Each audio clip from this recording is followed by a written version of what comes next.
So it's time to ditch one track for two, and of course 2 groups for 4, all 12 teams readying themselves for the season finale here online in the RENNSPORT R1 series as we get ready for the Esports World Cup. The road to Riyadh is officially on, and in the commentary booth it's myself, Lewis McGlade, and it's not George Morgan. Don't worry, we're safe from him for another week, and for the last time, I guess, this season at least, here online. It's Ewan O'Leary back alongside. This is going to be a fun one, bit of a different format for this evening, though, as all 12 teams will be back on circuit for the first time, basically, since round 3. Yeah, since the seeding rounds when everybody was more driving as an individual, really, rather than in their teams. They're still driving in their teams, in groups, but like you say, we do see all of the groups here today. And there are places at the World Cup at stake as well, or at least at what stage of the competition they'll enter anyway. We'll talk a little bit more about that, especially when we get later on. But this is going to be a sort of jam-packed action sort of day with all the teams involved, but less racing for each individual driver, if that makes sense. 2 races per group rather than the usual 3. Yeah, indeed, but still that same sort of battle for points as we've seen quite a lot here in the dynamic group phase. If you've not joined us thus far in R1, we're going to have a little bit of a format explainer right at the end of it. It'll tell you exactly what's going to be happening this evening. When we come back, we'll show you the 2 circuits of race again. The RENNSPORT R1 season is about to start with a new format, and here's everything you need to know. The championship is split up into 2 parts. The regular season, containing seeding stage and dynamic group stage, followed by the major at the Esports World Cup. The regular season starts off with 3 seeding rounds. Those are your typical R1 style tournaments in which drivers will be collecting points based on their finishing position, whilst the top 6 in each race will progress into the next round. The points scored by each of the drivers will accumulate towards the points tally of their team. The dynamic group stage separates teams into 4 groups, initially based on the points accumulated during the seeding stage. In rounds 4 through 7, 2 groups will play each week. At the end of the races for that round, the team with the least points scored in its group gets demoted to the one below, whilst the highest scorer per group moves one up. Their position at the end of that week determines the number of championship points they accumulate. As an example, number 1 in the top group, Group A, will receive 12 points, while number 2 in Group C will receive 5. Round 8 is the final round of the dynamic group stage before the major, and the first chance for teams to qualify for the finale at the Esports World Cup. To qualify, you either have to be the best scoring team in Group A or be among the 2 highest scoring teams from Group A or B across the dynamic group stage. If you are the worst scoring team in Group D or one of the 2 teams with the lowest amount of points across the dynamic group stage, your championship ends here. The remaining 6 teams will go to EWC and enter a last chance qualifier round to determine who will join the fight for the RENNSPORT R1 Spring Season Championship at the Esports World Cup.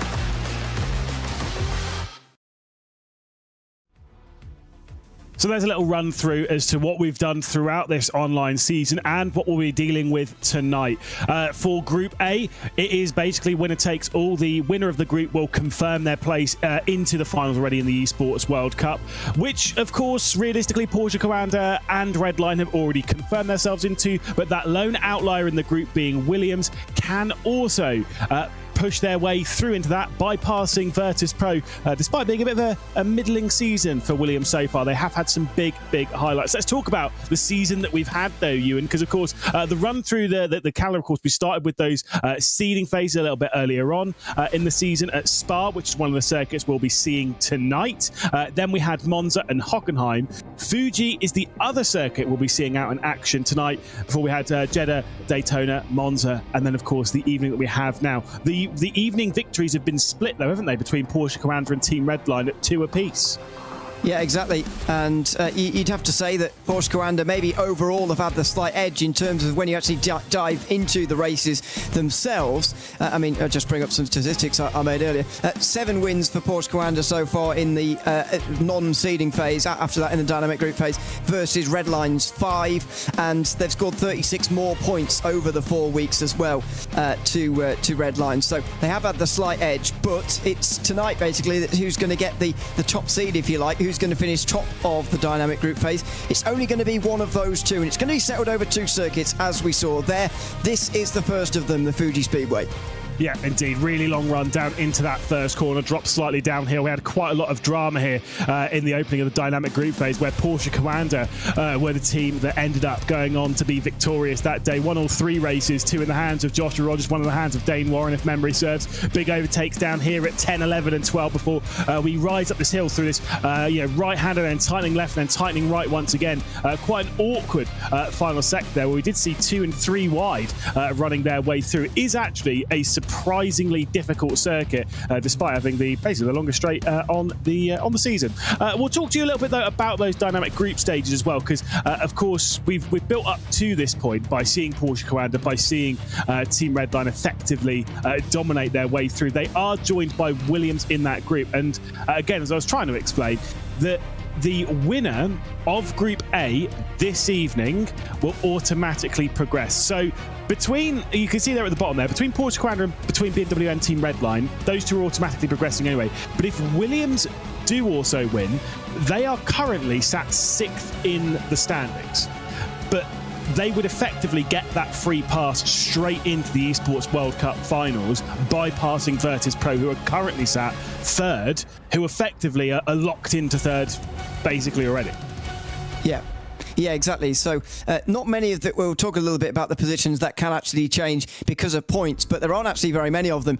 You're right. It's down at the bottom there where we're really going to be focusing on here tonight. Are Porsche Coanda and Team Redline going to win again and dominate, or are Williams going to pull off possibly the surprise of the season and take Group A, which would, as you say, put them directly into the Esports World Cup, despite the fact they're only going to finish in points probably 5th. I don't think that they'll overtake Miles, definitely. There's no doubt about that. Will they overtake BS Competition? Maybe not. I think they'll finish 5th this season. As you say, Virtus Pro are going to finish 3rd. They will also be straight in if Williams don't win. They're effectively cheering on Porsche Coanda and Team Redline. And it looks like a really difficult prospect for Williams, but it's worth noting that the teams who have been with them so far, Porsche Coanda and Redline, have progressively got better over the course of the 4 weeks. In the first week, I'll quickly do this while practice is coming to an end. Virtus Pro first time round really didn't score very many points. Second time round, Miles a few more points, but still not many. Virtus Pro didn't score as many as Miles in their second attempt, but they did score more than their first attempt. And last week, BS Competition, 58 points. That is pretty much by far and away the biggest score we've seen from any of the teams with Porsche Coanda and Team Redline. Now, that is way off where they need to be, of course, in terms of staying up, even getting second place. That was nowhere near second place, 58 points. However, it's worth noting that the teams with Redline and Coanda have been getting a little bit better as the season's gone on. Yeah, certainly so. By the way, just to give a little bit of a note as well as to how teams have progressed a little bit. This is more touching on Group A a little bit later on the evening, but still, because that is going to be the main talking point going through this evening. Of course, we'll have Group C, Group B, then Group D, and then Group A here at Fuji. When it comes to races that have happened against Porsche Coanda and Redline in that top group, well, the points that have been scored so far, Virtus Pro in the opening week, which was around here at Fuji, scored 40 points versus 156 and 126 for Redline and for Porsche Coanda, who scored the 156. Then the week after that was 51 for Mouse. The week after that was 45 for Virtus Pro. And then the week after that, which of course was last week, was 58 points for BS Competition. And that 58 points is the best of the third place teams thus far, right? And they were still less than half of the top 2 teams. That is how hard it is, how hard the task is for Williams here to potentially go out and beat Porsche Coanda and Team Redline. And they only have 2 races to do it. But that might be more of a blessing than a curse. I think it absolutely is, because many times actually after race 1 we've gone, hello, this is absolutely on this week. It's either Redline or Porsche Coanda starting to struggle in the first race, because that can happen to anyone over the course of one race, even the best teams in the world. So yeah, I think 2 races absolutely helps the Williams team get up there. Now, admittedly, that was only for those moments of hope for those other teams we saw was really only for staying in the group rather than for actually winning it, which I don't think any team has really been close to. I don't think they've even scored most points of the 3 teams in any singular race yet. But we haven't seen Williams in Group A yet. It's so many unknowns, and the prize is so big for them. Yeah, indeed. Well, we're into the first qualifying of the evening then, and it's Yuri Kasdorp here for a Mouse team that have had quite a few struggles thus far this season. Obviously, they got promoted in the opening round of the dynamic group phase, which was around here at Fuji, before dropping back down at Jeddah. And then things started falling away from them a little bit, dropping down again at Daytona, obviously surviving last week to stay in Group C here, and to be fair, comfortably so. They are joined by, again, this is the thing, these top 9 teams, they're all very competitive. They're joined by MSI, who are a quality team, that is, of course, Apex, and Falcons, who finally managed to actually go forward for once in the dynamic group phase for the first time this season, just last week. Yeah, it's remarkable, isn't it, that that's their only promotion, and it came just 1 week ago. Yeah, pretty unbelievable, to be honest. So that is where we are with Group C. Mal's definitely favourites, I would say, coming out of this first race of the day. There's Yuri Kasdorp, thumbs down to the camera. I think he struggled a bit this season, but he seems good-humoured about it. Over the line, 36.8 is our opening benchmark. Yeah, Johan Art will be the next driver to work his way around this final sector of the circuit and head his way up towards the line. Comparing this, by the way, to Group A earlier on in the season, it was a 36.3 for Joshua Rogers, which was pole in the opening race of the dynamic group phase around here. So 36.8. As much as you're comparing that to Josh Rogers, I would still say that is a little bit away from where you'd really obviously want to be. You're aiming more for the 0.5s, 0.4s if you're looking to be further up the order. Johan Art comes across the line. It's another 0.8. Same with Yuri Kasdorp. Yep, that's a time that Kasdorp wasn't very happy with, so he'll be relatively pleased. I think that Johan Art hasn't beaten that just for the moment. Jimmy Antonez now makes his way out of the final corner. He's looking okay for the moment here as well. This is looking right around those 2 previous times that we've got that is going to be absolutely obliterated by Dennis Schoninger in a minute, by the looks of things, as he now makes his way up towards the line. Antonez, that is. It is a 38.7, which is a bit of a slower lap time. Apologies, I didn't spot the slowdown there. He has gone into third, unsurprisingly. Yeah, Dennis Schoninger then, the next one to come across the line. Someone who has really impressed an awful lot this season with some very, very good results, including just last week where he was able to take his first victory in R1, of course, promoting himself up from 2nd place on the grid to be able to fend off the likes of Robbie Stableford and Yuri Toman across the line, a 36.566. Little bit more like it for Dennis Schoninger. Absolutely. And he's been a real revelation this season, in my opinion, for Mouse, even though he only got his first race win of the season in 2025, that is, in the 2nd race last week at Monza, which is a pretty remarkable statistic in itself. Here's John Robertson up towards the line as well, a couple of attempts away. This is going to be right around his teammates, or at least Johan Art, it will be. Over the line for Robertson, it's a bit better, in fact, 36.7 from his first time of the evening. The last time we were at Fuji, of course, here in R1, Mouse did take on Falcons. And in that group, it was Group B at the time, Mouse scored 117 points, which was only 2 clear of Vitality, which was comfortably clear of Falcons, who got their first demotion of quite a few. Unfortunately, they dropped their way down into Group D. Max Benneker, of course, was the leading light of the team, won the first race of the evening, and that was by setting a 1:36.5 in qualifying. This time, still at 1:36.5, just slightly slower than his teammate.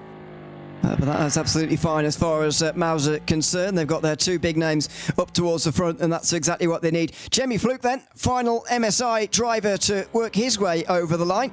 Surely going to be faster than his teammate Jimmy Antonez, but how much quicker than the others is it going to be, if at all, as he makes his way over the line? 36.8, very crowded, 36.6, very crowded around that part of the field, but it is 3rd for Jamie Fluke. Well, we get our first of 4 Falcons in the final 5 drivers of this qualifying session. We're yet to see the green and white of the Esports World Cup world champions in the entire competition, of course, not here in R1, just over the entire competition. Confirmed that they will be making an entrance in the 2025 edition of the Esports World Cup here in R1. Just whereabouts will they be seeding their way into it? Across the line for Laminac, it will be into 4th place. They're looking to just build confidence. Yeah, and that's why, even though it looks like a bit of a dead rubber, some of these groups, it is pretty important for these teams, and especially these individuals as drivers, to actually perform well here at Fuji and at Spa as well. They're no doubt circuits that we're going to end up using at the Esports World Cup, and you're going to want to get off to a flying start, especially for Falcons, who are looking to rebuild some momentum. And if they can finish top of this group to end the season, that would be a pretty good confidence booster going into the next round, although they will be the 9th placed finishing team in the Esports World Cup at the end of this team standing dynamic group phase. This is Jakub Masiewski making his way over the line. If you're wondering why it's been such a long time, you're not going mental. We have got a qualifying ban for this opening race of the day, and that's why it's a little bit longer until Masiewski comes over the line. Here he is, though, 36.5 from him, right in the middle of the two Mouses somehow. Yeah, we're actually getting told it might not have been a qualifying ban per se. It was due to internet issues, but this qualifying time we think might get removed.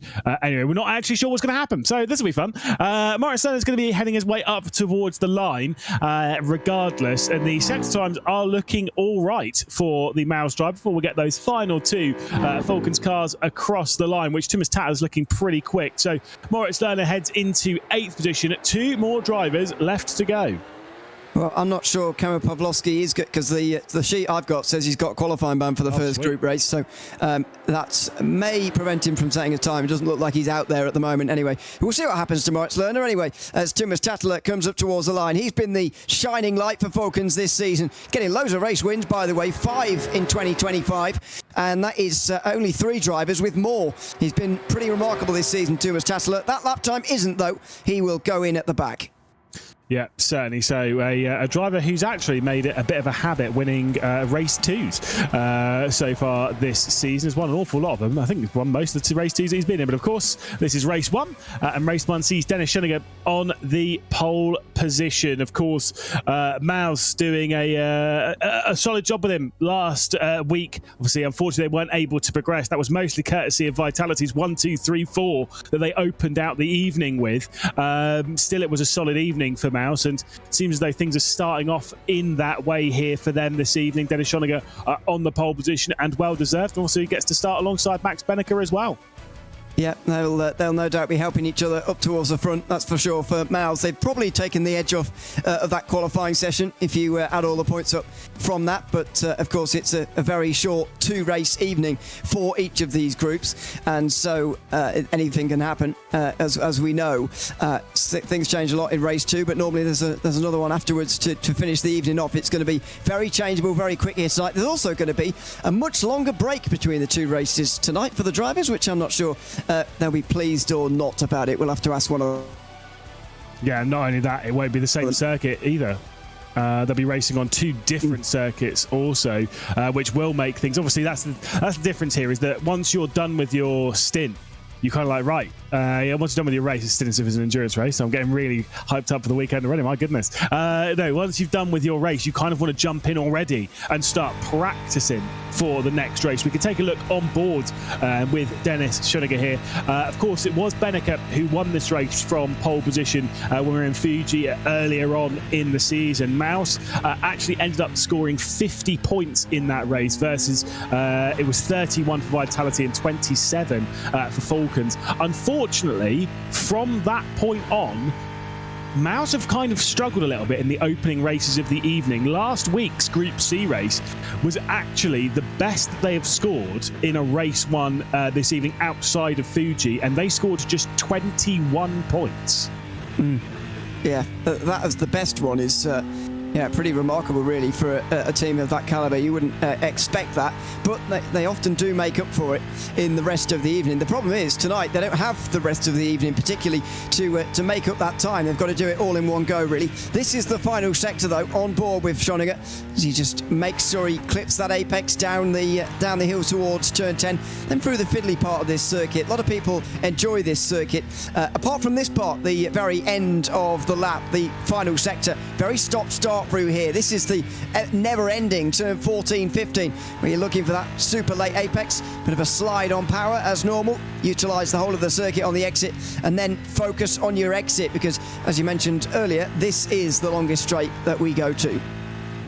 Worked really well in the Tokyo 2020 Olympics, which is obviously in 2021. Obviously, as part of the cycling, Olympic. That's fine. Olympic Games, it's fine.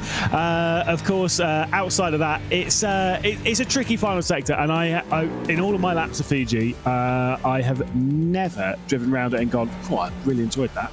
I've always thought, my goodness, this is that's tough. That's hard work. That is. Oh, I've got on the power to it. Nope, that's too late. That's too. I mean, it's barrels of understeer and oversteer all at the same time. But obviously, these drivers are far better than us commentators, and that's why they're behind the wheel of the car, battling for. Obviously, at this point, whether they're battling for major positions in the championship or not, they're fighting to take that confidence in to the Esports World Cup. So a win, and especially for Mouse, a dominating win here would be very important. Yeah.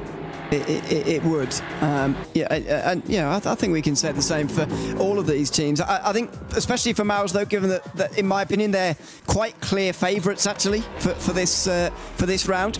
I think MSI have done a good job to get out of Group D initially in that first week of the dynamic group phase, and then sort of consolidate that with good finishes generally in and around the Group C, Group B kind of area. Of course, got relegated from Group B just 1 week ago, but they've not been as strong as Mouse, in my opinion, and neither have Falcons. Falcons have been maybe a little bit below where I would have expected them as well. So I think you're right, especially for Mouse being favourites coming into this round. They've got to go and execute a round victory here. They've only got 2 rounds to do it. Let's hope for their sake this race 1 is going to be their best yet. We are getting a bit of a note as well for race control for all you Mouse fans out there that Moritz Lerner's connection has stabilised to the server. So obviously he did get that lap in. There was big concerns about his qualifying lap. He was able to get it across the line and was able to set a time. So realistically, that seems like it's hopefully stabilised. Not to give the commentators curse or anything, but we'll keep our fingers crossed that he's able to bring his way across the line. He's starting down the order in 8th. But that's not too bad. I mean, look, obviously, when you've got your teammates right up there in first and third, obviously Jakub Maciejewski right in the middle of them on the front row, you can still score decently. Let's take a look then at the opening starting grid of the evening. It's Falcons on the final row with Kamil Pawlowski and Tomas Tatler in 12th and 11th. It's Jimmy Antunes for the MSI Esports team in 10th alongside his teammate Johan Hart, with all Mouse there on row number 4. Moritz Lerner with Yuri Kasdorp. Then we've got Robertson, Laminek, my goodness, easy for me to say, Fluke, Beneka, then Maciejewski and Schoeniger. Yeah, that's a good-looking grid for Mouse, that's for sure. All of them in the top 8, and 1 and 3 as well. They are going to be lined up together, although being on the pole wasn't the greatest thing in the world at Fuji when we were in the dynamic group phase earlier on this season. We'll hope for their sake that it's a bit better this time around, but look at them as they go around the rolling start here. You'll notice immediately they're on the outside line for turn number 1, and that is not where you want to be. No, certainly not. I will do my best to avoid giving you my greatest George Morgan, Will Vincent impressions on this broadcast by not losing my voice. I don't know what. It's fine. Starting grid's one thing. I will say, looking back at some of the results from earlier on in the season, race victory came from pole position 1, 2, 3, 4, 5, 6 times across the 12 races. So it's 50% across all 12 races that we had. Of course, one of those races, though, was won from 12th, and that was Nikodem Wisniewski in Group C after a penalty for Jack Keithley. Will that happen the way, though, of Dennis Schoeniger this time? We'll have to wait and see, because for the final evening here in the RENNSPORT R1 online season, before we head our way to Riyadh and we head our way to the Esports World Cup, we are ready to go racing with the 12 cars of Group C lined up and ready to go. It's Dennis Schoeniger, it's Jakub Maciejewski, it's Max Beneka, it's Jamie Fluke, who won twice around here back in Group D earlier in the season. Max Beneka won around here. Tomas Tatler also won around here. Who's going to win the opening race of the evening? Bit of bump drafting happening with Max Beneka right on the rear end of Dennis Schoeniger as they head their way down into the first corner. Big dive coming in from Przemysław Laminek as he's leaving himself alongside Schoeniger. Bit of contact there and a bit of a brush as here comes those Falcon cars. Straight through the middle comes Laminek and Maciejewski, who's dropped back from the front row in the third. It's a nice calm start though all the way through the field, and there you have it. Mouse are leading the way in terms of points with a big haul by their standards in race 1. Through the very long right-hander now for Yuri Kastrup, right behind his teammate, which is not the best place you want to be. Here comes Lerner down the inside of John Robertson. There goes flying in Tumas Tatala, who has spun round Yuri Kastrup. Yeah, big shame for Yuri Kazdorp, who is down into 12th position where there are no points offered. So it's down to his teammate Moritz Lerner, who's in between a sea of MSI cars. He's got 2 ahead and 2 behind. The pressure then goes onto the shoulders of Max Benneker to maybe get his way past Jakub Maciejewski and Przemysław Lamenek to stop that 5-point gap, that tiny gap on the live standings between first and second. Yeah, it's a very, very tight race 1 as things stand, but still a very long way to go, especially if Max Benneker can at least get back to where he qualified for this race, maybe even up to 2nd position. But Schoninger's going to be under pressure himself here in that Mouse car. Immediately pulls it over to the right-hand side. There's not a lot he can do to help his teammate here. As soon as Maciejewski gets attacked, Lamenek is going to try and help him with a bit of slipstream. Yeah, here we go. Can Benneker work his way through and maybe go and assist his teammate? That was a bit of a kind of assistance really coming in from those 2 Falcons cars to kind of box in Max Benneker, and they are going to do so brilliantly. It's the inside line for Maciejewski, as Benneker's going to try and go all the way around the outside, gets squeezed off just a touch on the exit, and it's going to allow the Porsche to remain firm. Up towards turn 3 they go. You can make moves into this corner. We saw it a couple of times earlier on in the season, but this time Max Benneker has to settle for 4th place. And through the long right-hander again, Benneker even closer this time round. Surely there's going to be a dive in towards turn 6. Not this time. Benneker bides his time just for the moment, but he is helping his teammate, definitely. That gap is growing out front, although it is still only half a second. Lamenek is still very much in the slipstream there. What about down at turn 10? Is Benneker close for that, maybe? Into the deep braking zone here? No, not quite. And Jamie Fluke's got to start doing something here as well. MSI just getting dragged off the back a little bit at the moment. Although they're all in the top 9, none of them are in the top 4. Yeah, it's actually looking like a good drive as well from John Robertson as well. He's been struggling quite a lot this season. Did in the opening though evening of the dynamic group phase have a 6th place finish around here. That was in the final race of the evening. Of course, his teammate Jamie Fluke was able to go on and take victory. It scored them 48 points. That was enough to overhaul both ERA and Guild and take the lead spot in Group D. But that was, of course, in round 4 of the championship. This is round 8, and for now, John Robertson needs to hold off Moritz Lerner, one of the most experienced drivers here on RENNSPORT and, of course, here in R1. And he's got to assist his teammate on the potential move through. Let's see if Benneker can make the move, though, down at the first corner. Can he get to the outside? Can he make this one stick? Very late on the brakes, too late probably. He's just left a bit too much space there for Jakub Maciejewski on the inside line, who's just going to slip straight back through again at the exit of turn number 1. And so Benneker has got to bide his time again here, and he wants to get on with this because of Jamie Fluke and that factor that we were talking about there. John Robertson queued up as well, and actually Fluke is closer than he ever has been actually on the way towards turn 6 here. Has he got the space here though to fire down the inside? No, not quite. He's going to bide his time for the moment. Benneker still stuck in a difficult position here. This, by the way, is how Kazdorp was spun around. That's fairly slam dunk, I would say. Tumas Tatala might well find himself in trouble for that. Yeah, the thing is, though, for it depends on how big the penalty is for Falcons.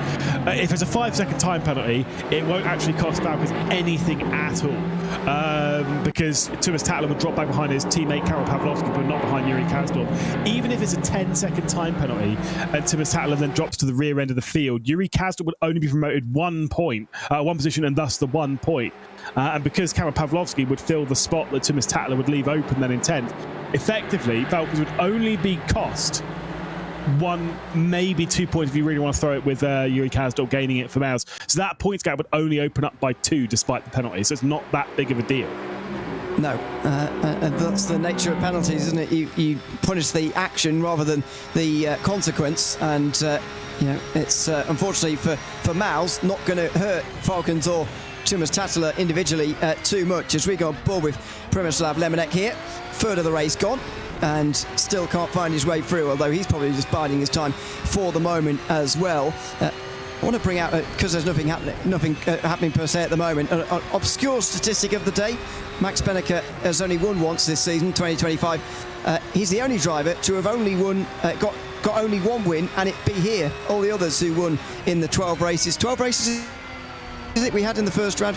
Everybody else was able to take at least multiple wins, and in most cases wins somewhere else as well. Beneke hasn't won since we were back here at Fuji all those weeks ago. Feels like a very, very long time ago for such a great driver to have not been on the top step at any stage.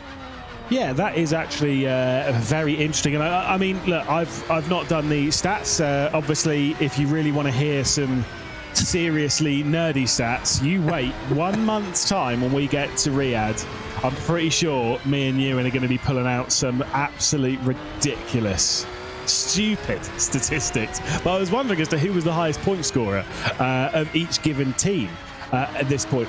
I would be surprised if Beneke was the lead point scorer for Mouse. I was going to say, sorry, I've got a great view of Ewan losing his. He's swallowed a bit of water badly. I was having a bit of a coughing fit earlier on. I think I've given it over to my co-commentator on the other side of the desk.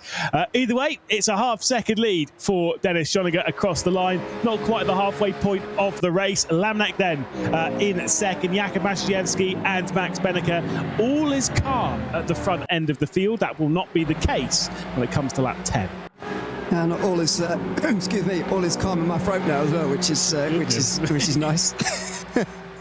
Dear me, nearly died on stream. Anyway, yeah, here's the acting towards the back end of the field, and we're much more likely to see this earlier in the race rather than what we're likely to see out front, which is a bit of waiting until the late stages there. But Thomas Tattler queuing up behind Jimmy Antunes at the moment, and you'd expect him to be the next one to make a move. Thought he might even have a look actually at turn 6 there. But he didn't. Turn 10 is the next opportunity. He's too far away there. Antunes quite close to Johan Hart, actually. He was not really doing anything as far as overtaking Moritz Lerner's going, and so the stack-up goes on, and Tattler almost accidentally finds himself down the inside. But I think it'll be worthwhile now for the team to effectively get Thomas Tattler to sidestep here and allow his teammate Kamil Pawlowski to go through. Boom, that's exactly what happens, as if I can see the future. That is because there's been a 5-second time penalty gone the way of Thomas Tattler after the incident between himself and Yuri Kasdorp, who does have clear road at the moment to try and close the way back down. Of course, you can see that gap is 5.4 seconds, 5.3. I think Yuri Kasdorp will finish within 5 seconds of Thomas Tattler and will gain 11th position from the clutches of the Finn. But it was very important for Thomas Tattler to allow his teammate Kamil Pawlowski to get through, because of course Thomas Tattler can't really gain any more points in this race courtesy of that 5-second time penalty, whereas his teammate hasn't got anything right at the moment. So it's kind of right, get on with it, mate. Yeah, I do think they could have done it in a better place, to be honest, to lose less time, actually. But anyway, the fact they've done it is the right call there, definitely. And they'll want to keep the pace high as well to try and keep Yuri Kasdorp at bay. I do think the battle is going to ensue here in the final half of the race here that is going to slow them down so much that Tattler is going to be overtaken by Kasdorp with that 5-second penalty in the end. But we just don't know that yet. And Pawlowski is much better placed if he's in 10th. Although they have lost about a second, as I say, in it. Antunes and Hart now are quite a long way away, so not sure whether they'll be able to get involved. But when there's a concertina effect down here at turn 10 pretty consistently, we will see the gap close, and here it is, down on the brakes for the hairpin. This is from first to last, by the way, and so the Falcons in the background will get a bit closer, and that's John Robertson making a bit of a mistake there. Oh, just a little bit too late on the brakes. Moritz Lerner looks to capitalise. Thing is, if Lerner gets this wrong, he could open the door for Johan Hart to work his way through, and we've seen enough of Johan Hart's racing over the last 5-10 years. We know how aggressive he can be. There goes the move to the inside. Moritz Lerner works his way through, still side by side at the final corner. Now Johan Hart seeks the rear end of his teammate as they work their way through the final turn. Almost gets fully alongside Moritz Lerner, who carries more speed off of the corner and will now push himself alongside. But look at this from Johan Hart. He's going to stay behind his teammate. Going to give a little bit of a bump draft, give a little bit of the slipstream from John Robertson. And this could mean that the pair of them will be holding station from Moritz Lerner, who is still on the inside. There was almost a switch between Max Beneke and Lamnek, but I think Beneke's been round at T1. I think Beneke has had a problem. It's Maciejewski who's got past Lemonek and Fluke who's got past Benneker in the background. All of a sudden, lap 7, and it's all kicked off here. Benneker having to defend, and he has done successfully. Lerner is getting ganged up on here, though, by some teammates. I'm not sure whether they could have coordinated that better, to be honest, to MSI Esports, but they anyway have found themselves in the same positions as before. Pavlovsky is closing in now as well. He'll have a look down the inside, but won't go anywhere. Antunes was waiting for that one. Johan Hart now is really close to Moritz Lerner here, coming out of turn 6. And this is going to be all on again down at turn 10, where it all started, of course, as John Robertson broke too late down there at the hairpin. Here we go again. Inside line for Johan Hart. He's just... There's side-to-side contact. Moritz Lerner stays in front. I will say for Moritz Lerner at the moment, though, one bit of issue that's going to go his way coming from race control. He himself has been given a 5-second post-race time penalty, courtesy of having an overlap with the car ahead of him on the race start. He gets pushed out of the way by Johan Hart. He's trying to get in the way, basically trying to slow this all down, cause a little bit of chaos, maybe even cause a couple of penalties for those behind to maybe open up the opportunity for him to gain an extra couple of points later on. But I do get the feeling that we're not going to be seeing many points being scored by Johan Hart. So here we go. This is getting a little bit messy behind as Max Benneker's got his way past Jamie Fluke as well. The side-by-side between the two MSIs as one of them now, Antunes gets alongside. We're on board with Kamil Pavlovsky, who's got so much speed comparatively to those drivers he's around, as it's potentially going to be 4 wide down to the first corner as Johan Hart sends it in. Contact there sends one of the Falcons cars, being Kamil Pavlovsky and Jimmy Antunes out wide. Johan Hart so aggressive down at T1. That was really aggressive, but 4 wide, especially when your teammates are already involved. Oh, wow. Big snap of oversteer there through turn 3 as well. For Hart, he's just about gathered it up again, and Thomas Tattler's trying to get through now. All this is Moritz Lerner trying to slow down Thomas Tattler, stay in front of him at least, but you can at least get Kastrup another point by getting him further up in front. But as you can see, Falcons gaining points at the moment, by my calculations anyway. They will be leading at the end of race 1, and Maus again are going to be struggling towards the end of race 1, just when it looked like they were going to take charge of this group in the opening race of the day. They're faltering at the end here. This group's going to be very close, though, across the line between Maus and Falcons. But you're absolutely right. I believe it will be Team Falcons taking the lead of this group, courtesy of the 5-second time penalty for Moritz Lerner. Do remember that Thomas Tattler also has a 5-second time penalty, but it means that Kamil Pavlovsky will be gaining quite a lot of points comparatively to the Maus team. And like I say, it's already started off with a little bit of a cluster, but this is exactly what we want. Do remember that these cars here, these drivers here, will not be racing for around 2 hours, and they will not be racing around Fuji again. They will be taking to the Circuit de Spa-Francorchamps when the final groups once again take to action. It's going to be very exciting then. It's very exciting now. As to the outside comes Johan Hart down into the first corner. He's going to still try and clear Moritz Lerner. He gets onto the brakes as he perfectly judged this one on the start of the penultimate lap. He's still fully alongside as they head their way down towards 3.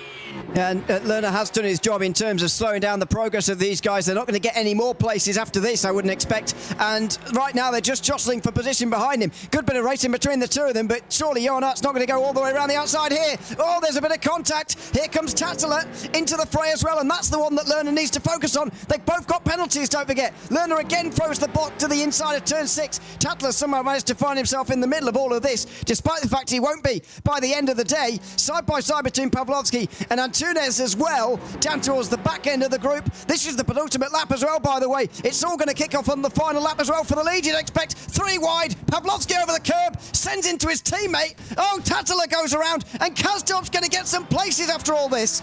And that is exactly what Moritz Lerner wanted. With a 5-second post-race time penalty, he wanted to slow that group down. Now Moritz Lerner is guaranteed a point because he'll still finish ahead of Thomas Tattler. Will he still? He's going to be very close to whether he finishes ahead of any of the other ones. But he might still finish ahead of Antunes, you know, based on that gap. So by him slowing down that group, intentionally taking the pace out of it, he was trying to cause a crash. He was trying to cause an incident, which could work out in favour of Maus. You could, like, I mean, look, I'm going to say, I think that's fair. Yeah, I do as well. Maciejewski, by the way, is getting very close to Schoninger for the lead of the race, and it is going to be a fight on the very last lap here between Jakub Maciejewski and Dennis Schoninger, 2 drivers who have won before in 2025, doing battle again. Schoninger, only bit of defending he's had to do, was successful in towards turn 1. Yeah, he holds Jakub Maciejewski at bay as they work their way through the long right-hander, then onto the brakes into the hairpin. At the moment, Schoninger is holding firm, keeping Mouse at the front of the field. One big move, though, from Maciejewski down into the hairpin at the end of this straight could open up the door, though, for Falcons to head once again to the top of the field. Is there going to be chance, though, here for Maciejewski? If he wins this race, then he'll get Miles to second place and Falcons to first, but he can't do it. He wasn't close enough down there at turn 10. He didn't decide to go for the inside. It would have been a late lunge, but he didn't go for it. And it looks like Schoninger's going to hold on here. Just a few more corners for our most recent first-time winner in 2025 to also become our most recent double-time race winner in 2025. Certainly so, as he heads his way through and up into the final corner. There is going to be a big drag race between these two. How well does that Porsche kick off the final corner? How well does the BMW M4 of Dennis Schoninger nail that final corner deep into the slipstream? Watch the gap close down. The big drag race up towards the line with the dealing of 25 points between them. This could go down to the wire. Let's see what it's going to be as they head up towards the line. It's going to be incredibly close, but it is Dennis Schoninger just about taking victory for the first race of the evening. It's Mouse on top. It's Schoninger for the second time. It's Jakub Maciejewski and Przemysław Lamenek in second and third, with the Mouse of Max Benneker in fourth. A disappointing opening race for MSI sees them a fair way down on the points, but still, what a race to open out the evening. That was exciting, as we'd expect. It certainly was, and it was Maus sort of vanquishing their race one demons, if you like. They already know they're going to be losing a position in the team standings this afternoon with Williams up in Group A, so they're looking to any consolation they could possibly get, and that opening race win is certainly a good one. Would you believe it? Only their third race win of the whole of 2025.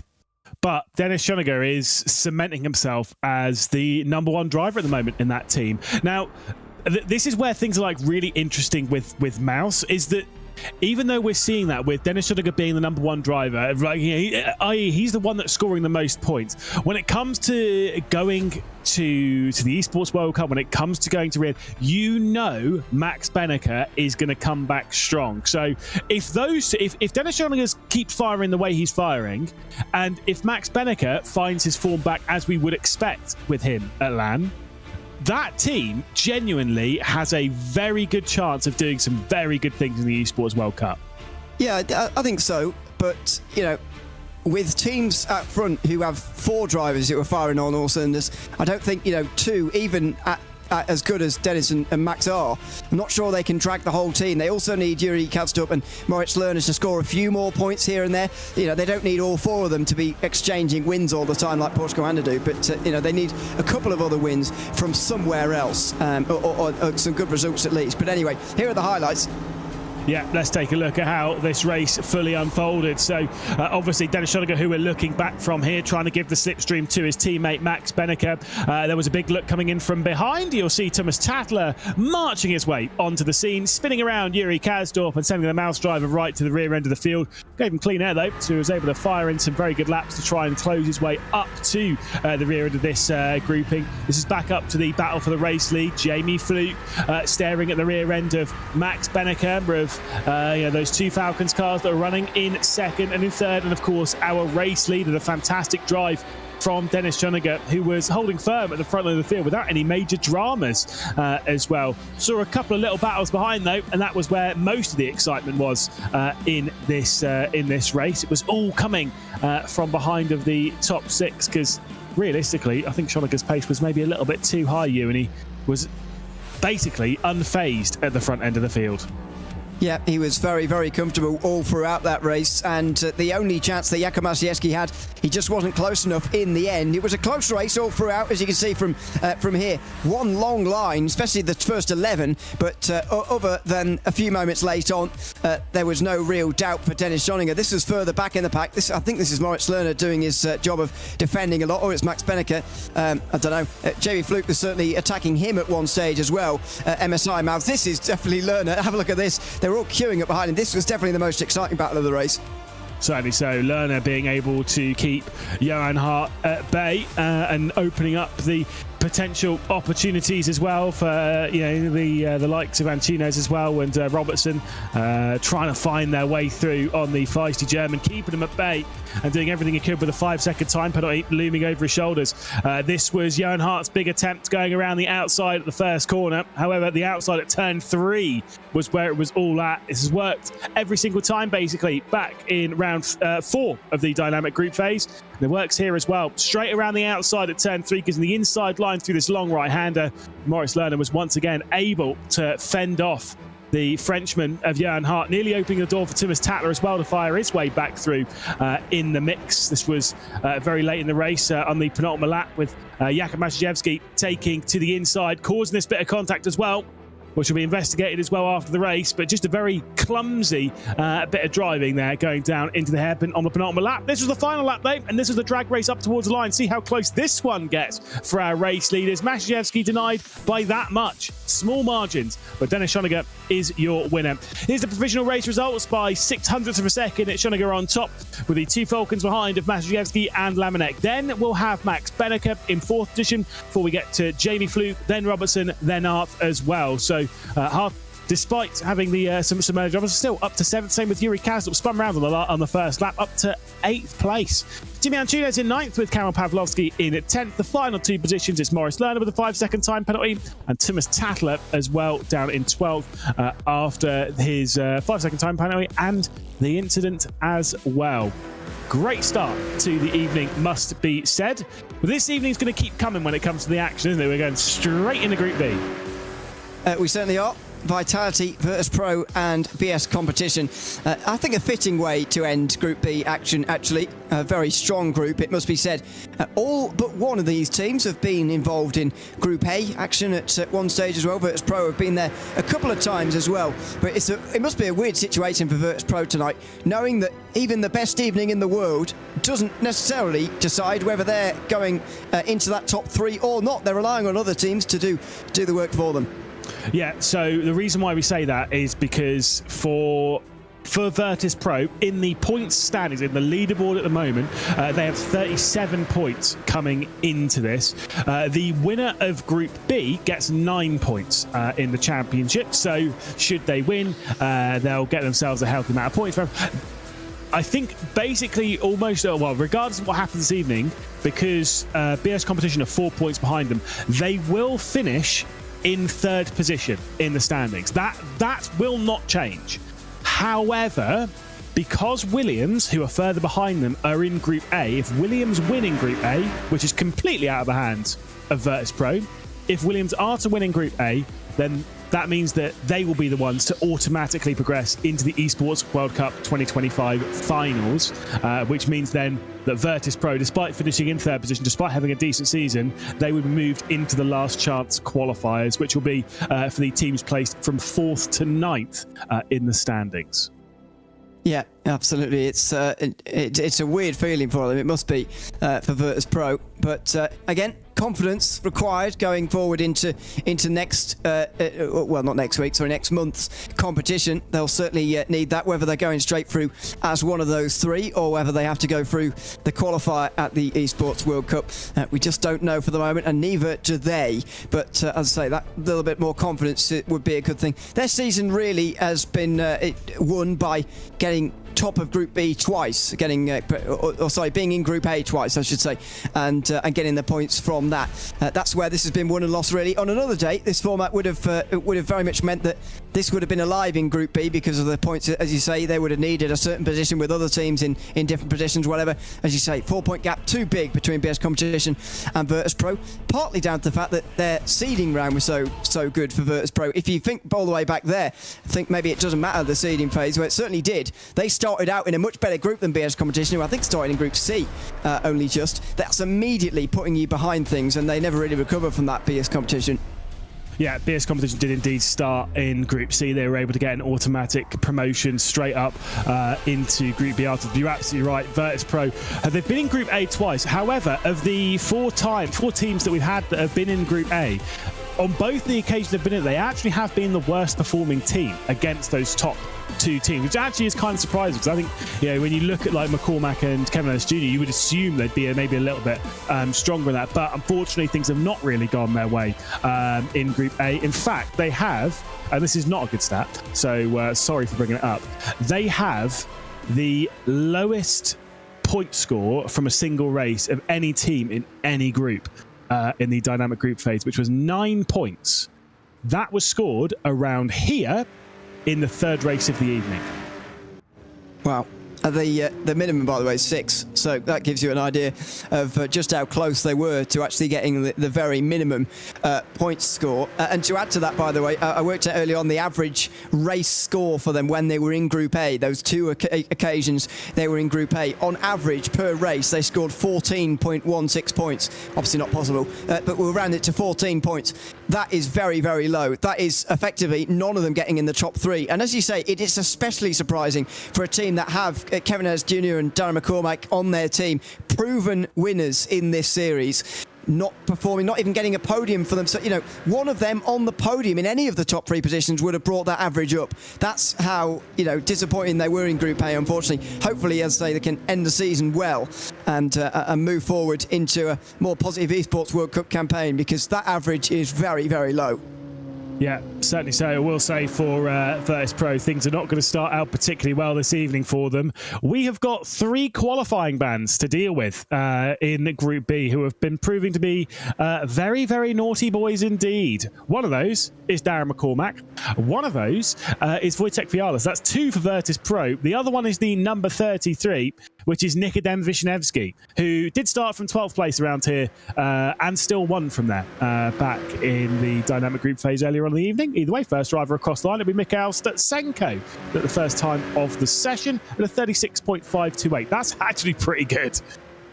Yes, yeah, it's a good start to the day for Mikhail Stutsenko. There's Yoski a little bit further behind because, as you say, there are qualifying bans. By the way, Group B has been terrible for qualifying bans this week. I don't know what got into them last week, but there's loads. 5 overall, so 2 in the next race as well, and they're for different drivers. So every group has got a qualifying ban for at least somebody in every race but one, and this group has got by far the most. Don't know what they were doing last week, as I say, but loads of them to contend with. And as you say, 2 for Virtus Pro, including, you'd say, their best driver and maybe the best driver this season, with the most wins for Darren McCormack at 7. That is going to be bad news for them to start off the evening. Here is Erhan Yoski coming out the final corner. You say, not a bad time at all from Mikhail Stutsenko, and it's not going to be beaten, you wouldn't expect, by Erhan Yoski this time around. 36.5, the current benchmark to beat, and that lap time is a 36.6. Not bad, but not as quick as Mikhail Stutsenko. Well, we've given a lot of plaudits to quite a few drivers this season, the likes of Dennis Choniger and such, who have been marked improvements for their various teams. Even though I do bring it up quite a lot, I think sometimes we don't give enough credit to this driver here. Ferris Stanley has been such a marked improvement in his team. He's alongside Kike Oliveira, Nikodem Wisniewski and Gregor Schill, all 3 of which are quality drivers. Ferris Stanley, though, does have a victory to his name back in Jeddah, and is looking strong, is looking fast, is looking consistent, can deliver the goods. Very curious to see how he's going to get along in the Esports World Cup in Riyadh. Absolutely. Here's Kevin Ellis Jr., another driver who is going to look to try and pull Virtus Pro towards a good finish this season. Only won the 1 race, though. He's actually one of 2 drivers to have won in the seeding phase and then never again, unfortunately. So Kevin Ellis Jr. will look to rectify that, and it's a 2nd place he'll start with, perhaps, after this qualifying session in race 1. Thibaut Casabon, then, the next one to come through as the team that is going without a qualifying ban in this qualifying session. Obviously, Virtus Pro with 2, BS Competition with 1, Vitality with none. What an epic race one it was for them just a week ago when they were able to get a 1, 2, 3 and 4, something which has not happened very often, of course, in R1. Was it 2 times it's happened before? One in the hands of Williams, of course, back in Riyadh, and then once with ERA at Daytona. 1, 2, 3, 4, you mean? Yeah. Yeah. That is correct to my knowledge. I was actually looking back at that result, and what a remarkable turnaround that was, by the way, when ERA scored all in the top four. I'm sure we'll talk a little bit about them and that round a little bit later when we get to Group D, which is coming up next. But this is Group B, and Marcel Czincik making his way over the line with a slowdown penalty. He will start from last, probably above the qualifying band people, obviously, but not any further. Not a good qualifying so far for Vitality. No, certainly not. Not quite the same as not only did they have a 1, 2, 3, 4 in the race, they also had a 1, 2, 3, 4 in qualifying as well, which is what gave them the positions to have done so. Either way, here comes Kaiki Oliveira up towards the line. The sectors are looking okay, but it looks like it's going to be tracking close towards a 6. He does set a really good final sector, though, and sets a 0.557. These times are very, very close and pretty strong across the board as well. So this is difficult stuff right now. Yuri Toman, newly a race winner in this series as of last week as well, of course, in 2025 that is now making his way up towards the line. He's going to join them as well, but this is not good news for Vitality. They had to take advantage of the fact that none of them had qualifying bans, whereas all the other teams did. I'm afraid they just haven't. 4th place for Yuri Toman. Not good enough as Gregor Schill will be working his way through the last driver to qualify in this session. He'll be heading up towards the line, and I mean, these sectors aren't looking great. It looks like, despite 2 qualifying bans for Virtus Pro, for Wojtek Fiala and Darren McCormack, it looks like it's still going to be a front row lockout for them as BS Competition work their way up towards the line with their final driver in Gregor Schill. It's going to be a 36.6, something like that. Let's see, 36.7 across the line. The second slowest time of the session. And qualifying is over. It's Statsenko and it's Kevin Ellis Jr. It's a very good qualifying for Virtus Pro, despite the fact that 2 of their drivers, half their drivers, didn't compete. There is Statsenko. Get a whole view of his rig there, but very good qualifying indeed from him. Virtus Pro have got 8 wins this season, but don't forget 7 of them have come for Darren McCormack. They need one of their other drivers to start picking up some of the pieces, and there is Mikhail Statsenko with a great chance to do exactly that here in race 1. And hopefully that massive handbrake next to him won't be used in this one. We'll keep that one safe for rally driving, shall we, of which Ewan O'Leary is moderately proficient at. Do you remember, by the way, if you are watching the stream on YouTube, you can head over to twitch.tv /RENNSPORT_GG if you want to get involved in various things, like, for example, getting your opinion out there as to who's going to win there. I've seen a few bets and stuff in chat. Obviously a lot of drivers that exclamation mark bet and then typing in the team how many points they want to put down for it. Seen a lot of that happening in the chat. I think you'd be hard pressed to look past the Virtus Pro drivers at the moment. As to which one, though, I don't know. It's quite a tall order. I would say Stetsenko is probably the favourite to win this one. I just think when you're starting on the outside after getting pole, I think Kevin S. Jr. has probably got it down in towards turn number 1, as long as he can hold the lead, of course, because they'll be the guy in 4th place looking to try and come straight past him down the inside as well. But I think Kevin S. Jr. probably would have my vote at the moment for favourite to win this race of the day, but you just never know. And if those 2 Virtus Pros somehow squabble with one another, it's going to cause a whole train in this race, and everybody's going to be involved trying to get the race win. Don't forget, especially McCormack and Wisniewski trying to come through the field are going to be very, very exciting to watch as well. I'm not gonna lie, I'd stick 10 points against you there. I'm staying firm that I think it'll be Statsenko across the line in first spot. But you are right, it is tricky to hold it around the outside of that first turn, especially when you're starting alongside your teammate. Yeah, we'll have to wait and see. Let's ride on board with the Aston Martin for a pole position around this great circuit. Of course, with Mikhail Statsenko. I'm pretty sure it's going to be a relatively calm lap. The Aston Martin, the Porsche kind of seems to be a little bit, rear end, as you'd expect with a Porsche, sliding it around. The Aston Martin front engine V8, bit heavy. It almost feels like it understeers a little bit more than it oversteers, at least from my eye. Yeah, it's an interesting one. I mean, it's such a new car compared to the rest of them. The BMW, the Mercedes and the Porsche, that it's such a still an unknown quantity in so many aspects, and we're wondering where we had that Fuji round where Virtus Pro were with Redline and Porsche Coanda. Actually, is it the Aston Martin that isn't very strong round here, and maybe is that the reason they struggled so much? But I think we've been finding out afterwards that maybe not, because I mean, so far this has been a good qualifying lap for. A good qualifying session rather for Virtus Pro, not necessarily for Vitality. It shows that teams really do make all the difference rather than the cars themselves. Yeah, certainly so. Of the teams, by the way, that were obviously driving the Aston Martin, obviously we'll see Guild out a little bit later on in the session. We've got two of the Aston Martins out here. We've got the Vitalities and, of course, Virtus Pro. Of all of those, we did have a victory for Vitality in the final race of the of Group B in the opening round of the dynamic group phase. That was for Marcel Chinchik. Because do remember that the Aston Martin of Vitality, they were denied by a whopping 2 points in one of the closest fights that we saw across the entirety of the dynamic group phase. It was Mouse that denied them in that final race. But I mean, look, Vitality nearly completely overhauled Mouse in that final race, which, considering how far back they were going into it, was absolutely incredible. They were 27 points back going into that final race, and they still nearly overtook them. Yeah, and don't forget about lap 5, they were still 20 points behind as well. It all happened very late on in that race, and I would say probably the best of the rounds in an individual group. I'm struggling to think of any others that I thought were more exciting. Last week's were pretty good actually at Monza, and the Daytona ones actually I quite enjoyed in all the groups. But I don't know how good they are. Here he goes, listing them all off. Fair enough. No, that's good. Yeah, I don't know. Well, put it this way: I enjoyed this round for group. Was it Group B or Group C? It was Group B, wasn't it? I enjoyed it most anyway around here. It shows that it can be very, very exciting, and I think tonight is going to be extremely exciting race number 2 here today, because as we said earlier, there's just not the time for the gaps to get too large, and so for the second race, there's going to be all sorts of positional changing in all 4 of the groups.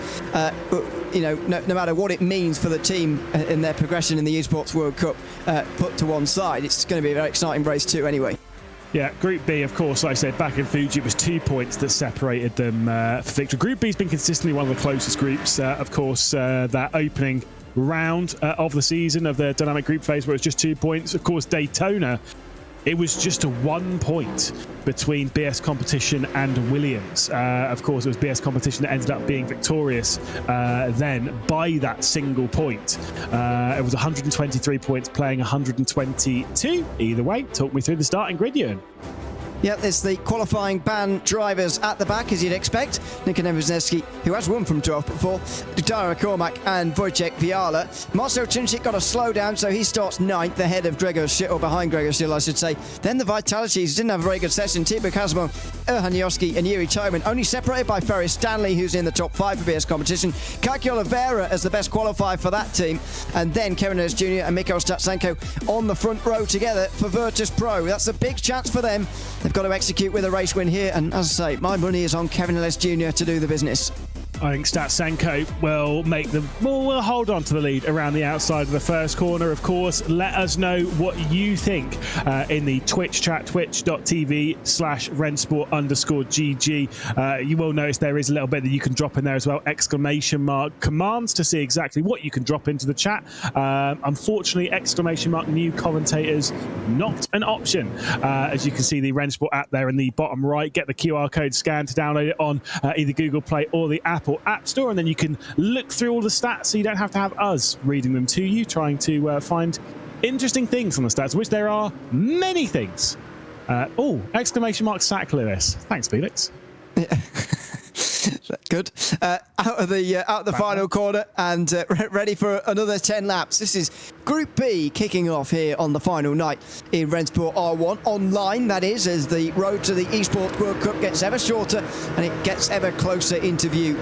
Virtus Pro on the front row, locked out. Kevin Ellis Jr. and Mikhail Statsenko with a great chance here to take some good points, although their teammates are going to have to do some of the work as well. Fiala and McCormack with their qualifying bans, of course, as the race springs into life and the green flag waves. Look at that down the inside already for one of the Vitalities. Looks like Yuri Toman trying to make it 4 wide down in towards turn 1, and he's managed it as well. The Virtus Pro's going to get sandwiched if they're not careful, and Toman on the inside might well take them all here. Kike Oliveira's on the outside trying to take the lead as well here, but he can't do it. Here comes Kevin Ellis Jr. as backwards goes Mikhail Statsenko. He's side by side with McCormack already. Side by side for Kevin Ellis Jr., who retains the lead ahead of Yuri Toman. Then it's Kike Oliveira, who's got Hanya Yoski right in behind him. I send my apologies to Virtus Pro. Mikhail Statsenko dropping back to 5th position. Here comes the movement to the inside as Kike Oliveira, with an epic start, was able to work his way around and was working his way back right into the mix. Look at how close they are on the points as well between those top two, between Vitality and Virtus Pro. BS Competition, the one languishing a little bit down the order. It's Kike Oliveira who's the one trying to do all the work at the front at the moment. There's a side-by-side behind between Darren McCormack and Thibaut Casabon. Yeah, I thought someone had gone around. Gregor Schill has spun around down into towards turn 10. Just paused for a moment because I didn't know who it was. I think that was at the hands of one of his teammates as well, by the way. We'll get the replay of that when this calms down in a moment. But Gregor Schill certainly gone backwards, and I reckon there were teammates involved as well. Never a nice situation, never a nice argument to have there when it's your teammate at fault for an incident that you've had. Yeah, certainly so. Back out to the start-finish straight they go. It's already a half-second lead from Kevin Ellis Jr. Yuri Toman and Haniyovsky lead the duo of Vitalities across the line behind. Kike Oliveira unable to make his move in the background with Mikhail Statsenko, then Thibaut Casabon. Darren McCormack, 7th spot.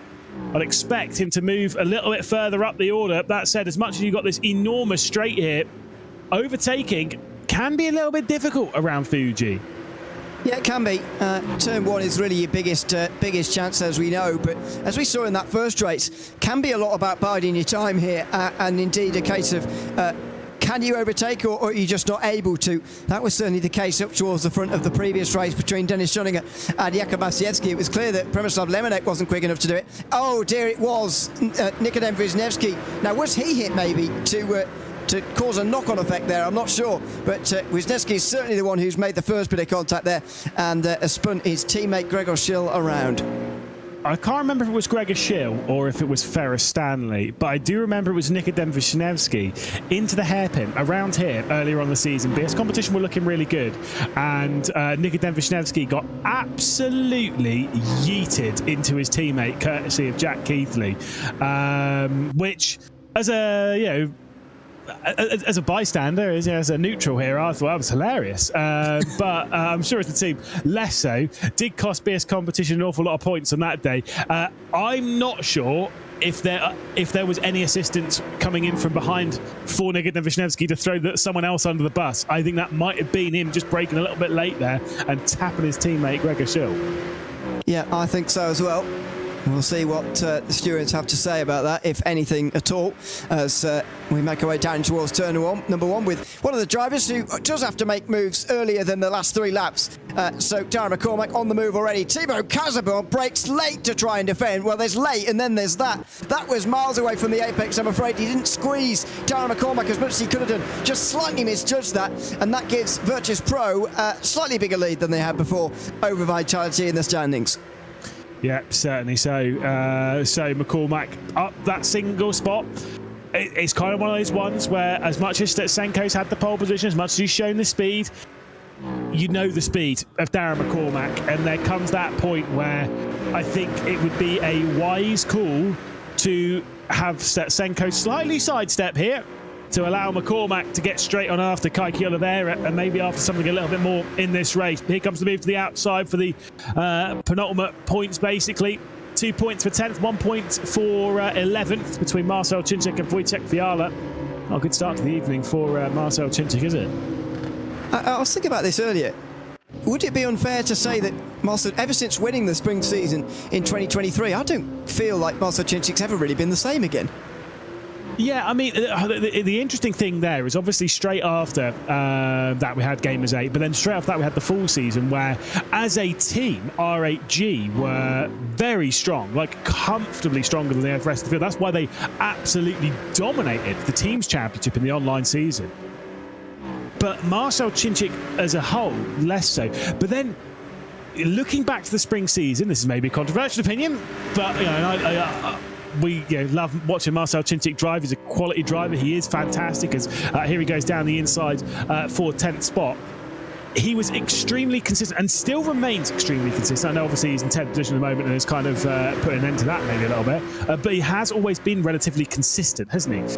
The thing was, those final 2 weeks in the online championship and then through the major in Munich, he took that consistency and then just stepped it up that little bit. And as much as maybe he's not quite had that step up, he's still got the consistency, generally speaking. Yeah, I'm just not sure that's and it's true, but I'm not sure that level of consistency is, going to drag Vitality to, major teams championships or whatever. But whereas that Marcel Cinčić before certainly could have done. It's very interesting. Maybe never recovered from his night out afterwards, I suppose, in Munich. I guess that's the problem. Rolling into the hotel at God knows what time of the morning on the it was him, it was Yuri Toman, it was Will Chadwick, the three of them on 2 scooters. What a night. Yeah. Oh dear. Yes. Well, I'm joking. Obviously, I'm not sure I recovered either. But yeah, it's just a strange thing, really, because he was so amazing at Munich, really incredible. But ever since then, not quite so much. Hopefully, we see the best of Marcel Cinčić towards the summer this year at the Esports World Cup, and we can see him back to winning ways again. Because it would be really nice to see.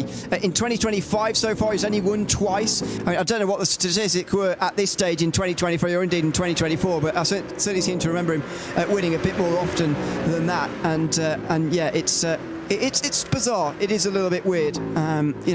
Got to slow down first of all in this qualifying session, and he's gone backwards in this race. Let's not forget. Yeah, I think that's kind of like the kind of one of the things that we wouldn't necessarily see too much from Marcel Cinčić in the times past. Not only getting a slow down penalty in qualifying, fair enough, that happens, but then also moving backwards from it. Now, obviously, the 3 drivers, there was qualifying bands behind him, but it's maybe a little bit difficult, but that's sometimes how it goes. Also, you've got to accept, especially at this point in the competition, for some of these teams, every team's got a very different mentality as to how they're doing coming into these evenings, because theoretically speaking, that like all of these teams are going into the Esports World Cup. Virtus Pro could be going through straight into the finals, but that's completely out of their control. So it's kind of like, do whatever you want this evening. That's it. It is a little bit, yeah. Like I said earlier, very, very weird feeling for Virtus Pro, especially knowing that tonight matters, but not for them, although it affects them. So it's, a bit weird. Out of the final corner, and the race, Virtus Pro and Vitality tied on points as things stand, and one overtake could dramatically change these standings. Darren McCormack is one of those who's looking most likely to do it. Kaki Oliveira is looking to get some points for BS Competition here, and he's going to change the leader of this championship almost inadvertently by making an overtake himself. An extra 3 points for BS Competition, 3 taken away from Vitality, and now Virtus Pro are leading again. Yeah, this is going to be, like I say, some important points there for BS Competition if they are looking to win the round tonight, as much as it does seem as though they're almost too far behind already, being 21 points off of the lead of the group. Every position you make up, obviously you gain points, and you're taking points off your rival, so that's obviously a nice little bonus. But also, we've seen these races where they'll look like this, and then one little mistake from someone, and it completely turns things around. So it's kind of one of those ones of, as drivers, you're probably better off ignoring the points altogether and just doing the best that you can, because you can only score as many points as you can score. You can't magic a race victory out of absolutely nowhere. And me on the grid, I couldn't even manage a point, so that's fine. Even though once upon a time you were able to race against guys like this, No, you don't like to mention it. That was a long time. Look, I remember taking part. The first time I ever saw Nikodem Wisniewski in sim racing, it was around here. It was in the wet. It was in the Virtual Endurance Championship, November 2015. Oh my God, I'm old. And it was in the pouring wet. I think he finished 2 laps ahead of our team. in 6 hours. So I definitely couldn't keep up with him then, and I definitely couldn't keep up with him now. It was, well, I was watching that if all those years ago, if it makes you feel any better. But yeah, that was a wet afternoon, that's for sure. Goodness me. Anyway, down in towards turn number 1, and here he is. Speaking of the devil, Thibaut Casabon defending from Nikodem Wisniewski down in towards turn number 1, and he can't go anywhere this time around. Wisniewski, he will have to try again later. Mikhail Statsenko, I'm afraid, is dropping through the field right now. Great pole lap, not such a great race so far. Yeah, my bad. Sorry if you do believe in the commentator's curse Virtus Pro, I'll cop the whack on that one. It doesn't exist, but still, things are going to get slightly worse for them. As how did he catch that? He was definitely sliding his way into the corner. That wasn't my eye, was it? Well, I think he got hit by Casabon. Not really sure how he saved it, though. Normally you go around in those situations. Yuri Kastorp certainly did in the first race this afternoon. But anyway, now he's going to attack him, is Casabon on Statsenko. Here comes Wisniewski. He doesn't quite squeeze himself into that gap, and he can't go through. Ferris Stanley queuing up here as well, by the way, as Marcel Cincic and Wojciech Fiala, who have all joined in as well. Yeah, certainly so. On board with Nikodem Wisniewski, looking to the outside. He'll try and get a slightly better exit here. Cannot get one, though. And, of course, you then pay yourself for this awkward final corner. You don't want to go out too far wide, though, because if you do, obviously, you're inviting your teammate Ferris Stanley to dive one down the inside. Alas, on this occasion, no movement happening from behind, and so you just settle into the slipstream and try and look for the spots down into the first corner. You can make it around the outside of that first corner. The problem is it gives the inside for what is effectively the second turn, which is actually turn 3. And the outside line almost always prevails. Here comes the superior speed, and straight through the middle it's opened up for Wisniewski. He can't quite do it, though, but Statsenko's being hung out to dry on the high side. And that was very late on the brakes from Casabon. Too late again in towards turn number 1, and he might take both of them here. Get up to 6th place, Nikodem Wisniewski. Outside line for turn 3. There he is, looking for space. Can he find it? No. Casabon keeps the inside, and he'll keep 6th place. Statsenko's gone backwards by 2. Here comes Ferris Stanley through the long right-hander, and he's waiting for it, actually, is Statsenko. He's waiting for the defence, and he makes it. So Statsenko holds on from Stanley. Then it is Marcel Cincic, and look at this, he's crawling all over the back of Ferris Stanley now as Vitality looks to extend their sudden lead they found here in Group B. Down on the way towards turn 10. Stanley on the inside. Here comes Cincic on the outside, big slide, gets the inside for the second part, slams the door closed, and he gets up to 9th place. And all these drivers might be gaining an extra position by the end of the race. Darren McCormack just dished a 5-second time penalty for exceeding the instant points limit. That comes down to track limits excursions. That's what you have the instant points for. So basically, he's abused track limits, most likely at turn 3, too many times during the race, and thus has been handed a 5-second post-race time penalty. He still has, though, 2 laps to try and build that 5-second gap on the group behind. I think that's probably unlikely, and I think Virtus Pro could be losing a whole heap of points. Advantage, Vitality. Could it be more so here with Yuri Toman on the rear end of Kevin Rose Jr.? Oh, he's had a look, but I think he's biding his time here, Yuri Toman, to be honest. Further in the background, that was all happening between Casabon. Oh, Wisniewski and Statsenko, it certainly was. Down the middle, this is the very Stanley battle, and there is contact. Marcel Cincic turning a bit too early there, and he sort of hooked Ferris Stanley around. And this is costing them all time, and it's helping Darren McCormack stay in front of these guys. Yeah, indeed. The more they fight, the better it is for the Irishman, who sits up in 5th position at the moment, 2.2 seconds clear of Thibaut Casabon, Nikodem Wisniewski and Mikhail Statsenko. Of course, those lot will more than likely jump ahead of Darren McCormack, courtesy of that 5-second post-race time penalty, but you just never really know. What a disappointing run, though, from pole position for Mikhail Statsenko, down to 8th position. Just not there at the moment. Yeah. It's the curse of Lewis McLean, I'm afraid, is weighing heavy on the shoulders of Mikhail Statsenko, and it's a shame to see after the pole lap that he was able to produce that he is down in 8th position now and struggling clearly a bit more in terms of race pace than what he was in qualifying. But great lap for him, great to see him on pole, but unfortunately it doesn't look like he's got the pace to sustain that for 10 laps as opposed to 1. That 10th lap, by the way, is coming up right now, and Kevin Ellis Jr.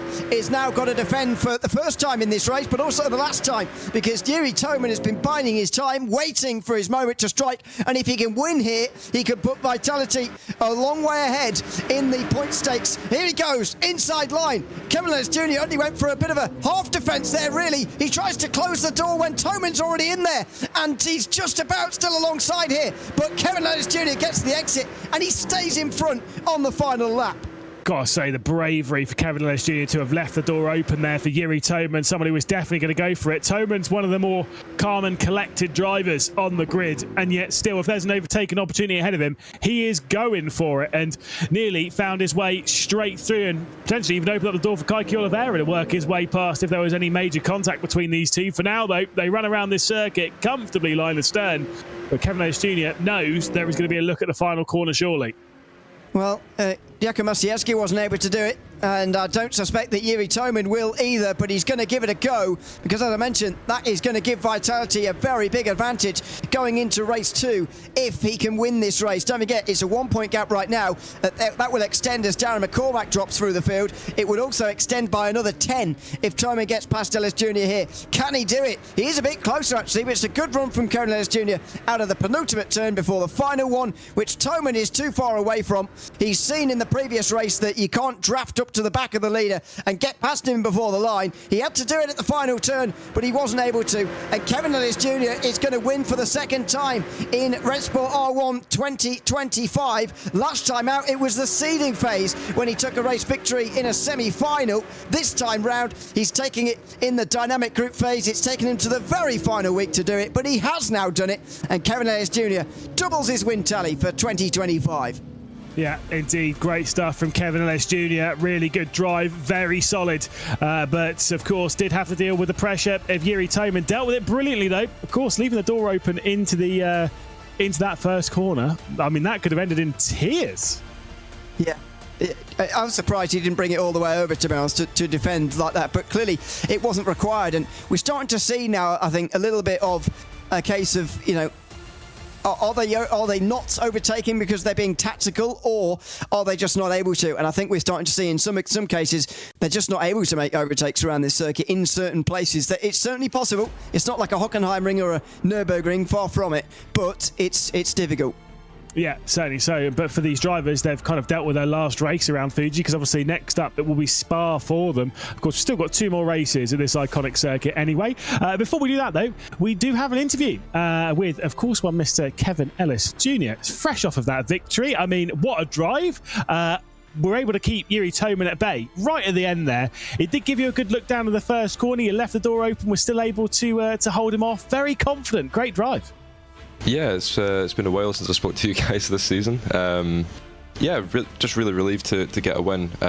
This round there's not really anything we can do. It's completely out of our control. So you know, we're just here to try and have a bit of fun and test some things for EWC. Obviously, our fate lies in Williams' hands, kind of thing. So yeah, we tried a couple of things. Managed to get a 1-2 in quali, which is obviously best case scenario. And yeah, in the race, things just sort of panned out pretty well. I was thankful that it was Yuri behind me in another Aston, because our issues in the last sector against, you know, any of the other cars is a big struggle to deal with. But thankfully, yeah, we're in equal machinery, so my weakness was also his weakness, so I was able to kind of use that to my advantage and hang on. I wanted to ask you a little bit about the Aston Martin, actually, and congratulations, by the way, Kev, on the win. What is the sort of difference? How have you been finding it this season, going with an Aston Martin, a completely new car for you guys at Virtus Pro? Yeah, it's been a tricky transition, to be honest. You know, the car is quick, but there's a couple tracks, Fuji being one of them, where it is a really big struggle to extract the speed out of it. Yeah, we have struggled to, as a team, to collectively get the speed out of the car when it matters, and the one-shot quali, obviously, Dara's been able to adjust to it a lot better than we have, but I've definitely struggled this season. You know, there's weeks where I've struggled in quali pace, but my race has been fine, or there's other weeks where it's been the opposite of that, so I've not really had a complete package coming into a race, but thankfully, yeah, we've managed to slowly chip away at it over the last few rounds, and yeah, I'm just a bit relieved to finally get a win again. It's been too long since the last one, but you know, we're getting there. I think for EWC, we'll be in a good spot. A big confidence boost for you. I'm sure obviously one more race left to go before we head our way to Riyadh. That'll be at Spa. Best of luck for it. That'll be a bit later on in the evening though. Go have a good rest. Thank you very much, guys. Cheers. Kevin Ellis Jr. then taking the victory, but Ewan, you got some highlights to talk us through. Yeah, and it was a hairy start, wasn't it? 4 wide down in towards turn number 1 on lap 1 here at Fuji. Kevin Ellis Jr. coming out the other side with the position. Gregor Schill getting turned around by his teammate. Not a moment that BS Competition will be putting up on any wall anywhere, I wouldn't imagine, in a framed picture. Not a great moment for Gregor Schill as he dropped down towards the back end of the field. Again, much like what we saw in Group C, but a single file for the next part of the race as they've sized each other up and they figured out how they're going to race this last portion here. It was down towards the midfield and the back end of the field, actually, where the action got spiciest. Like guys like Darren McCormack coming through the field. A lot of defending for Thibaut Casamon over the course of the race in his Aston Martin. This was Casamon actually hitting what the Virtus Pro Aston Martin of Mikhail Statsenko, who somehow hung on to it in the end. Statsenko would lose a couple of places, though, eventually to the hands of Thibaut Casamon and Nikodem Wisniewski. This is further down the back end of the field as Ferris Stanley and Marcel Cinčić went side to side. Cinčić been a bit rude there in all honesty and slamming the door shut, but he got his place eventually, and the battles would continue to roll on behind as Ferris Stanley tried to win that one back again, and Wojciech Fiala got involved as well. These three fighting over 3 points, 2 points and 1 point down towards the back end of the field, all of which would change later on, of course, with penalties. That was Cinčić almost turning around Stanley entirely. Then the final lap when Kevin Ellis Jr. didn't fully defend the inside line in towards turn 1. I thought that would have been a sure thing going backwards and going back into second place, but Yuri Toman couldn't get it done, and Kevin Ellis Jr. was able to take the first race win of 2 here in Group B, the final round of the dynamic group phase here tonight. It's Kevin Ellis Jr. who takes that race win, his first since the seeding phase, and then Yuri Toman just in behind him. Kike Oliveira with quite a quiet race to third, ahead of Erhan Yoski, part of the team that scored most points during that race, just about. Thibaut Casamon a few seconds further behind, with Wisniewski and Statsenko just in behind him. Wojciech Fiala eventually won the battle for 8th, although Darren McCormack only dropped in just behind him. So not too many points lost in the end for that 5-second penalty, because most of it was to his teammates. Then Marcel Cinčić, Ferris Stanley and Gregor Schill rounding out the field in what I'd describe as a little bit of a disappointing opening race for BS Competition. Yep, indeed, but it is Vitality that have the control then in that group there, just a little bit in Group B, but that's fine. We'll have to wait and see how that thing is going to unfold, obviously, in the race later on in the evening. Now, it's time to head down to Group D. Now, the bad news, the 3 teams are about to see over the next 2 races, or this race, then their race at Spa later on in the evening. These are the last times that we'll be seeing these teams in RENNSPORT R1 in the spring season here in 2025. They will not be progressing to the Esports World Cup. So they are the teams that will finish in 10th, 11th and 12th. It is, of course, the Thibaut Courtois Esports team, or Team TC if you want to call it that way. It is ERA and it is Guild. So it's the last time we'll be seeing these teams and drivers take to the track here in RENNSPORT, which is a bit of a shame. But what that does mean is they've got nothing to lose. So let's get after it. Yeah, it's going to be fun to watch, isn't it? It's going to be very, very fun to watch indeed. Especially, a couple of these teams who've bounced around Group C a little bit. Unfortunately, Guild have been a little bit disappointing this season and have only scored 4 points. I think they finished bottom of the group every time. And now we're hoping to at least alleviate that. ERA and TC Racing have managed to climb themselves through the field a little bit better on some occasions, though, which has been encouraging to see. TC Racing, though, somewhat surprised me, only got 1 race win, despite the fact they got promoted to Group C for a singular round. Guild have also only got 1 race win, but I don't know if you're already looking at your notes or whether you're cheating already, Lewis, but can you name me the circuit they both got their only win at without looking? Well, I'm already looking, so it was Jeddah, it was Jack Keith, and it was Marco Pajic, so... Rubbish. That's fine. Sorry. I was looking for the stat of how close Guild have been to not scoring just a single point. And that was also at Jeddah, where they were 1 point away from finishing second in the group. Yeah, to ERA, I presume you were. It was, yeah. Second that time round, yeah.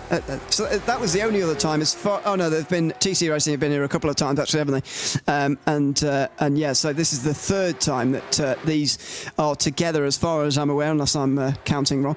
But yeah, there's certainly three teams that know each other very, very well at this stage. I prepared that so meticulously as well. You just had the answers in front of you. That's very disappointed about it. I have to try and find a stat later on that I can quiz you on that you don't know the answer to and can't cheat on.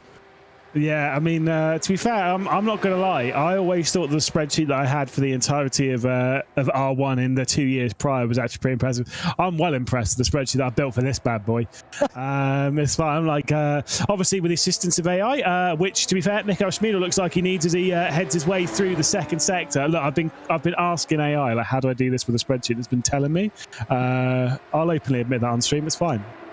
Whenever I ever ask it anything, it comes up with some rubbish that's not real. Well, you need to learn to ask it the right questions then. Maybe I do. Give it more questions and more context. And honestly, it will spit you out the exact formula you need. It's great. I think it's one of the worst inventions there's ever been. But God, you're such a northerner.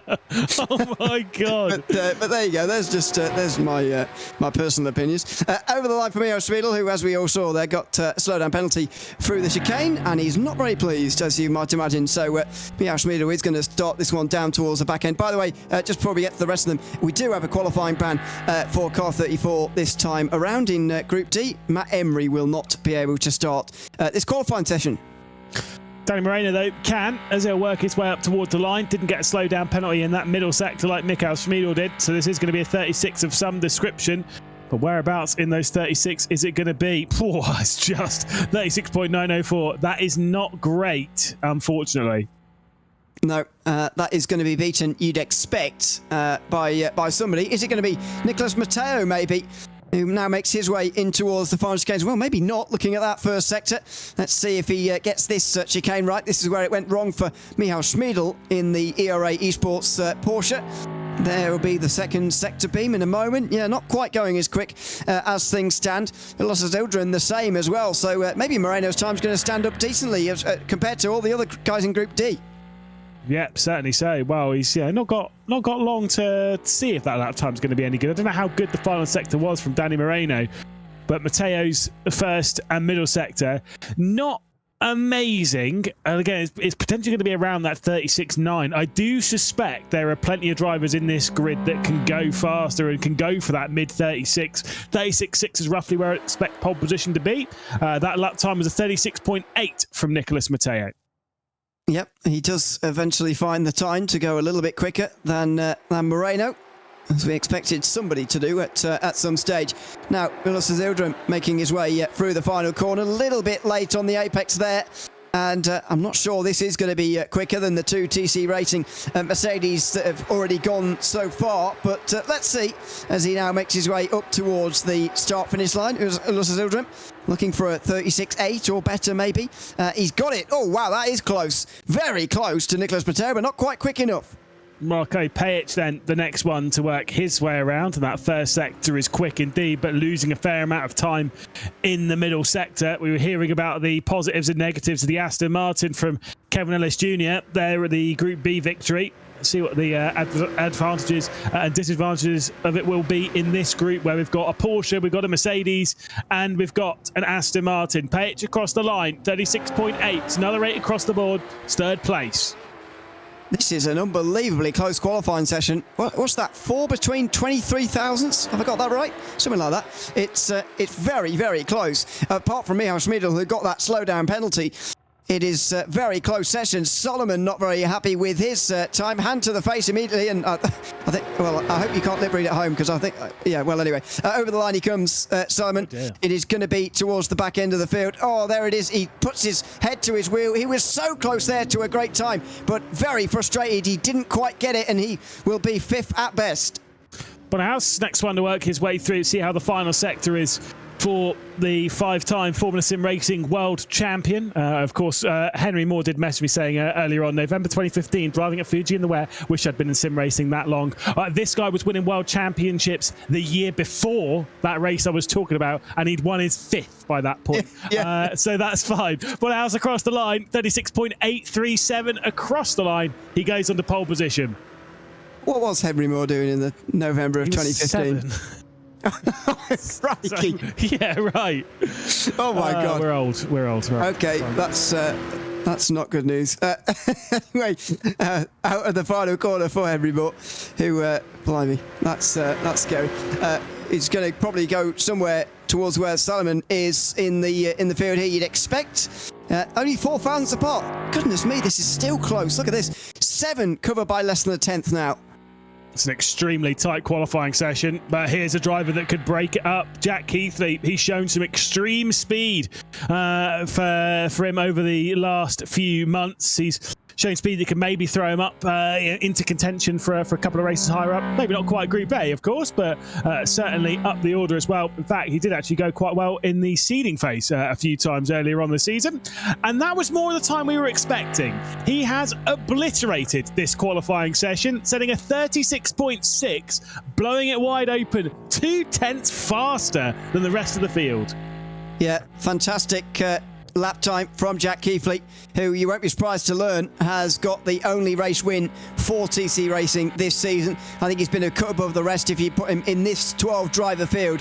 I think he's been by far and away the best of the 12 drivers here, and it's going to be a shame not to see him at the Esports World Cup because he's done some great things for TC Racing this season. Augustin Torlasci there, the final driver for TC Racing to come over the line. He goes into 9th place. Bit of a tight line coming here for Robbie Stableford, and I don't think he's had a particularly great lap, but of course, do remember when he was victorious here, as much as he's had a purple first sector, I think the second sector is all right, but that was a weird line through the final corner. Maybe it's going to work out for him, I don't know. It just seemed a little bit too tight, wasn't carrying enough speed out. Has he got to slow down or anything? No, it was just a very tight line. The guy's saying, I'll shut my fat mouth. That was fine. He did win around here earlier on in the season. He's been very strong so far this season. There's Robbie Stableford as well, but not quite as fast in qualifying as this man. There is Jack Keithley giving us a thumbs up. I'm sure he'll be celebrating wildly later on if he can take his second race victory of the season. But let's wait and see on that front. As we know, pole position round here is not always the best starting position for the race, bizarrely. Yeah, certainly so. I mean, Robbie Stableford, when he won in Group D earlier on in the season at the circuit, that was done from 8th place, which, you know, pretty impressive, actually. That was actually the first race of the dynamic group phase as well. The 2 other races from that group, Jamie Fluke did win from pole position in a Mercedes. I'd say Jack Keithley's position to potentially win from that spot is quite high. However, one of the main things that we've spoken about quite a few times is it does come to Robbie Stableford and his ability to start off an evening very strong, because he has won the opening race of the evening a couple of times so far this season. Yeah, I mentioned it about Jack Keithley earlier, that he's probably the best of the 12 we've got on show in Group D here today. I think maybe saying he's a cut above the rest is maybe a bit harsh on Robbie Stableford, actually, who has been a very strong component of the ERA Esports lineup this season as well. And, you know, they've given it a good go, ERA, with a lot of drivers who haven't done so much of the driving in RENNSPORT as some of the others on other teams. And they've given it a good go, same for TC Racing as well. But unfortunately, those 2 drivers not able to get themselves to the World Cup with their teams. But here is Jack Keithley anyway, out there for a bit of fun on the last round of the season, getting his pole lap, and here it is on board with Jack Keithley. First Mercedes on the server this time round, out of turn number 1. Bit of a slide on the exit, and then making his way towards this turn 3, and then the very, very long right-hander at turn 4 and 5. As I mentioned, it's going to be about the start of the race for him in a few moments' time, when he looks to hang on to that pole position and turn it into an early race lead. Certainly. So see how tidy the lap is here from Keithley. It's looked absolutely fine, like just calm. It's been relatively, that 36.6 is a lot more representative. Of course, the pole time from Group B was a 36.528. The pole position earlier on the evening was a 5.66 from Group C. So as much as it's not a 5, it's a little bit more representative comparative to the rest of the field, who was struggling quite a lot down in the 8s. This one was a 6.35, which would be good enough for the top 6 on either of the other grids that we've seen thus far. Can tell you something right here, right now. Of course, we'll be seeing Group A into action a little bit later on in the evening. This would not be good enough for pole position in Group A. That lap time is going to be pretty rapid. In fact, I almost think the Group A pole might be, well, it might be closer to a 3 than it is a 5. Yeah, I think so.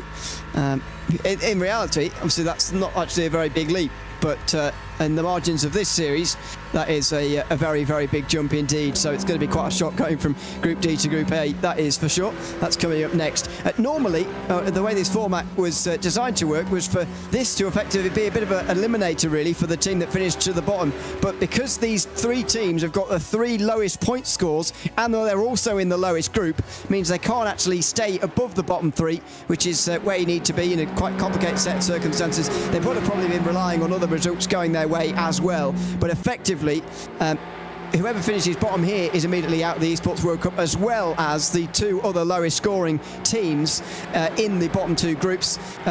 We already know those 3 teams are going to be contained within here. So unfortunately, it's not going to be quite an exciting eliminator as we were maybe hoping for, but it is a bit of a chance to race for pride and some very prestigious R1 race wins, which are starting to rack up for a couple of the drivers on this grid, like this man, Robbie Stableford. Yeah, the jeopardy would have really came if a team like MSI or Falcons had found their way back into this group. Of course, Falcons have actually found their way out of this group just last week. But should one of those teams that are already in that top phase of the standings, if one of those had been in here, then the jeopardy for them would have been, if they'd finished last in this, then almost regardless where they are in the championship, well, I'll say almost, completely regardless where they are in the championship, they would be out. Alas, it isn't the case. It is the bottom 3 teams taking well, I would say taking a trip out of the championship rather than not taking the trip over to Riyadh, which, again, blessing and curse, means they don't have to deal with you and me for a few days. I'd say that's a curse. What, not dealing with us or dealing with us? You know, it's a privilege, I would say. Would you? I'm joking. I'm going to let you sit. I'm going to let you sit on that. I don't know. I don't actually think that about myself, by the way, just before anybody gets any ideas. But yeah, it is a shame. You know, it would have been nice to see everybody there, of course, because in years gone previous, we've had 12 teams there. It's going to be just the 9 going to the World Cup this time round, which is a little bit different from what we've had before. Certainly so. Well, let's talk you through the penultimate race here at the Fuji Speedway, of course, this evening, and of course this online season. It's Matt Emery starting from the final place on the grid after a qualifying ban. It's Mikael Schmidl with a slowdown penalty that sees his way into 11th. Agustin Tolashi will start from 10th spot, then Gabriel Salomon from 9th, with Henry Moore for the Guild team from 8th. Then Danny Moreno in 7th, Marco Pech in 6th, with Ulash Zilderim there for ERA in 5th. We get Nicholas Matteo, and then 3 different teams in the top 3. It's House, it's Robbie Stableford, and it's Jack Keithley setting the fastest time to grab himself pole position in the group. Can he hang on to that victory? Let us know what you think in the chat. Of course, twitch.tv/RENNSPORT_GG if you're watching elsewhere around the world of sim racing. Head over that way, drop it into chat, ! Bet, team, whichever team you think is going to win, and then whatever points you want to put down for it. Which team is going to win this race? You don't have to say driver, but you have to say team. I'm going to go for ERA. I think second place has proven to be a very good place to start, and Robbie Stableford certainly can deliver race wins. We've seen that in the past this season in 2025, so I'm going to go for ERA, but even if you're pushing me to be more specific, I'll say Robbie Stableford will be the race winner of this one. I'm going to go bold. I'm going to go Guild. Why not? Banter, innit? So stick me down for 10 in that. Why not? And I am not going to pick one of the drivers. Don't you shake your head at me. Why not? You got look. This race is probably going to be a little bit wild. They've got absolutely nothing to lose. None of these are taking the trip out to Saudi Arabia in a month's time.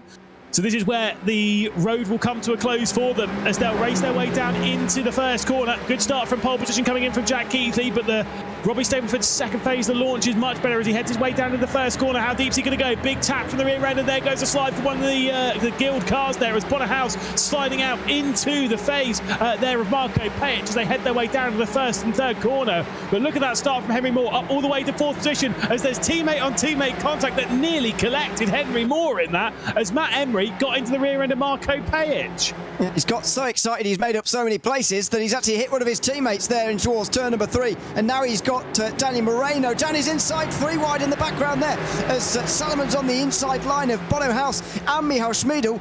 House and Schmiedel 9th and 10th is a surprise to see, along with Ulysses Ildrum, to be honest, down towards the back end of the field. But this is a very, very open group so far. Looking at the points as things settle here on lap 1, down towards turn 10. Oh, it's going to be a melee here as Pajic, or Emery, sorry, goes, oh, it was Pajic, went a little bit deep down there and towards turn 10. Henry Moore's worked his way up into third position. He's looking for his first podium in R1. Of course, in the final night for him in the championship for the Guild team, at least here in the spring season, trying to march his way forward, has been able to work his way past Nicholas Matteo. Big slides in the background, sees Matt Emery opening the door potentially for the likes of Gabriel Salomon and Michal Schmiedel. And it is indeed Salomon that's maybe coming through. Big squeeze, and out in the background, it's Bonnerhouse dropping backwards from the front of the field into a barrier as well. It goes from bad to worse. He has had a miserable season, Bono House, and that will be the end of it here in race number 1. He's going to finish last unless something dramatic happens further up front, which right now is looking quite likely, in fairness. Down towards turn number 1 again, it is Stapleford leading ahead of Keithley. They're ahead of the rest of the field because from third place backwards, it's carnage. Henry Moore's still there, but he's 3 wide along with one of his teammates, Marco Pajic, Nicholas Matteo as well for TC Racing. It looks like Guild have finally sorted it out, and they have, well, just about. Henry Moore stamps on the brakes almost in front of Nicholas Matteo there and lets his teammate through. He's still on the defensive here, Moore, this time for 4th place.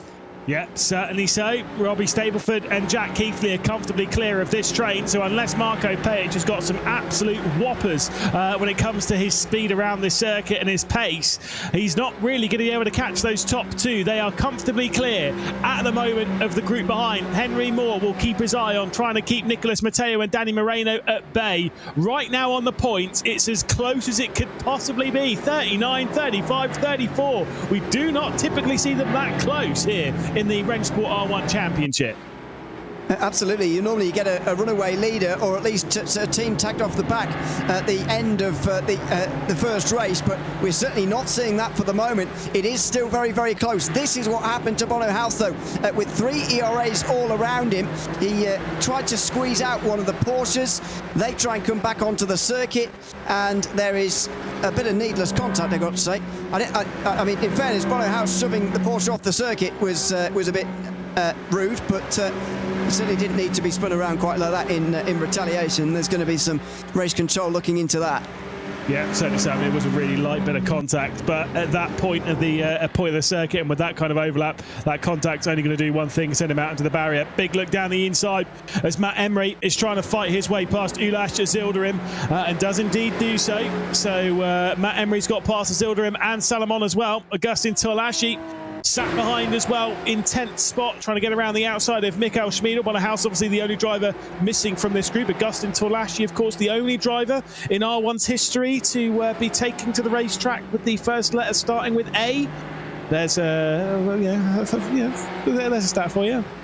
It's the kind of high-quality statistics you're employed for. Henry Moore's the only one with H as well.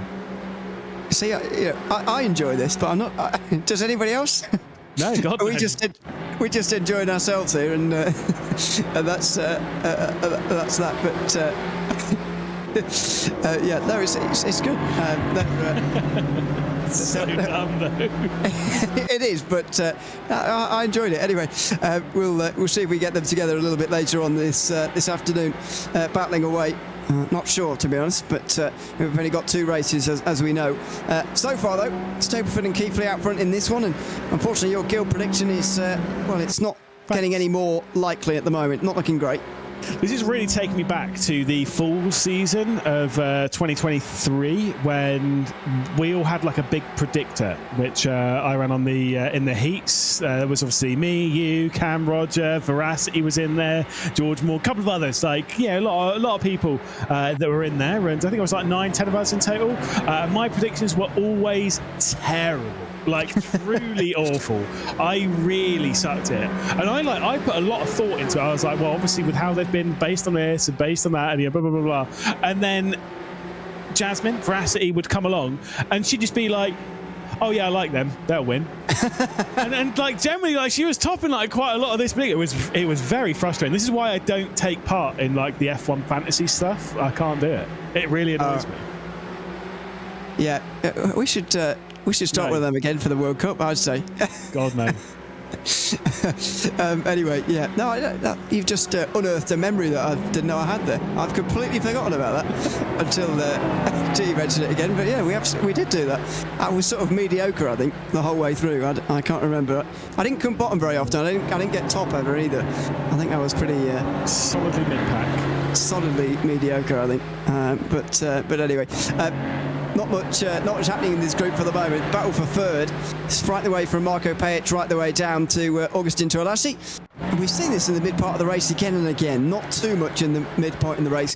It's been a single file, and then it all seems to kick off towards the end.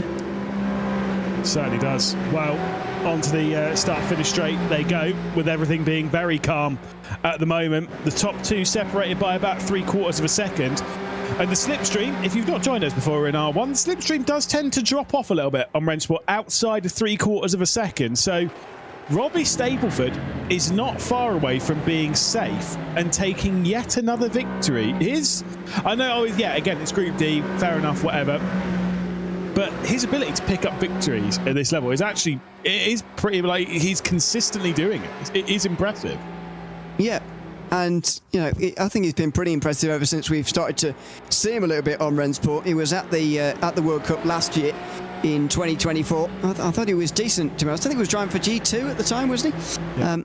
Yeah, in the BMW, certainly. He's in the Porsche now, but he's taken to it quite well. And not many drivers coming into RENNSPORT after not being with us from the start have taken to it quite as well as the likes of Robbie Stapleford have. And so, yeah, it's very, very impressive to see.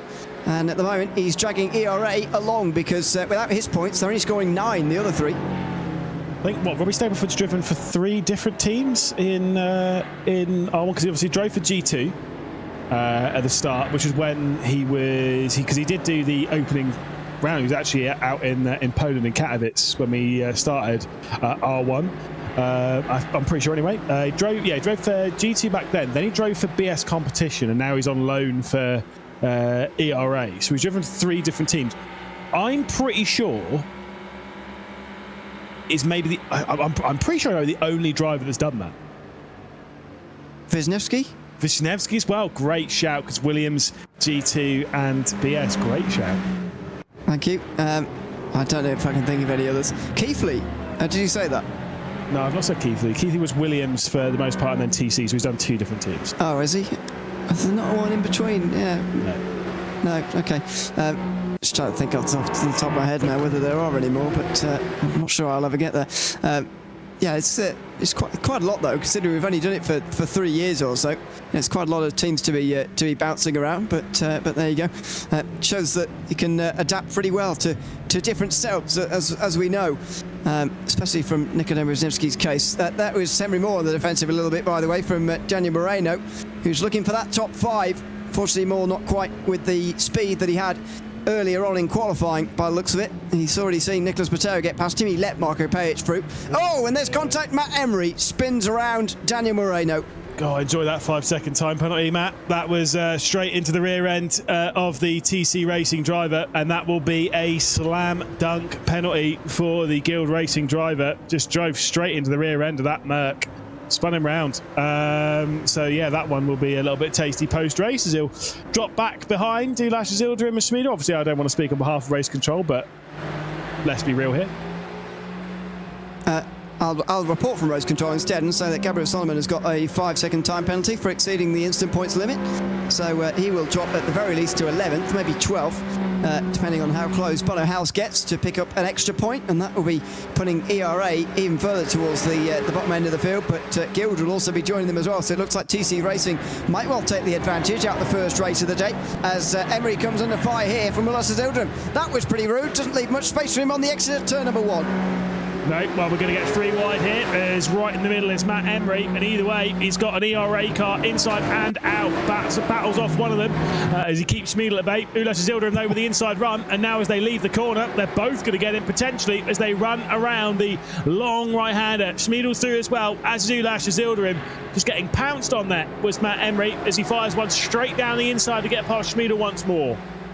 That was all over the place there, and pretty close to disaster at one stage.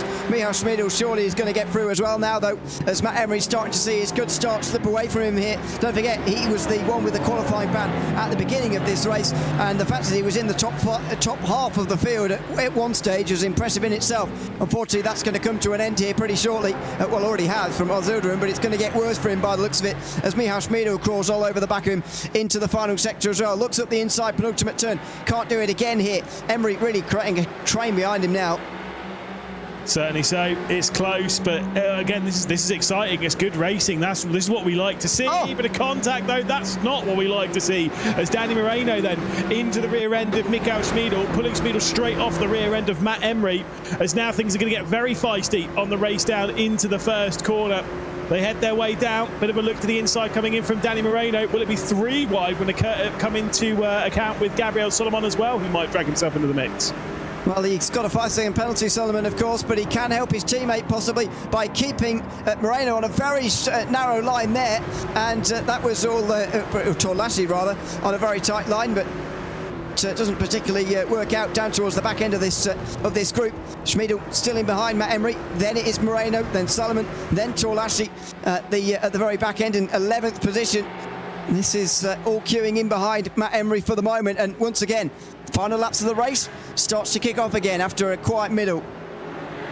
A bit of a look there, and there's going to be some contact there. Gabriel Solomon into the rear, into the side rather, of the TC car of Danny Moreno. It could drag in Augustin Torlassi still. As much as the drama that we've seen in this race, as much as all of the fisticuffs that we've seen, those points, Ewan, still remain very close indeed.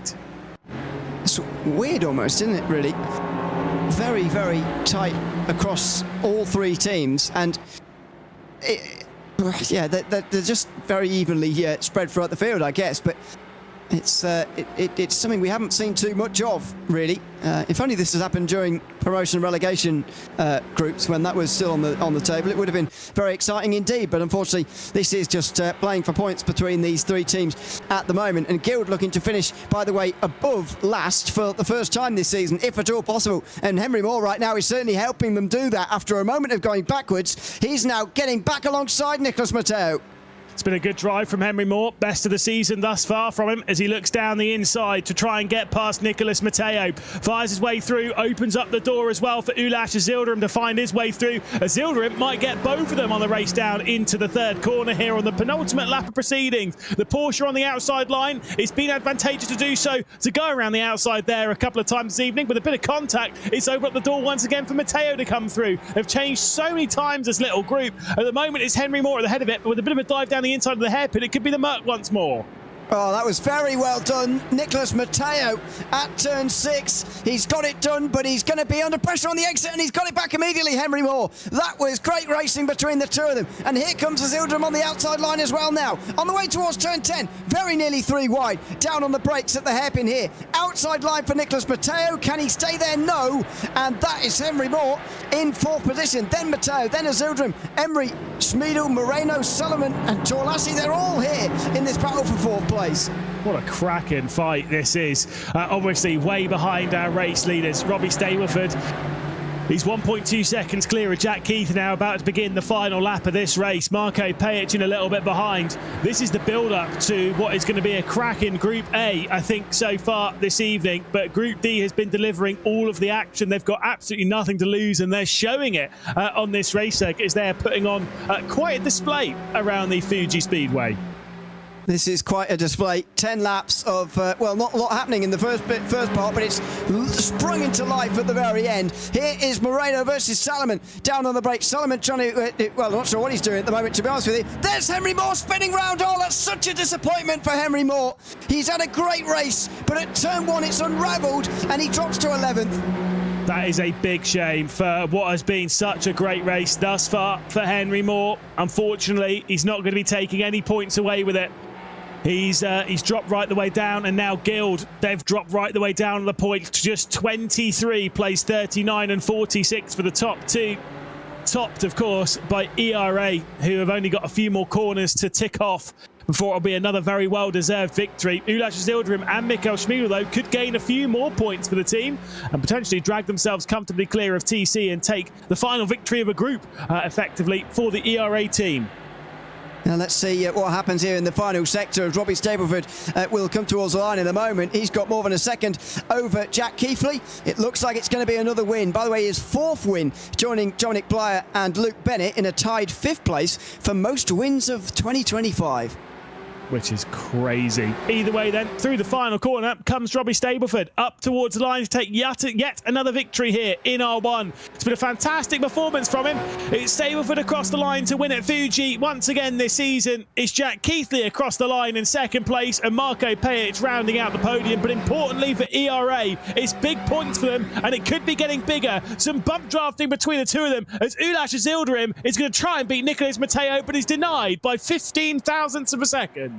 And don't forget, those points are going to change a little bit after the race because it looks like Salomon's going to lose 2 places. We'll confirm in the post-race results. We've also had Augustin Torlassi in the last couple of moments get a 5-second penalty for exceeding the incident points limit as well.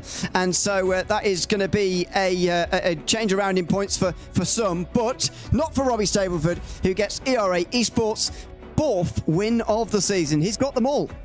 Yeah, indeed. He's been very impressive for the ERA team and continues to impress. Maybe he'll take another victory a little bit later on in the evening when we go racing around the circuit, the Spa-Francorchamps. For them now, it's a 2-hour wait until we get to that point as our eyes and attention will head our way up to Group A in a few moments' time. But keeping our eyes here on Group D, and it's kind of the race that we were expecting. Maybe not quite as chaotic as we were expecting, though, but entertaining nonetheless. It absolutely was, and I believe we've got the race winner with us now, Robbie Stableford, who has taken 4th race victory of the season in 2025 at RENNSPORT R1. Congratulations, Robbie, on the win. I mean, as we were just saying before you came in here, we were expecting a bit more of a gloves off, all bets are off kind of Group D race, to be honest. What were you expecting from this one compared to how it eventually went for you? I was expecting it to be carnage, to be honest. Last races of the season, innit? So everyone wants to prove something. But yeah, I was a bit unhappy with the qualifying lap, but we always know that P2's normally got the advantage on the first lap here. So I was overly chuffed after I came out the first corner, P1, and I had one job, and that was just to pull away from Jack, and that's what I did. So yeah, I'm happy with that. Happy to close out the season with another win. All good. What's the mentality like, though, in a round like this where, as we've kind of discussed quite a few times, there's nothing really that you can gain from doing it. So, but there's also nothing really that you can lose either. So it's just out here having a bit of fun.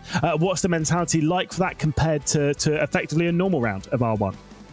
Still the same. I mean, we want to get the team on the top step of the group, but also for myself, just to pretty much prove a point that I've still got it and can race at the top.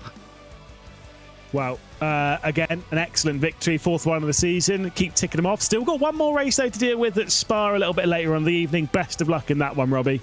Cheers. Hopefully do the second.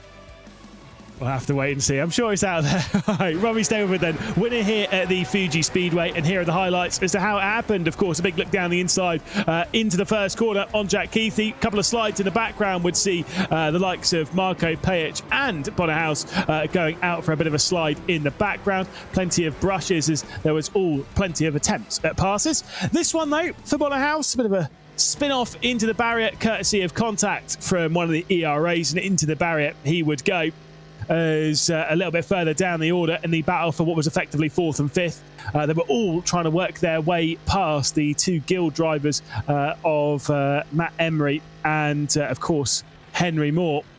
Meanwhile, still those moves working on, still trying to find their way through, but unable to do so on each occasion. They would have a look down the inside of the first corner whilst all this was going on. Bit of a spin and a bit of a tag as Matt Emery would get into the rear end of Danny Moreno.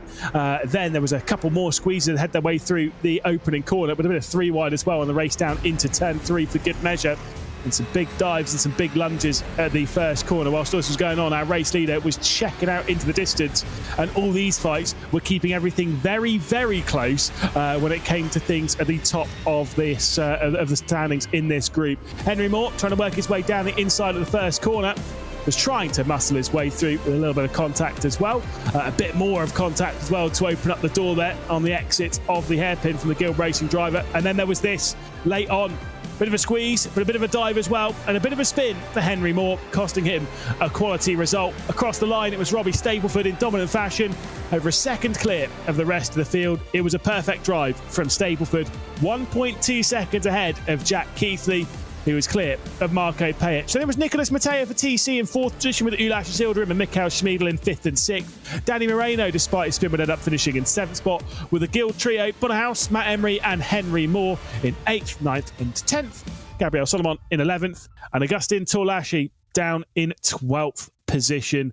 So yeah, it wasn't the perfect race for TC, but it was a very solid start to the evening for ERA. Race victory, and they'll be leading the points in the group as well. Time to talk the big stuff though, Ewan. It is Group A o'clock. This is what we've been waiting for all night. Williams must win. That is the important part of this group. Yes, they must score the most points of these 3 teams, and they will be into the Esports World Cup proper instead of having to go through the qualifier. They'll all be going to Riyadh, but in what stage of the competition will they have to enter? It's worth noting that Williams have not been in Group A yet this season. They are the 6th team to do so, though. Virtus Pro have been in here twice. Miles and BS Competition have also made a singular appearance, but nobody's been able to do much about Porsche Coanda and Team Redline, who are both average well over 40 points per race in Group A. When you consider the race we've just seen there, where none of the teams scored more than 40, the fact those 2 teams are averaging more than 40 a race is pretty extraordinary. Just over 44 average for Redline, just over 47 average for Coanda. That's a very high average for the amount of races they've done. Yeah, they are unbelievably consistent, brutally consistent, the top 2 teams, and they'll try and keep that up this evening. That said, for them, for both Porsche Coanda and for Team Redline, regardless as to what happens this evening, those 2 teams will already be moving through into the Esports World Cup finals. It's only Williams that can change their fate. They're the ones that are in control. They can change the fate of themselves and the fate of Virtus Pro. And trust me, a win tonight, the win in the teams tonight for them would be incredibly important, because it takes you out of the last chance qualifiers and moves you straight into the Esports World Cup finals, which comes with 2 added benefits. Number 1, you know you're walking away with some prize money out of Riyadh. So that's always a bit of a bonus. And number 2, you get a day off as well, because when the last chance qualifiers will be happening out in Riyadh, you won't be a part of it. So you can have a breather. You can kind of settle yourselves, get out of it, control, calm down. So there is a couple of added benefits from getting straight through into the finals, which for Williams to do so, again, a win is all that would matter. Yeah, and I believe they've got the best chance of any, because there's just 2 races here in Group A and all the groups, in fact, here tonight. I think we've seen it close after race 1 on a couple of occasions here for that other team joining Porsche Coanda and Team Redline. Now, obviously that's not easy, and it's going to be difficult for them to maintain that. But I think they've got a great chance with it being 2 races rather than the usual 3, which has benefited the teams with more depth. Here is Jordan Caruso, though, to start off the qualifying. He's after Kevin Ayres Jr.'s win earlier on, by the way. He's the only driver to have won during the seeding phase and then never again. So here's a bit of an interesting stat, a bit of a fun one. Of course, we have had 12 races of Group A in the dynamic group phase. And I know, again, you love a stat. When it comes to Porsche Carrera and Team Redline, and when it comes to the points for a given race, so let's say, for example, Porsche Carrera score 55, Team Redline score 36, and then in this case, Williams would score 17, right? So that would mean that Porsche Carrera and Team Redline have finished first and second, theoretically, in that race. On only one race out of those 12 has either a Porsche Carrera or a Redline finished third in the group. Only once. Now that's interesting. Now, go on. Who beat him? Who was the team? Who was the pesky team that broke that up and finished second? First of all, I thought it'd happened more than once to begin with. But the team that did it, I'm going to go with Mouse. Nope, Mouse was third in all 3 of their races. It was Virtus Pro. It was in race 3 at Daytona. They scored 20 points. Team Redline scored 19. So it wasn't great. Portugal underscored 69. Here comes Caruso, though, across the line. Bit of a rotting afternoon for all of them in that in that group. There's Jordan Caruso, though, as you say. 36.6 immediately, and he looked disappointed, by the way, as he was finishing that. Immediately quicker and in amongst that pole time for Group D. I can tell you 36.6 not going to be anywhere near good enough to be competing for anywhere near the front of this group. We are talking much faster than that. 2-3 tenths faster, 4s, maybe the odd 3. Let's see what Kevin Siggy can do across the line to chuck himself into the books at the moment. His teammates going a few hundredths slower behind. It is a 0.4 for Kevin Siggy. There's some time left in that final sector, time that maybe Luke Bennett can find. Well, these first 2 sectors maybe not looking so strong. Those first 2 for Kevin Siggy were very, very good, by the way. And that might be a difficult time to beat for these next 2 coming up. Luke Bennett, who was especially strong at Monza. Not sure how many points he scored. I think it was up in the region of about 70. He scored in 3 races just as an individual. Scored a big proportion of Team Redline's points as they went on to win that round of the dynamic group phase. He slots himself in between the 2 drivers with the times already. And Josh Rogers has got a slowdown penalty. Am I hallucinating? Nope, you're certainly not. Josh Rogers has fallen foul of the qualifying system around here, so it's a slowdown penalty, and it will be a lap which will send him to the rear end of the field. You are right, by the way. Luke Bennett won the first race and won the third race, finished second in the second race back in Monza, scoring 70 points on the dot. An incredible round for Luke Bennett. No driver has scored 75 points, by the way, as Josh Rogers then will work his way up towards the line and will cross the line in 4th. Yeah, no kidding, by the way. Nobody's won all 3 races. That's very hard to do. Yeah, but what I mean by that is that no driver in any of the 4 groups, in all of the attempts that we've had, the 4 rounds, not a single driver has scored 75 points, which I think is fascinating. Yeah, there's been 4 rounds, but effectively 4 groups, so that's 16 goes at it. And we'll... Yeah, it's not happened, so yeah, fair enough. Team Redline, though, looking strong to begin with. They are going to have Jeffrey Whitroad hanging them back as a bit of an anchor because he's got a qualifying ban for this first race, but the rest of them are doing the business for the moment. Now, what's the heart and mouth moment like for the Atlassian Williams Sim Racing team? Tinko van der Velde will be the first driver to come across the line for the blue. Let's see if he can throw himself into the mix. This lap time's looking more like it's going to be the 0.6 variety rather than the 0.4 that Kevin Siggy set, and it is indeed a 0.6, 4,000 slower than Sebastian Job. Yeah, that's not the great start for Williams that they needed, but I think with all respect to Van der Velde, it's the likes of Daniel Pastor and Dominic Blyer they'll really be leaning on here to try and get into that front row and try and battle for the race win, which they are going to need on at least one occasion here tonight if they're going to win the group, which would be an extraordinary turnaround. Here is Dane Warren making his way up to the line now. 2 race wins to his name this season. The last one was here, and he'll be starting from 2nd place if this position holds so far. That's a good lap from him. A great final sector from Dane Warren. Of course, we head to Vasilios Benetsiotis. You can tell that Jeff Rietveld was supposed to be the next drive round because we get to see an awful lot of this final sector from Belletsiotis. First sector, about a 10th off where we'd need to be. Let's see, Daniel Pajdor's gone fastest in the first sector, proving the mighty Mercedes can indeed throw itself around this Fuji Speedway in a comfortably fast manner. Unfortunately, the sector times, what we're seeing from Belletsiotis, I think it's going to be in 7th place. Well, let's see. He's going to get ahead of Josh Rogers at least, which he wouldn't have been expecting at the start of the session. But that is only because Josh Rogers has not got, or got a slowdown penalty rather, during his lap time. A shake of the heads from Belletsiotis. He is not particularly, he takes his headphones off as well as he runs towards the line. Just needs himself to breathe a little bit before this race begins, and he'll turn his focus to that immediately here as he comes over the line. Now, oh dear, 37.0 from him. Yeah, that is not a pretty lap time. Middle sector, though, not pretty from this driver here, Daniel Pajdor, who's had plenty of highlights over the 2025 season, has had a few lowlights as well. He works his way through the final corner, taking all of the track. He shakes his head. I don't think he's particularly pleased with it. I'm not sure it's going to be the best run up towards the line, losing a little bit of time in that middle sector. Firing gets through an excellent opening sector of the race, but I get the feeling it's going to be around the 0.6 and around Sebastian Job and Tinko van der Velde. Slightly ahead of Sebastian Job, but it is a 0.6.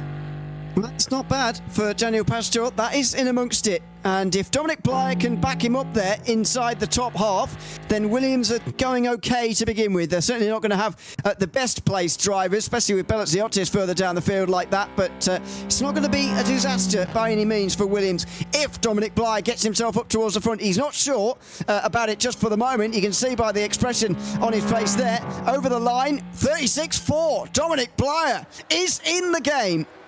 Yeah, an important lap time then from Dom Blyer. Needed it, as did the Williams team. One more time left to come in then. It's Charlie Collins to be the first of those. Collins, who actually struggled a little bit for pace around here at Fuji earlier on in the season. He finished in 7th position, in 7th position, and in 6th position in the 3 races that we did at Fuji. What's he going to be across the line? Straight up onto the front row of the grid ahead of his teammate Dane Warren. No pace struggles for Collins this time. Not this time, but it is Kevin Siggy who takes pole position here at Fuji. The man who's won 3 times this season so far. The latest at Jeddah in the opening day of that, or the opening race of that afternoon. Can he win the opening race of this afternoon as well? As we've seen, going to be difficult from the outside of the front row after that pole position for him. But, of course, well, to be fair, Kevin Siggy, this driver here, did qualify on pole position in race number 2 in Group A earlier on in the season, the dynamic group phase. And guess what? Didn't win. Josh Rogers ended up winning that race, as Rogers would win the first 2 races of the dynamic group phase before finishing in 3rd position in the 3rd and final race. So maybe you're right. Maybe you are right. Maybe pole position is not the spot. It's certainly not been the spot this evening to be starting races from, that's for sure. Same as at Jeddah, wasn't it? I'm not sure. Yeah, Jeddah was really bad for starting from pole. To be honest with you, I think this is kind of the same. I mean, this is our final race of the day at Fuji, by the way. Normally we don't change track halfway through the day, but don't forget we are going to Spa for the second race for every group here, as we're about to get hit halfway in our evening after this round. I think Fuji's the same, to be honest with you. I can't see how this is any better for those who are starting in pole than what it was at Jeddah, really. Yeah, I mean, which is kind of interesting because realistically, I think earlier on the season that maybe we weren't seeing it. I don't remember when we were racing it earlier on in the season which side poles started from. So I wonder if pole earlier on in the season was started from the inside. That said, my memory does not go that far back. Because the older I've gotten, the worse my memory's got, and that's why I have spreadsheets for everything.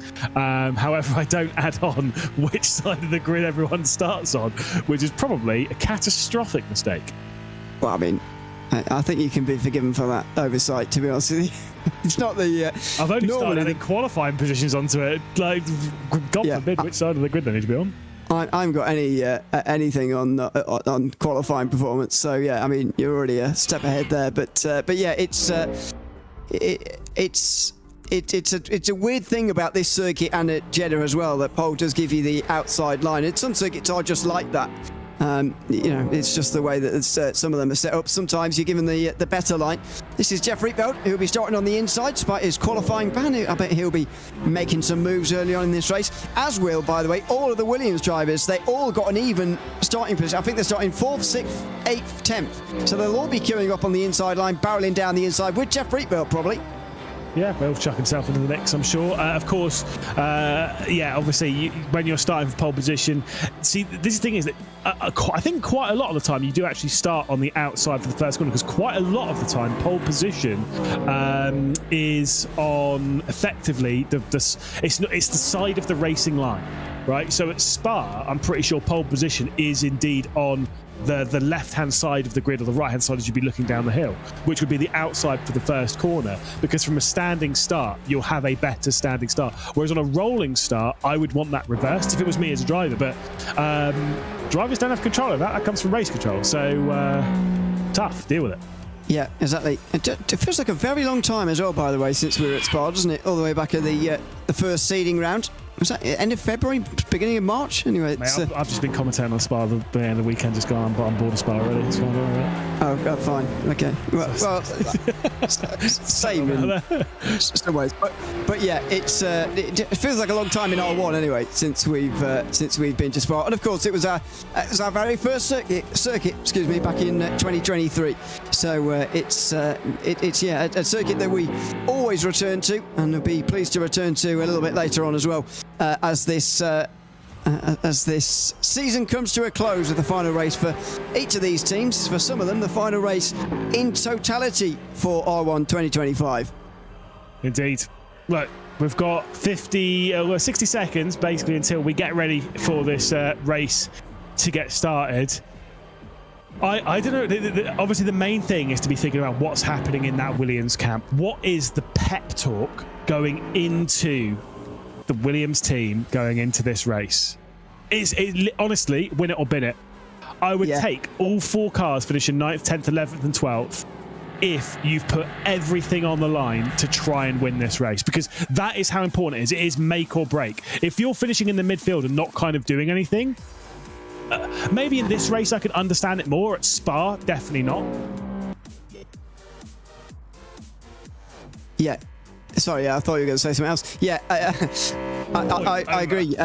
I agree. I mean, there's just no downside, is there? There's no downside at all to finishing. If you're giving it a go, finish 9th, 10th, 11th, 12th, doesn't matter. There's no downside at all. They know that this season, if they don't win this group, they're going to finish 5th in the team standings. That is going to the qualifier stage. You're definitely going to the World Cup. That is confirmed. They've got more than enough points to manage that. They have had for a couple of weeks actually now. They know that they're not going to get through into the top 3 on points, and so it's all about can they get through by winning this group, and this is where it starts for them. Here is the grid for the first race of the day. In Group A, it's Jeff Rietveld who's got that qualifying ban. He will be starting from 12th. By the way, there'll be another qualifying ban for the man alongside him in the second race. Josh Rogers in 11th to start this one. He got a slowdown in that qualifying session, by the way. Then on one side of the grid, the inside, all of the Williams Esports drivers, or Williams Sim Racing, I should say. Vasilis Bertsiotis, Tinko van der Velde, Daniel Pastor and Dominic Plyer. On the other side of the grid, a combination of Porsche Commander and Redline drivers with Jordan Caruso, Sebastian Job, Luke Bennett and some of the others as well. That's disappeared. So anyway, then there's a few more up towards the front before Kevin Siggy, who's on the pole for this final race. But look at that. Williams Sim Racing queued up on the inside line and ready to barrel themselves in towards turn 1 down the inside, I'm sure. Well, Team Redline have 0 points in the at least in the stream chat. But of course, if you do have any points, exclamation mark bet, and then whatever team you think is going to win the race. Is it Williams? Is it Porsche? Is it Redline? Who's winning this one? We'll have to wait and see. But drop that in the Twitch chat, twitch.tv/RENNSPORT_GG if you're watching elsewhere across the internet. Going to be very interesting to see who takes this first race of the day. Could be massive as far as the destination of the Esports World Cup goes. Virtus Pro will surely be watching on here with a degree of nervousness, that's for sure, as Williams Sim Racing have a great chance to get into the Esports World Cup without having to take on the qualifier. Let's see, though, as they line up in towards turn number 1 for the first race of the day here in Group A at Fuji Speedway. Down in towards turn 1, Siggy to the middle of the road. Collins defends the inside line and not on the inside Dominic Blyer on this occasion. Bit of contact in front of him though, and Siggy goes a bit wide. Colin's going to get a good exit. Dane Warren's going to get third, and who's going to get into fourth position? Luke Bennett is just alongside Dominic Blyer here, in towards turn number 3, and Blyer hangs on. It's only 4 for him though, and Pastor is only holding on to 6th place. It's a net loss for Williams Sim Racing off the start of this race. Yeah, not what they needed at all, as they have to focus on moving up the order now and finding their way through. Bit of contact between the Porsches and the red lines, bit more up here as well, as Kevin Siggy's opened the door for Dane Warren to come through, potentially for Dom Blyer as well, who gets to the outside as they work their way through these fast kinks. He's taken a wider line because he wants to carry more speed down into the braking zone. Siggy's going to fill the mirrors of Dane Warren. It's a Porsche Commander 1-2 though, as Charlie Collins is running out clear. There was Daniel Pastor out 1.5 miles wide from the apex and a hairpin in the background. That is a lot of points lost as well. Williams down to below 20 points in this race as Siggy tries to push out Dominic Blyer. He's still on the inside here, Blyer, and he's going to be up to 3rd place. He's really flying the flag for Williams Sim Racing at the moment, and they're actually getting quite close to Team Redline immediately here in race number 1, but it's not 2nd place they need, it's 1st, and Team Redline at the moment are in a bit of trouble. Rebound's not going anywhere. It's Siggy, Bennett and Joe 4th, 5th and 6th right now. Yeah, Joshua Rogers got up into 7th spot behind Sebastian Jobe at the moment. Could there be more progress? Could there be an epic result coming in for the Porsche Commander team, who won all 3 races around here in the dynamic group phase in round number 4 of R1? Here comes a look down the inside with the bump draft coming in from those 2 Team Red lines. It's Kevin Siggy getting the assistance from Luke Bennett, who started on the front row on all 3 races back in Jeddah. Side by side on the exit, and Blyer is going to see that 3rd position stay very short-lived. Kevin Siggy moves up into the 3rd position ahead of Blyer. Next in line, Sebastian Joe watches on as Josh Rogers comes under pressure from Daniel Pastor, and it all happens further behind. That's a bit of a tighter line from Bennett, who might well try and follow through as well into turn 6, not quite, but look at the 2 leaders, Charlie Collins, Dane Warren, 1 and 2. Porsche Commander taking control here. Wonder if Sebastian Jobe's going to be taking the trip out to Riyadh. Of course, throughout quite a lot of this season, it's been Enzo Benito fighting for that seat and actually earning it. He's been a very good driver, has Enzo Benito, so far in 2025 in the camp. Has obviously been passed in the seat by Sebastian Jobe, who, fair enough, I get that. It does irritate me, though, that he drives around without his lights on, because it does look worse on the red light. It's just the complete black lenses look worse. I don't want to say it, but it doesn't. I can't say I've noticed, if I'm honest. Honestly, it was the first thing I noticed when he jumped back in. I was like, why is his lights off? Okay, I'll try and see it here, but I've not noticed it, if I'm totally honest. Anyway, I'm sure he can see where he's going. Here's Josh Rogers trying to overtake him, though, on the way towards turn 1. Good start for Rogers, as you mentioned a few moments ago. Gained 4 so far. And Porsche Commander leading this group by some distance already here. Well, I can't quite do the maths because it's changing. That's Blyer going deep on the brakes. Way too deep, in fact, and he loses a place to Luke Bennett. Things are going bad to worse for Williams. The Atlassian Williams Sim Racing team, Dom Blyer, their highest placed driver at the moment, just 5th place. They're scoring less than 20 points. They need to be scoring more.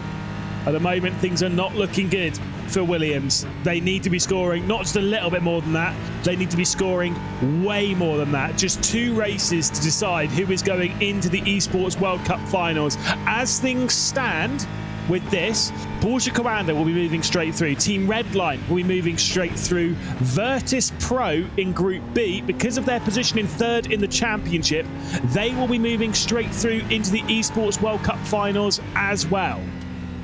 Yeah, and don't forget that Porsche Commander and Team Redline are fighting to be top of the group not top of this group, sorry, but top of the overall table. They are currently tied on points, and whoever finishes ahead of the other in this group will be top of the table come the end of the season, and that's going to come with a bit of reputation attached to it as well. So Porsche Commander and Team Redline are certainly going to want that, and that's what they're fighting for here, along with Williams Sim Racing fighting for a place in that top 3. And a chance to avoid the last chance qualifier, as we were talking about earlier. A chance for a day off in Riyadh, where it can be a pretty intense week especially for a driver going for titles. It's a very long and difficult week, and if you can skip a day, they would certainly like to. So far, Williams Sim Racing have not really thrown everything at it. Unfortunately, they've only gone backwards. I mean, one of the only overtakes have been made so far is Van der Velde getting past Jordan Caruso for 10th. We did question quite a few times last year when we had the last chance qualifiers as to whether it was actually advantageous to do it because it gives you a little bit more seat time out there in Rio. Obviously, being a LAN event, you actually have very, very limited seat time with the 12 rigs on the stage. However, looking back on it, I think, you know, Redline, for example, they obviously did not take part in the last chance qualifiers. They were clear; they had the day off. They came back so rested, so comfortable. The minds were chill, and then they won the team's championship and the drivers' championship with Kevin Siggy and, of course, the entirety of the team. It was a fantastic effort from them. I'm not saying that they wouldn't have won had they gone through the last chance qualifier, but I think it did help that they could avoid that part of the process. Yeah, it's maybe a driver-by-driver basis, to be honest. Some drivers have really like the time away, and others maybe not. So I don't know if we can put a whole blanket thing over everybody. It's definitely a good thing to avoid, but Williams Sim Racing is certainly going for that here today. So far, it's not worked out quite so well. On average, by the way, a team that is not Porsche Coanda or Team Redline score between 20 and 14 to 20 points at any given race. This is exactly fitting in with that average with just a 19-point score. BS Competition have the best average, by the way, at 19.3. So Williams doing exactly what the other teams have done. They're just coming up against some very, very stiff competition. Now, you'd sit here and you'd think, right, obviously going into Saudi Arabia, this is a slam dunk. It's going to be either Team Red on a Porsche Coanda, which, by the way, has been the battle in sim racing for the last, I was going to say 5 years. I was going to say 10 years.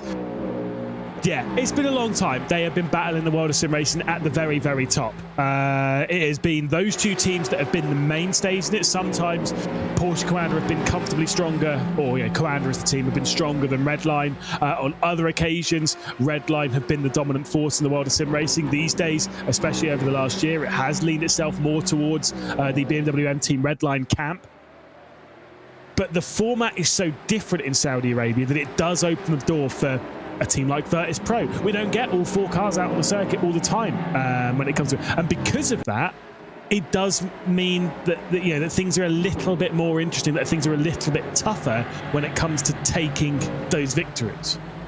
Yeah, it will be more difficult. You've got to remember that, it was Rogers gets down the inside here of Sebastian Jobe. That was a bit clumsy. And here come the Williams drivers actually on the front straight, and they're surely going to all help each other now as Daniel Pastor pulls alongside immediately. That's going to get Josh Rogers boxed in here. Now he needs his teammates, Pastor. He needs Belaziotis and Van der Velde, because there you go.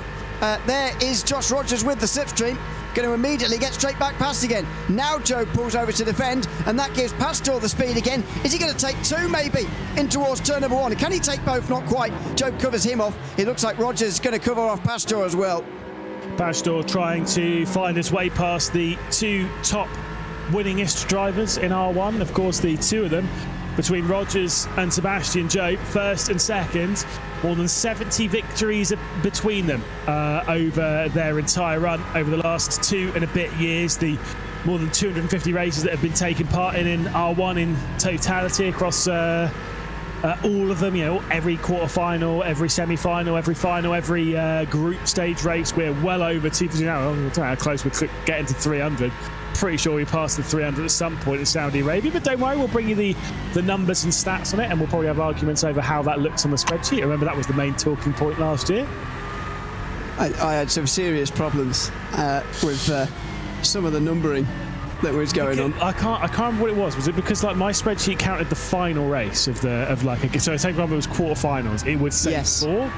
And then because there was 2 semi-finals, it would then say 6 because 4 quarterfinals, then 6 being the 2 semi-finals, and then 7. So it was basically the number of the final race. Ewan, Cam, Zach, everyone was like, "What is this?" Yeah, well, yeah. The main problem I found was that the first one is not called number 1. That was 4. Yeah. Exactly. First row number 4. Nobody starts counting from the number 4. So anyway, I can get my head around that. Anyway, Josh Rogers alongside Sebastian Jobe again. As you mentioned, these 2 brilliant drivers in R1. They have been for years. as we know in the world of sim racing, making contact again. And here comes Daniel Pastor again. Really is helping Williams Sim Racing. If they can get all three of these cars just up a little bit further, then they'll give themselves a chance. But right now they need a bit of a miracle. Round the outside for Joby, he'll have the inside for the long right-hander. And can Pastor insert himself into here? Not quite. Yeah, he can't pass either of these two up ahead, and the problem for him really is that the gap has then grown between Sebastian Job and Dom Blyer to 2.2 seconds, a gap which will not be closed down throughout the entire running of the final few laps of this race, and thus any further points potential for the Atlassian Williams Sim Racing team has basically gone. It is Dom Blyer trying to take on the two red lines, who are way behind the Porsche Commander duo of Charlie Collins and Dane Warren. It does look as though things are going to be slipping through the fingers of the Atlassian Williams Sim Racing team. We've done a great job to get through here into Group A, but it does seem as though their chances of progressing into the Esports World Cup finals will have to wait until the last chance qualifiers when we go racing in Riyadh. No movement coming in from Daniel Pastor yet. He had a chance there, though. He really had a chance to fire it down the inside there, and he didn't decide to go for it. I think if that was any other corner than the final one, then he probably would have gone for that. Here comes Josh Rogers again, though. Oh, dear, it's free wide further back as Caruso and Rietveld get, well, they're ganging up on Tinko van der Velde a little bit here, who's going to be in the middle of three wide if he's not careful. Caruso goes backwards. Rietveld with the double toe further up front. Pastor goes for two. Can he get them both? He is going to, because Rogers goes very deep there, but he's going to pull it back in time. In fact, Pastor only gets Sebastian Job in the end. He is single-handedly keeping them in the game here, but with Jordan Caruso gaining places, it gets more difficult. Here comes Van der Velde on the outside. If he can stay there, he'll have the inside for the long right-hander, and he does. Can he keep this 10th place? Crucial for Tinko van der Velde to try and keep Jordan Caruso at bay. At the moment, Caruso's got the inside line. They fire it down to the hairpin. The outside line comes in from Tinko van der Velde. He goes out wide, gets it all crossed up on the curb as well as they depart the hairpin. Where is this going to end up? It's the inside line, though, for Tinko van der Velde as they almost go three wide. Bit of a dab of the brakes coming in from Jeff Rietveld, who was trying to look to the outside. Then comes the inside line from Tinko van der Velde, who's going to squeeze Jordan Caruso straight up onto the curb. And this could work out in favour of the Mercedes, and it does indeed do so. The Atlassian Williams Sim Racing team, they're still hanging on to 10th spot and some important points, but second in the group doesn't matter for them. It is only first in the group, and at the moment they are 33 points behind Porsche Commander heading into the Circuit de Spa-Francorchamps. They need to be scoring more points here if they are to get through into the Esports World Cup final straight away. If not, Virtus Pro will be the team joining Team Redline and Porsche Commander in the finals. Yeah, and Virtus Pro cannot do anything other than support Team Redline and Porsche Commander, which I'm sure they don't often do, to try and beat Williams Sim Racing to that group win here tonight as Rietveld comes up to the back of Caruso here and goes down the inside. This would help Williams, well, all the teams actually, if Porsche Commander would lose points. Obviously, it's not going to lose them the lead in this group, but it would just take a point away from him if Jordan Caruso would lose that place to Jeff Rietveld. He doesn't, and Van der Velde holds on to 10th as well. So there's a designated group there for 10th, and there's also that one for 6th place, which surprisingly is being kept together right now, despite the fact that Josh Rogers is leading it. Yeah, certainly so. I mean, look, Josh Rogers, after starting from the rear end of the field, he's going to have to do that at Spa as well, starting from the back. And yeah, that's not going to be easy either. It's not going to be a great final evening of the season online here for Joshua Rogers. But still, he's doing what he needs to do for the team. He's scoring some decent points. His teammates are doing the heavy lifting at the moment. Dane Warren, who's finished on the podium in 3 races out of 3 around the Fuji Speedway, could be making it 4 from 4 this season. Charlie Collins will make sure that it's going to be 4 victories from 4 races for the Porsche Commander team around Fuji. Will they be able to do something very similar at Spa, where they started out the season so very strong? Of course, Charlie Collins started out the season incredibly strong around there. Could he take the double on the night? Well, he is looking good right now to take the first here, Charlie Collins. If he does, he will join Darren McCormack on 7 wins, by the way. If he could take this win and have the chance to go in front of him as well. by the end of the evening, but let's wait and see on that front. We are on the final lap here, and Daniel Pastor, instead of putting the pressure on Rogers, is defending from Sebastian Job for this position right now. Here is Caruso and Van der Velde as well, and John Caruso's through here. They could have done without that. Williams Sim Racing, they lose another couple of points. Porsche Coanda extend their lead out front here, at top of the group here of Group A. Yeah, indeed. It grows further. It's 22 points over Redline. It's 35 points over Williams. It's looking comfortable for Porsche Coanda. Do remember, again, a victory for them this evening will put them ahead of Team Redline in the standings, at least in the overall, which would give them top seed heading into Saudi Arabia, whatever that means. When it goes out there, of course, you do still want to be top seed. It was a little bit advantageous for Redline, if I remember correctly, last season. I can't remember what they gained from it. I think they got to pick the first track, if I remember correctly. Yes, yeah. Pretty sure they did. Yeah. I'm sure Porsche Coanda will know more than us. Based. Yeah. Yeah, they certainly will. But they've not done it yet, of course. They have, though, got a 1-2 for this first race.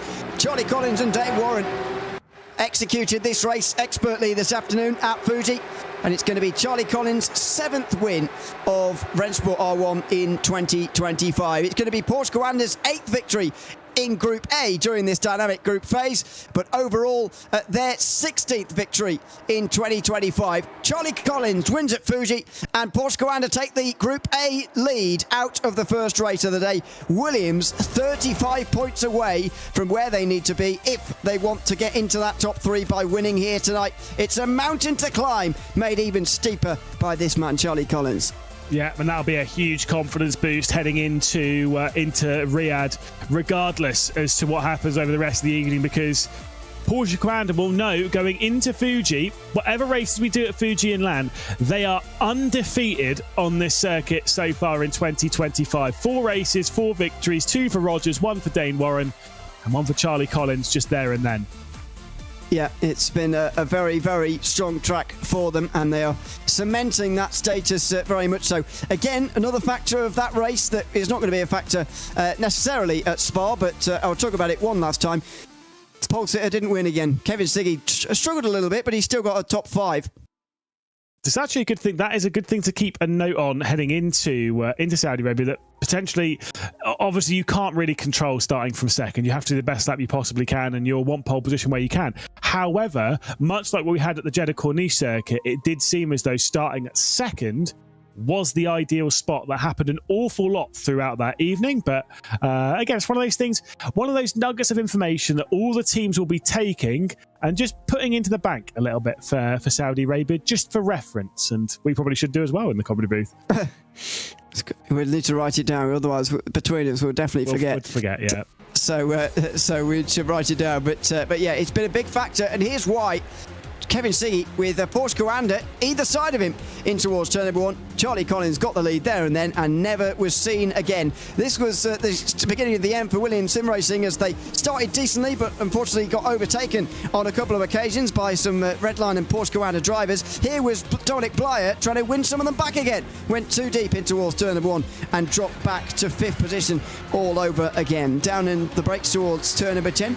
All things were nice and clean this time round. No unnecessary contact in this group down at turn number 10. This was Josh Rogers giving it a go, I think, at the final corner. A little bit of contact here, a little bit further back, which allowed Daniel Pastor alongside for a brief moment, but didn't last very long before he was drafted back past again. This is again down in towards turn number 1 as Porsche Coanda and Team Redline went door to door, as they have been on so many occasions this season. It was Joe versus Rogers, as Daniel Pastor, as I say, tried to get himself involved. He wouldn't make the double overtake this time, only the singular overtake, which would be where he would finish in the end. This is on board with him right now, just in behind Josh Rogers. Couldn't gain any more positions other than that, unfortunately, for Williams, who end up with the lowest score of the 3 teams in that race. Through on the inside line came Jordan Caruso, a little bit further down with Tinker van der Velde battling away for 10th position.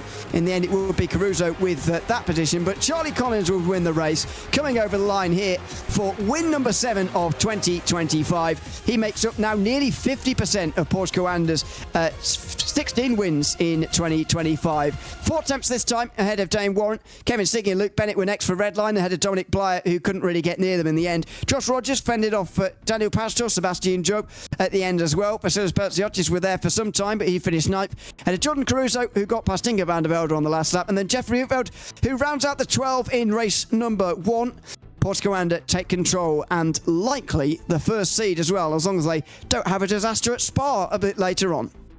Yeah, which, to be fair, Spa was a good hunting ground for them a little bit earlier on in the season. Of course, we had 7 races around here earlier on in the season because it was a part of our seeding phase where we had the typical format that we've seen quite a lot in R1, i.e. we start off with 4 quarterfinals. We then have the top 6 drivers move through into the semi-finals. Top 6 drivers from that move through into the final. So 7 races in total. They won 6 of them. The only driver who won that wasn't a Porsche Coanda was Darren McCormack, of course, in the Virtus Pro. And the important thing from that was pole position won most of those races. In fact, I'm pretty sure only 1, maybe 2 times, 3 times, pole position didn't win, but the victory still came from the front row of the grid. Charlie Collins won all 3 of his races, and only 1 of those he didn't have pole position on, and he qualified second because Don Bly decided it was a good idea to stick his Atlassian Williams sim racing team car onto pole position in the final. And that might be what's required here from Bly if Williams are going to do anything at Spa. It's going to be very, very difficult for them to do so by the looks of things after that first race. Although, having said that, that first race score was better than what we've seen from some of the other teams when we've seen them in Group A so far in 2025. This, though, is Spa, the second circuit we're using, second and final circuit we're using here tonight. The place where it all started here on RENNSPORT. This is the circuit itself. There are the famous corners, Eau Rouge and Radion, up over the top of the hill. And then the good overtaking opportunity up here at Les Combes, where so much drama has happened in R1 down the years. Then into the middle sector, which feels like a totally different racetrack to the other two. Twisty and turny all the way round. There's the the Pif Paf chicane. Then Stavelot, Curve pour Frere. And then it gets a bit more straight on again. Straight line speed, a lot more youthful on the way through Planchemont, which is pretty much flat out. And then in towards the bus stop chicane. One of the best overtaking chances, of course. And the scene, I'm sure, of some late drama in these final races of the dynamic group phase.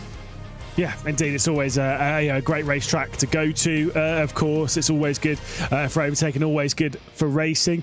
I always bring up the stats, see if you can remember it, Ewan. How long is it where you're almost basically completely pinned between La Source and Les Combes? How far is that run? How many kilometres is that run?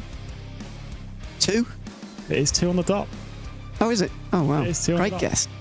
I didn't know that. Just wild stab in the dark from Ewan O'Leary. Fair shout. No, yes, it's exactly 2 kilometres from the apex of La Source to Les Combes. It's about a third of the circuit, isn't it? Nearly? The circuit's 7 kilometres, yeah, so it's about a third. Between a quarter and a third. Yeah, it's a very long way. It makes you realise that actually the rest of the circuit takes ages. When you have to do it. Anyway, this is the Group C standings. Not too much on the line here, but a bit of pride, of course. Mouse are certainly taking that at the moment. Although it's close, 9 points between them and Falcons, and then MSI only 24 behind going into this second and final race for Group C. In all of the 7 races rather. He said 6, but I'm stuck to even numbers now that we've done this dynamic group phase for a while. We get 12 races around. Of the 7 races that we had when we were racing around Spa earlier on the season, Mouse only had 1 podium, and that was Dennis Schoeniger in his quarterfinal. Falcons had 2, which was Thomas Tatler in quarterfinals and semifinals. MSI, I'm pretty sure they only had the 1, which was Jamie Fluke in quarterfinal 1. So they've all been able to finish on the podium round here. None of them have been victorious. At least this season, rather. Let's see if today might change that. Of course, Mouse did have victory in the first ever final that we had in R1 back in Katowice. Max Benneker taking that one. Yeah, absolutely. He's got good history round here. And we're already into the qualifying session. Got to say as well, just before we begin the times coming through, I've got to say Spa is home to some of my favourite R1 moments. That race between Marcel Chinchik and James Baldwin, was it as well? For the title, or not James Baldwin, sorry, somebody else. Maybe it was. To win the title or not in Munich was one of the best races we've ever had in R1, I think. And yeah, so it's a great venue of R1 moments for the last few years.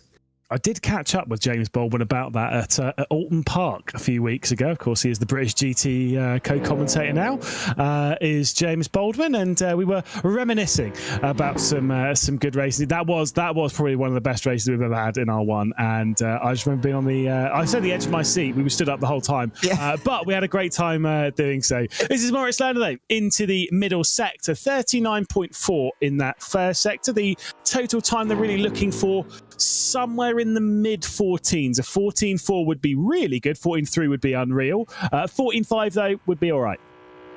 Yeah, and that's what John Robertson has got so far. Somebody who's gone quicker than them both though. Coming through third, Jamie Fluke most likely.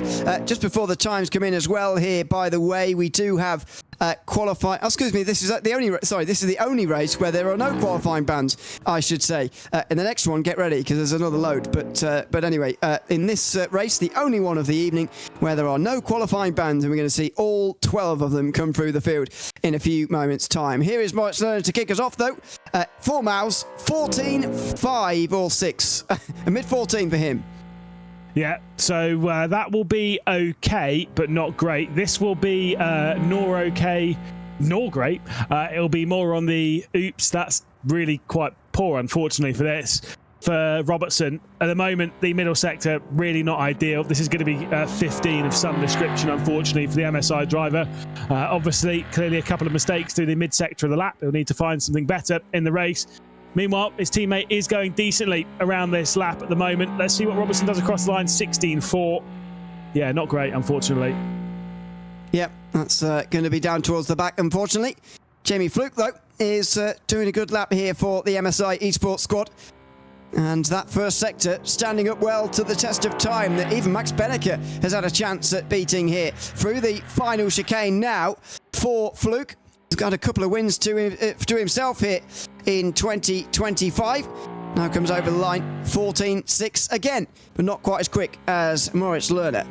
Yeah, not ideal. We get 3 of the MSI cars quite early in this session because we've already had Robertson, we've already had Fluke, now we get Jimmy Antunes across the line. The sectors are looking okay, but again, not great. This is going to be around the 45, 14.6 margin, depends on the final sector. Takes quite a lot of the curb in the opening part of the bus stop chicane. Meanwhile, Max Benneker is going quick at the moment. Let's see what Antunes does across the line then. It will be an 14.8 for him, unfortunately. Meanwhile, let's see this driver here.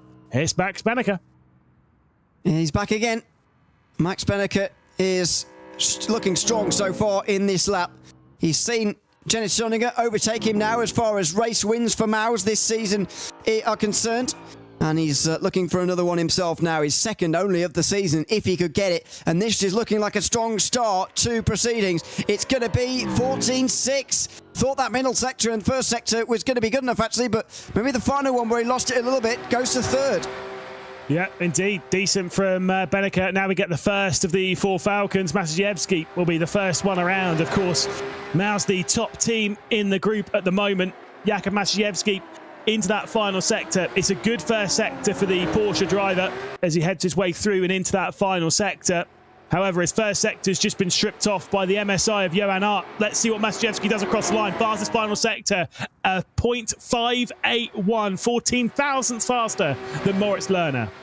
That's very, very close to Moritz Lerner's time, but it's just about on the right side of it. Karol Pawlowski doesn't look like he's quite going to go as quick as Jakub Maciejewski by the looks of things here. But let's see for Falcons, who are currently second behind Maus after the first race here this afternoon. Up towards the line now for Pawlowski. What is it going to be? 14.7. Not that far away, but it is only 5th. Yeah, indeed. Johan Art then. Here he goes. So the first sector's already been beaten, I believe, by Thomas Tattler. There we go. Confirmation of that on the right-hand side.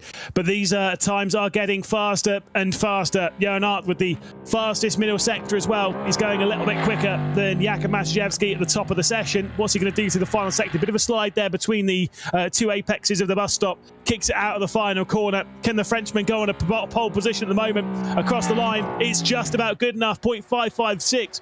But Thomas Tattler is charging behind. Certainly is. He has been the shining light for Falcons this season. As we've said already, 5 race wins to his name, looking to make it 6 here after his race win at the final race at Monza only 1 week ago. Got them back into Group C again, which is very important for them, by the way, as far as their participation in the World Cup goes. Not delighted with his lap time, but it's good enough for second. Yeah, indeed. Look, again, it's really tight at the top end of the session. We've got 4 drivers on 0.5s. We do expect there's a little bit more time out there to be gained, but 0.5s are still decent lap times around the circuit. Despite Francorchamps and from Johan Harth, it's good enough for pole position at the moment by 4 thousandths of a second. There's not long left to go. Not many drivers left to go. Laminek will be the next one across the line. This is not going to be challenging for pole position, though. This is more like a mid 0.6, maybe a high 0.6, dependent on the final sector. Let's see what Laminek can do across the line. Can he challenge at least the mouse drivers in the middle of the field, the likes of Lerner and Benneker? No, he can't. Just 7th spot.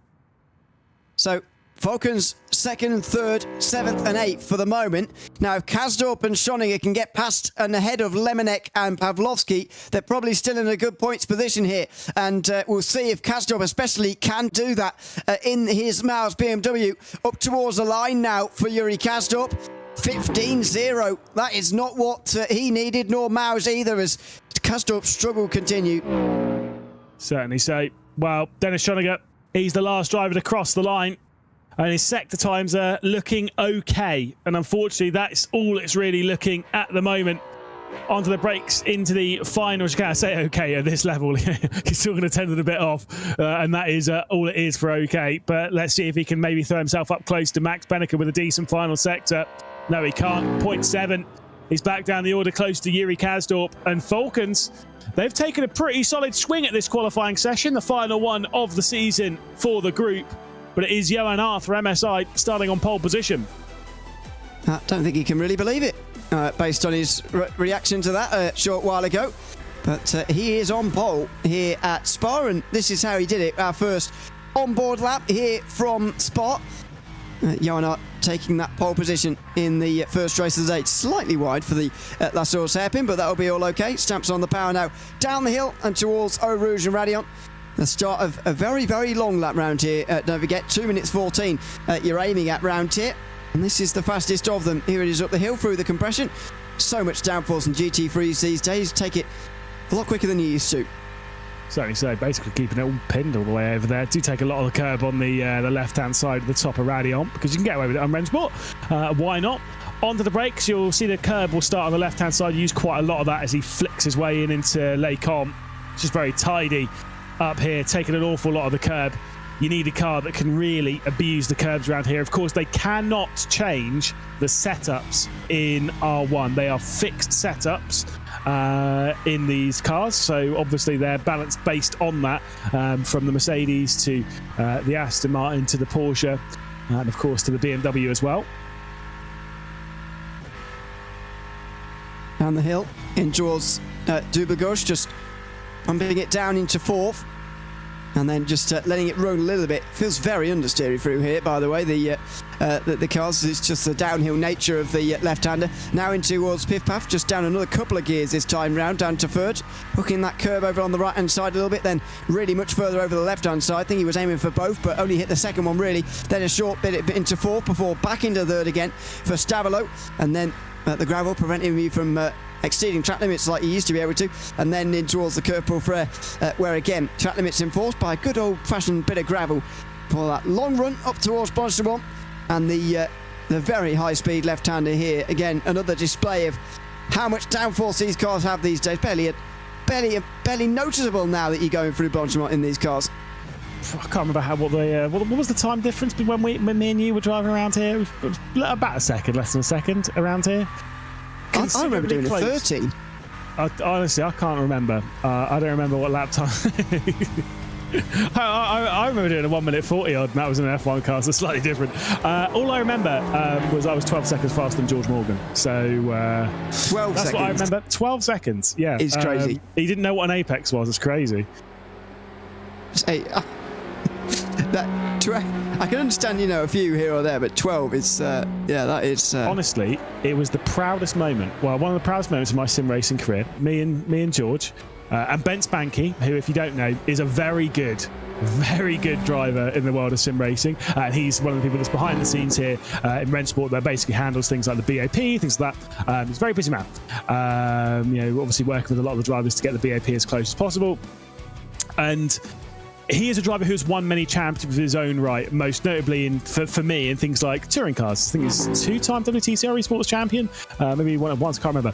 But we were doing TCRs around here, and we got taken off to a shipping container in Sweden, me and George, which I thought maybe it was going to be the end of it, but no, we're there to do laps. I set a lap time. I get out of the rig. We only did one lap, and Bence was like, that's only a second off of me. And I was like, whoa, okay. Still got it, mate. Thus, from that point on, I've maybe done 200 laps on a sim. I really don't drive very much these days. I thought you were going to say you were faster than Ben Spanky. God, no. That would be unrealistic. Yes, well, yeah. But that's what I thought you were going to say. I thought being 12 seconds off the pace off of you is unrealistic as well, but George Morgan managed it. Honestly, I'm pretty sure of the, 20 apexes, maybe 19 apexes of the Circuit de Spa-Francorchamps, I think maybe he hit 3 of them. I'd be surprised if it's that many, by the sounds of that. Goodness me. Anyway, this is the starting grid for the final Group C race, the final time we're seeing these 3 teams. John Robertson starts at the back end of the field, unsurprisingly after his lap time. Yuri Kazdop 11th in the 15s with Jimmy Antonez and then Dennis Schoninger. Then the first of the Falcons, lowest in 8th place for Kamil Pawlowski with Przemysław Lemonek in 7th. Top half of the grid for Max Benneker again with Jamie Fluke just in front of him. Moritz Lerner gets the best lap time down for Maus, and he is just in behind Jakub Masiewski, Tomas Tatler and Johan Arndt, who's taken the pole position for MSI. I think Falcons are in a good position here though to take some big points away from Maus and maybe even take the round. We've seen it a few times from Maus where they'll start off an evening pretty strongly in the dynamic group phase, and then the second race doesn't quite go their way. Will this be the occasion this time? They've got a lot to gain from this race though. But Falcons, they're in the position at the moment that they might be taking the round victory in the final one in Group C. Doesn't really matter. Will it change their fates in the Esports World Cup? Not really, but you want to carry that confidence in. You certainly do. And that is what these guys are going to hope to do. We'll see all of them there at the Esports World Cup. But who is going to go in there with a Group C victory on final day as Johan Arndt takes us to the green flag and gets us underway. A look up the inside from Jakub Masiewski, but it's Moritz Lerner who's steaming through the middle, and Max Benneker as well. All in a bit of a crowd coming out of La Source, but nobody ends up in the gravel as they get down the hill and towards Eau Rouge for the first time. Certainly so. It's going to be almost a little bit of a 3-wide look as we had Max Benneker try and get it alongside Moritz Lerner, who had a great start up to 3rd. They crest the top of the hill at Radion, and now the slipstream gains begin. It's Johan Arndt leading from basically everyone else. He goes over to cover off Moritz Lerner, who's getting squeezed in here. You've got Jakub Masiewski making it potentially 4 wide. You've got Max Benneker that might throw himself into the mix as well. 3 wide for 3rd. Oh, it's going to be contact there between the 2 Mouses very nearly. Moritz Lerner holds on to 3rd place. Benneker and Tatler go door to door now through Lecom and in towards Malmedy. Oh, and off in the background there, one of the MSIs. That's Jimmy Antonez, who nearly spears back onto the circuit into his teammate John Robertson. They get it sorted out. These 2 haven't just yet though. Benneker and Tatler still side by side into no name. Oh, he's on the inside just about. Tatler there, but contact maybe. And it looks like Benneker's hold on. 4th place for Max Benneker, and those places he's gained have given them the lead here in Group C. As starts go, considering how things were looking after qualifying, that is as perfect as it gets for Maus. 3rd, 4th, 6th, 10th. I know it doesn't sound amazing, but it's enough. That's the important bit. They're outscoring Falcons by enough. They're holding on to the top of the group by enough. That is the important bit. MSI, though, they're the ones that are currently leading this race in the hands of Johan Arndt. We stare at his highest placed teammate in Jamie Fluke, who needs to somehow scythe his way through the entire group ahead of him if they have any chances of being victorious in this group. At the moment, it seems as though MSI are destined for the bottom of Group C.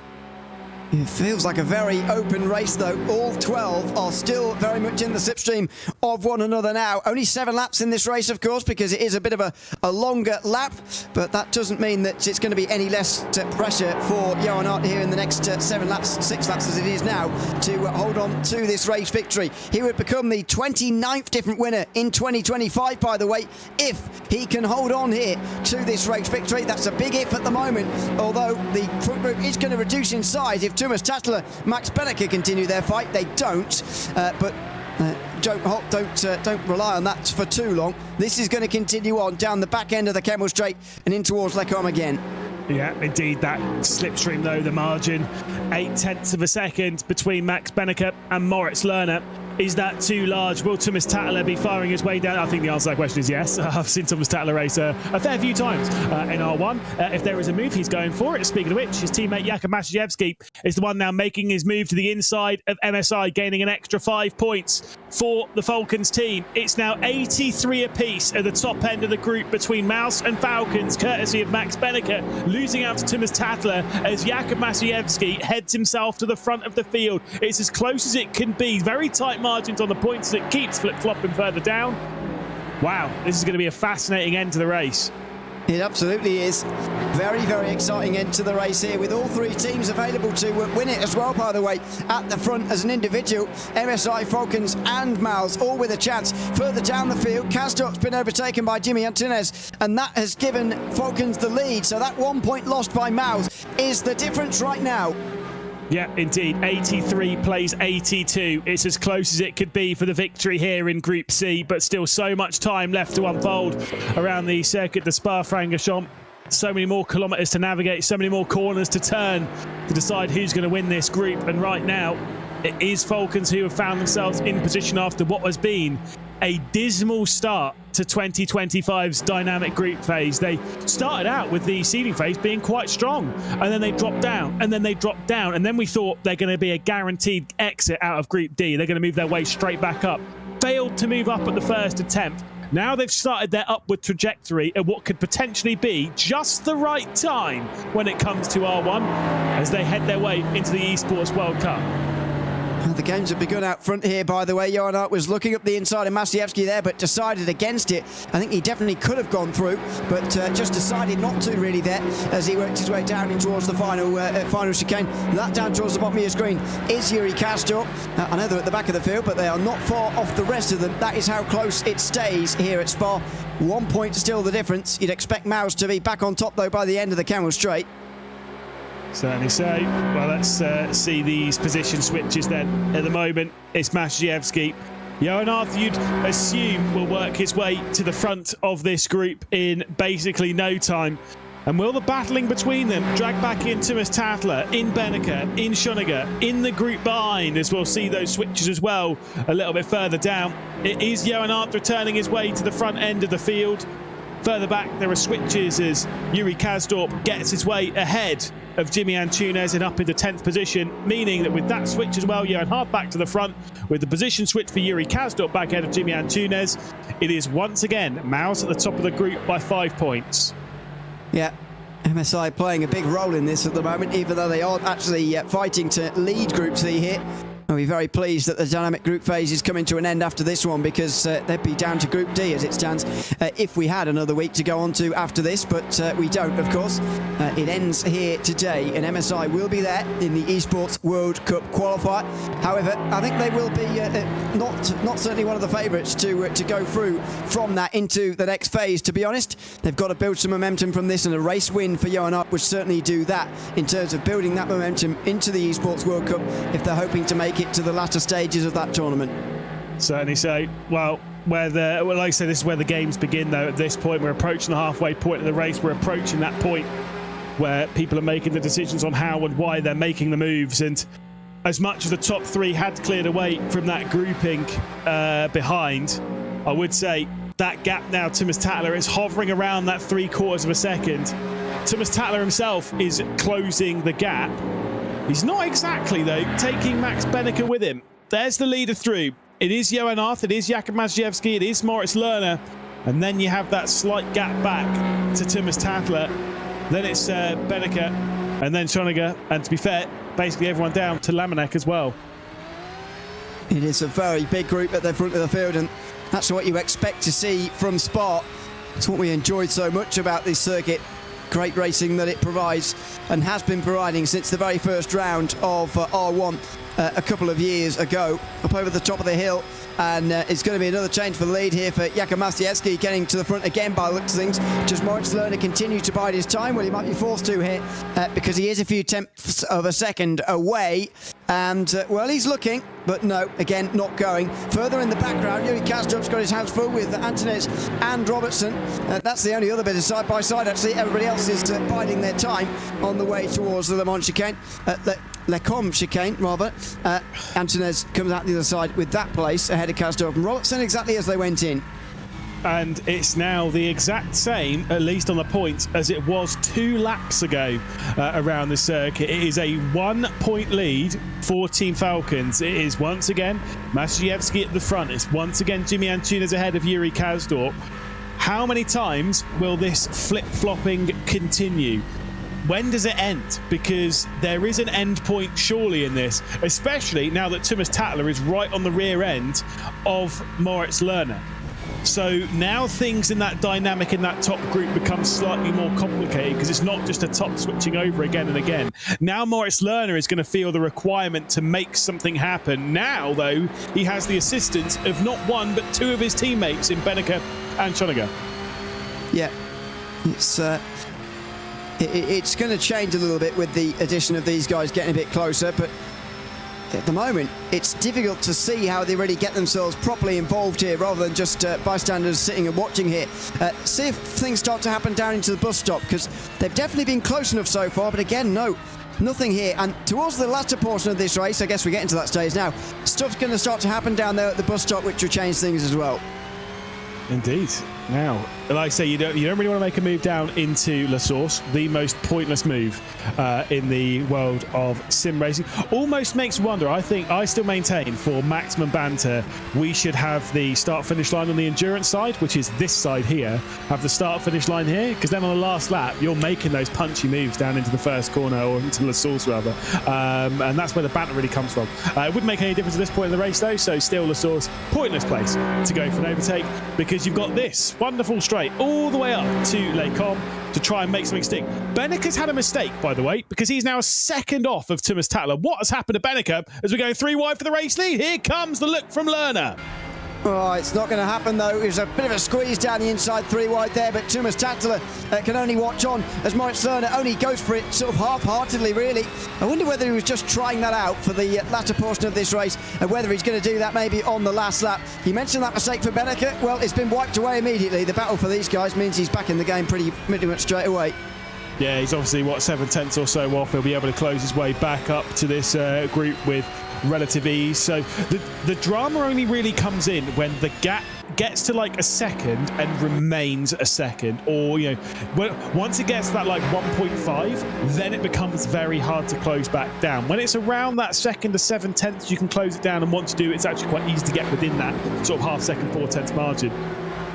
It's just when it slightly goes too far, regardless of speed, that's when it just almost like balloons immediately. That said, with how hard the battling is, you're kind of always dragged back into it anyway, as we'll see basically the top 9 remain as our battle contingent ready to start the final 14 kilometres of the circuit to Spa-Francorchamps, to see who's going to come out on top, not only as the driver on top of this race, who will be catching up with us, oof, poor guy, but also the team that will top this group as well. Exactly. It's going to be big stakes here for who wins the final Group C event of the dynamic group phase, which I've got to say has been pretty enjoyable this time round for RENNSPORT R1 in 2025. The constant changing of groups and changing who you're racing against. Not the same names always coming up towards the front, but different names all throughout the field. For example, Maus have been as high as Group A and have been languishing Group C for a couple of weeks now. Falcons have been as high as Group B and spent a couple of weeks in Group D as well. It has all changed throughout the season. That's what's been so fascinating about the dynamic group phase in 2025. This is the penultimate lap, though, of their final race, and Jakub Maciejewski is going to get straight back to the lead here. Penultimate lap, though, Is that going to mean Johan Art's going to get it back again for the final lap in 7 kilometres time? We'll wait and see. But Maciejewski retakes the lead. Here comes Thomas Tattler as well. He's on the inside. And Falcons are well and truly in the lead of this group now. Big swing for Falcons on the penultimate lap of the race. It's Maciejewski, it's Thomas Tattler, and Tattler will be focusing on this lap on putting everything on the line to close his way up to Johan Art and at least give his teammates some assistance at the front end of the field. A victory in this race would be a requirement for the Falcons team.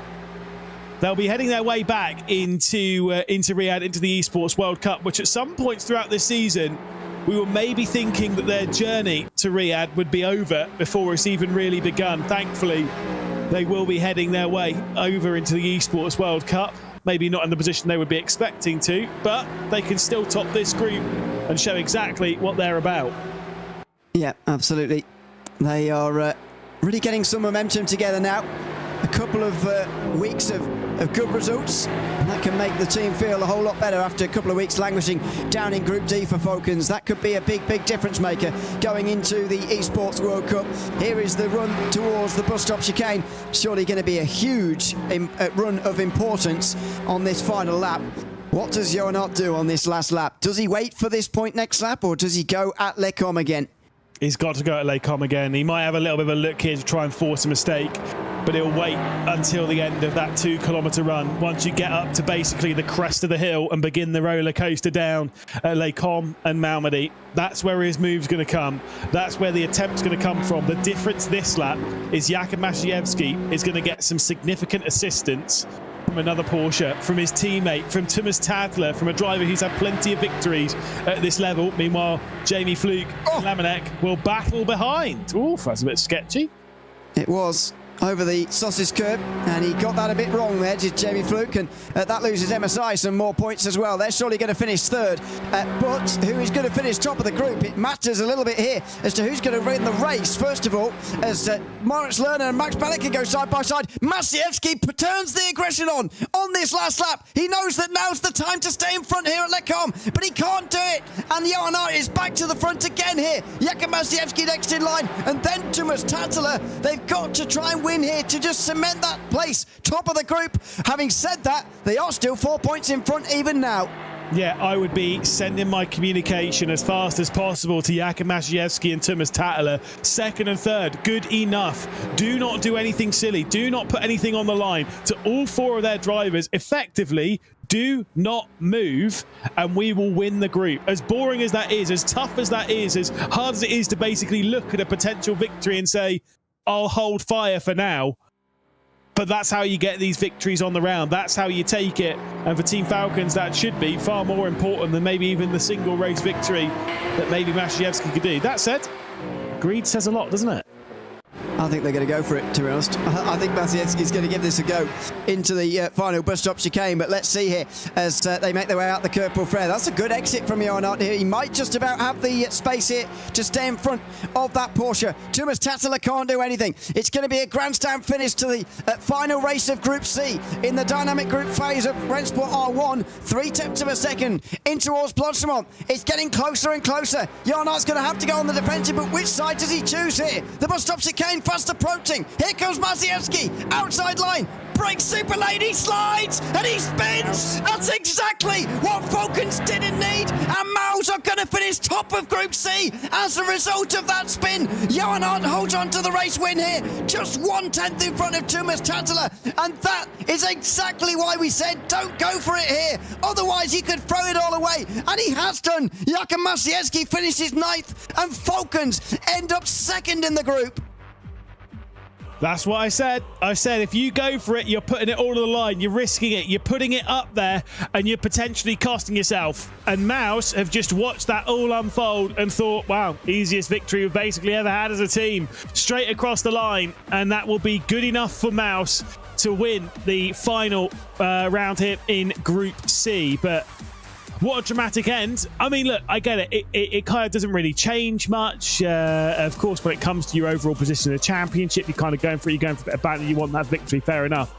But for me as a team, I'd want to top the group. I'd want to be going into the Esports World Cup having topped the group, having proven yourself, having beaten teams like Mouse and like MSI, who are both quality teams themselves, both teams that are capable of winning finals. We've seen that with Max Benneker and of course with Jamie Fleet back in Road Atlanta in the fall of 2023. It's maybe just a bit silly there. Well, not sure how the team are going to view it, to be honest. We'll find out, obviously, but or maybe we won't. But yeah, I mean, it's a little bit of a puzzler. We will find out, though. We'll at least chat to one side of that story, that battle for the race win, and that is with Johan Harp now, part of the MSI Esports team, who have taken a race win at the very final Group C race. Congratulations, Johan, on the victory. I mean, there's only one place to start. Final lap of the race. You were exchanging places with Jakob the whole way through. What was that final chicane like? What was your plan going in and how you executed it? Well, plan after Lecom was to sort of cap him in Sector 2. Didn't quite manage that. He was, I think, 0.3 back out of Stavlo, so I was, we'll have to defend in the chicane, which I did, and I need to review the incident, but I feel like I was on the inside curb. We touched a little bit, which made him spin, obviously, so that's a bit unfortunate, but yeah, I'm not really sure I could have done anything different on my side. It's been a tricky season in this online part of R1 for you and the MSI team. There have been a lot of high points. There's been a few low points as well. What are you expecting heading into the Esports World Cup? Of course, we know that you were going into the last chance qualifiers anyway. What are you expecting from that as a team that we know can perform some pretty solid results? Well, the second half of the season went a little bit better than the first half, so if we can keep on improving throughout the couple of weeks we have before heading to Saudi, I think we'd maybe have an outside shot at making to the later stages. That would be nice. I'm not sure we're going to be fighting for the top spots, obviously. Don't have quite the team for that, but if we can sort of be in the top half of the standings, that would be a pretty good season. Well, congratulations, Johan, on the win here at Spa tonight, and we'll see you at the World Cup. Cheers, mate. See you. Thanks very much. That is Johan Hart, the winner for MSI Esports tonight in the final Group C race of this dynamic group phase. These are the highlights, rather, of a pretty chaotic and dramatic race all the way through. This was the opening lap, trying to squeeze 4 wide at one stage. Couldn't quite manage it. Johan Hart staying in the lead this time round with Masiewski in second, and that is how they would stay for most of the race, exchanging places again and again throughout the 7 laps. The battle for third was an interesting one as Tumas Tatler overtook various Mal's drivers and got Falcons to the top of the standings. There's one of the exchange of places, by the way, and that's the closest Moritz Lerner came to the race lead in the end. Looked for a 3 wide. With a bit of hindsight, maybe should have gone for it there, but also with hindsight, didn't actually turn out to matter in the end. Masiewski continually getting good runs out of the first corner, and Johan Hart doing the same as well when he got out of the first corner in that second position and drafted straight back through on the way towards the Lecombe chicane. Further back in the pack, the battles for the minor placings put Falcons in a good position for the very end of the race. This is on board again further in the midfield as MSI Esports unfortunately consolidated their place down towards the bottom end of Group C. This is the last lap though. Johan Hart down the inside and was defended pretty fiercely by Masiewski, but he couldn't do anything on the outside line here at Lecombe. It all came down to this though. Was there contact? Yes, a little bit. Is there any going to be blame pinned on Hart there or not? We will wait and see. The run to the line itself was quite close, but there was only going to be one winner. Johan Hart taking that victory. 1/10 of a second he's credited with at the end. Tumas Tatler couldn't quite get there to take his 6th win of the season. Instead, it's Hart's first, become our 29th different winner of 2025. Max Benneker finished on the podium for Maus with Lerner and Schoninger also in the top 5. They'll win the group. Jamie Fluke finished in 6th ahead of Pavlovsky and Lemonek, who were also in that group. Masiewski dropped to 9th in the end, but he did get out just in front of Antonez, Kastrop and Robertson, who all battled away amongst themselves in the second race and final race of Group C. The final time we'll see them now until we get to the World Cup. Indeed, that will be the next stop stop for them. Alas, we've still got 3 more races to deal with this evening. I think looking at that instant from up above, there might be a little bit of a penalty coming for Johan Hart. I don't know, but that obviously will be coming from race control. We'll have to wait and see. One thing, though, to confirm, because of that, it will not change the result as to who wins the round. I believe regardless, it will still be Maus winning the round in Group C. So that one is settled, that one is sorted. And now we move on and put our attention towards Group B. As Team Vitality, as Virtus Pro and as BS Competition will do battle. Just 7 points separating the top 2 teams. BS Competition a fair way behind though, but we know that you cannot count out BS Competition. That is not large enough of a points deficit to count them out. Vitality will know that more so than most. Remembering back to what we were talking about earlier on the broadcast, back in Fuji in round 4, Vitality were behind by 27 points going into the final race, and they nearly overcame that in one race. They were just 2 points shy of doing so. So they know that 20 points ain't safe. Exactly. Yeah, and that is going to be the key factor in Group B's final race of the day. All 3 of them scoring quite well in race 1, really. 20 points for the lowest score is quite high. So it's all pretty close going into the final race of the day. And you just don't know what to expect from this group with all the qualifying bans that are going to come through once again for the second race in a row for these guys. And everything else in between, what we're going to see in the race. The exchanges of places you normally get here at Spa. This is going to be a wild one to keep up with. And the group leader is going to chop and change quite often unless one of the teams has a surprisingly clean sweep style qualifying session, which is possible, but I feel unlikely. I'm literally just scanning through my results now because you've triggered something that might be interesting to me anyway, not to anyone else. But another stat. I wonder what the highest amount of points that a team has scored finishing in 3rd in a group. Oh, or at least not overall in the group. I mean, just in a single race. That I think I found it as well. Hold on. In a single race. In a single race, yeah. What is the? Wow, that is well close. In fact, all 3 teams that are in this race were a part of that race as well. It was BS Competition, it was Virtus Pro, and it was Vitality. Any guesses as to what the number would be? High 20s? Higher. Wow. Yeah. BS Competition and Virtus Pro both scored 38. Vitality finished 3rd in that race. They scored 32. Goodness me. Okay. Yeah, right. Very even race, that one. Very, yeah. So I'm presuming that these 3 all met before. This Group B maybe round 5? Something Correct. like that? And it was Virtus Pro that were victorious. BS Competition was second. Vitality were demoted after that one.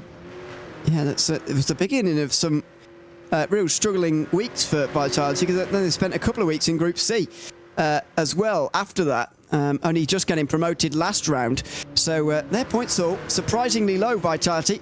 They are going to, or they had the chance anyway, to draw with Maus on points here at the end of the team standings, but not that it matters for anything really. But because Maus have top Group C, Vitality can't overhaul them now. And so Vitality are going to finish a surprising 7th, I would say, in the 2025 dynamic group phase.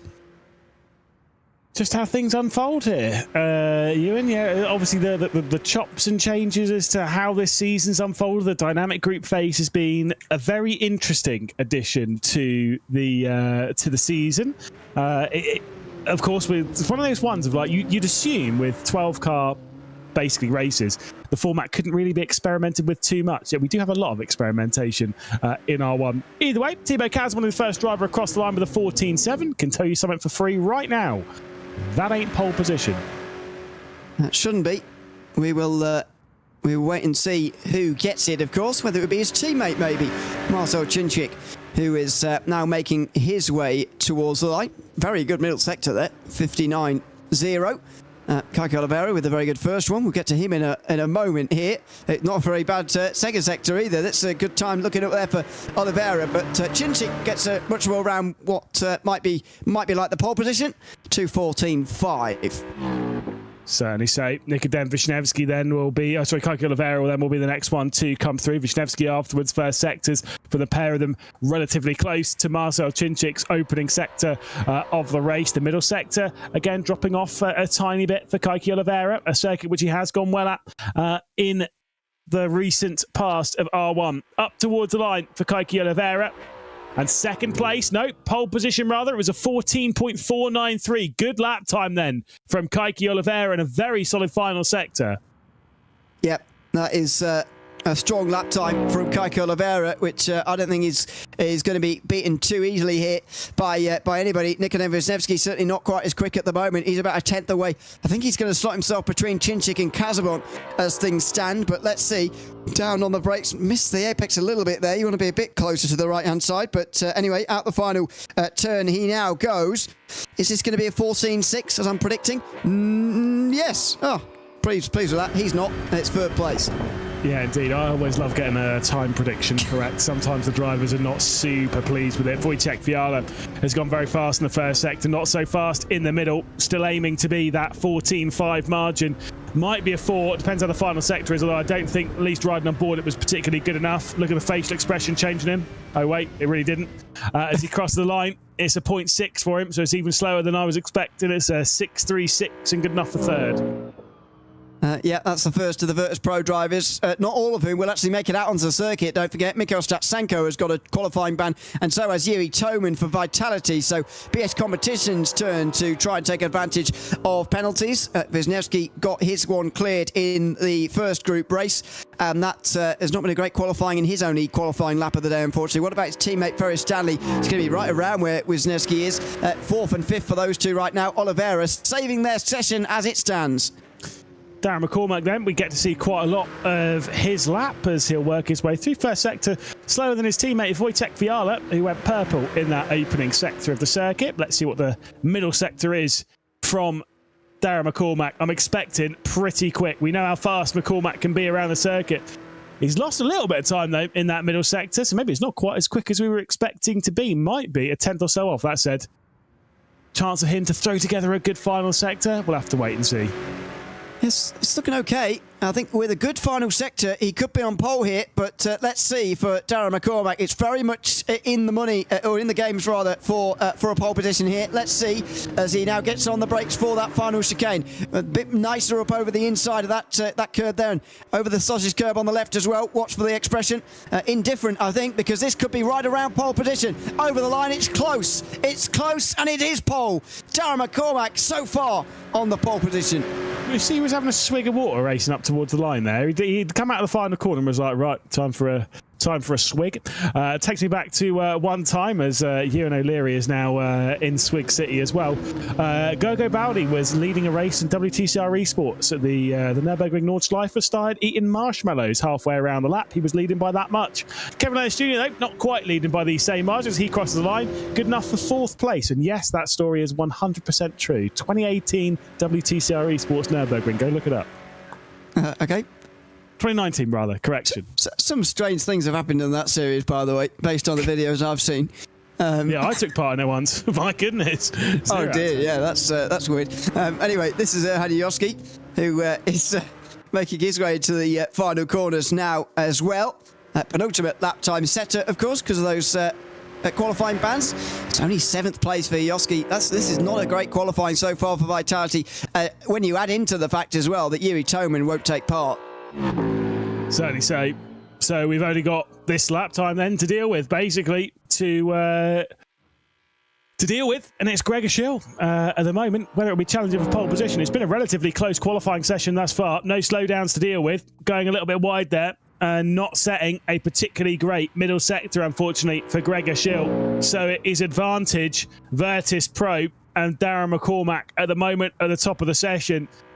For Virtus Pro in totality, this will be a solid session and one to remember, because for them, they will be pulling clear of Vitality by quite a solid margin, even based on qualifying here. It certainly looks like that at the moment, and that would be a great statement for the rest of the teams going into the final round. Oh, Gregor Schill, we nearly got through a whole session without a slowdown, but he's got one right at the end. we were expecting. Yeah, okay. Maybe I jinxed it a little bit, but then again, he's going full send in the final corner, so why not? But Gregor Schill, 10th place, penultimate row of the grid, as expected. This driver, pole position, as expected? Question mark. I mean, sure, he would have been. Particularly, I mean, this is McCormack. We do expect him to be qualifying front row, pole position, something like that. He did win around here earlier on in the season in the seeding phase. Yeah, he is. He's won a lot this season, that's for sure. And this is how he did it. Looking at his camera there, something strange being poked out the window. I didn't quite see what was going on in the background there. Anyway, is that what that is? I'd assume so. Okay. I mean, is it that hot in Ireland this time of year? I mean, it's quite muggy in this room right now. I could do with some aircon. It's only 13 degrees. Wait. It's certainly warmer in here, mate. And I'm sure it's warmer when you're throwing a car around the circuit in the virtual sim space. That's why you get some, especially in the summer, it gets very sweaty behind some sim rigs. That's why drivers wear gloves. It's not just to kind of like feel like you're fitting in with a racing driver. It's because sweaty hands don't grip wheels. No, as we all know. It is a bit of a problem this time of year, but anyway, there you go. That's my puzzle over. Just very smooth, I got to say, as we were watching Darren McCormack there through the Lecombe chicane. This is exactly how he got that pole lap together. Not massively quicker than the rest of the field, but a lot wider than Johan Hoff went. I've got to say, through Double Gush there, actually, the double left-hander. That was pretty wide, but anyway, he's it's clearly the fastest. I don't know what you're trying to show me, by the way. I'm trying to read Lewis's expressions and watch this lap at the same time, and I can't do it. You're not good at multitasking, are you? It's fine. No. I was trying to. I've got my own sim racing gloves, so it's fine. Oh yeah. Just it is what it is. They're for a company that Ewan does some writing for as well. So it proves that I'm more loved by them than Ewan is. That's fine. The lap of the rubber, it's just clean. It's tidy. That's the important bit, and that's if you want to get faster in sim racing, it does sound really basic and really stupid, but the best bit of advice is to go around a circuit and hit every single apex. And I know that sounds so easy. You'll probably sit there and be like, I do every single lap. I promise you probably hit all the apexes a lot less than you think. Yeah, just go a bit faster than the rest is the basic advice. Oscar Harbutt's best advice to me. I think you're losing the corner, the speed in the corners and the bits in between them. Yeah, that's great advice. Almost like the gap's either going to close, extend, or stay the same. Again, it's fully factual. Same kind of wisdom, Thanks. to be honest. But yeah, it is all about being smooth, and Darren McCormack certainly did that in that qualifying session. Now, can he go on and take the race win? Pole position to take race win. By the way, something we should note from the first race that we didn't speak about, but did make a mental note of it. Pole position does start on the inside for La Salle here. Maybe that did help Johan Hoff just a little bit in that first race of the day. Certainly so. And when Darren McCormack had pole position in quarter-final 2 earlier on in the season around the Circuit de Spa-Francorchamps, it was converted into a race victory. Then he qualified in 5th position, ended up in 3rd, and then qualified in 3rd and ended up in 3rd. So he's either stayed where he is or he's moved a little bit forward. He's at 2 positions gained in 3 races around this circuit this season. He'll be starting from pole position, so can't really gain anymore. But he can hold on, and I would say he'll be a solid favourite to do so. And again, if you are watching over on twitch.tv/RENNSPORTGG, you can do what I'm about to do and hit !bet, type in Virtus Pro or VP, and then type in a specific amount of number, because I'm pretty sure that Darren McCormack's going to win this race. You think so? Yeah. I'm pretty confident. Yeah, it's a good... good likelihood, I would say, going forward in this race because of just his track record this season and the fact he's on pole here. And as I mentioned, I think pole does have a bit more of an advantage around here at Spa than where it does at places like Jeddah and at Fuji as well. So, yeah, all things looking good for Virtus Pro. And based on their qualifying positions there, they are favourites, I would say, now to win in Group B as well. Would take something pretty remarkable from BS Competition or Vitality to overhaul them from here. Indeed. Look, it's going to be an interesting race. Obviously, these final races where this is the last time they'll be racing on RENNSPORT in an actual race before we take to the circuits at LAN at the Esports World Cup. And so for the final time in Group B, 2 more races left to go this evening. But let's roll our way through the final grid of Group B. It's Mikhail Stetsenko and Yuri Toman qualifying ban to leave them on the final row of the grid with Gregor Schill, who had a slowdown penalty, but the lap was going to put him in 10th anyway. He starts alongside Thibaut Kazmon for Vitality, who haven't had a great qualifying session here. Nikodem Vishnevsky will start from 8. Hanyovsky makes it 3 Vitalities in the bottom half of the field. Then we get into the top half, where we will see BS Competitions, Ferris Stanley in 6th, Wojciech Fiala in 5th spot, with Kevin Ellis Jr. starting from 4th. Then it'll be Marcel Cinchik from 3rd. Kaiki Oliveira on the front row of the grid, alongside the potential favourite for the race. It's Dara McCormack for Virtus Pro. I'm sending. I'll put 100 points, whatever that means, onto the shoulders of Virtus Pro. Who do you think is going to win? Ewan O'Leary.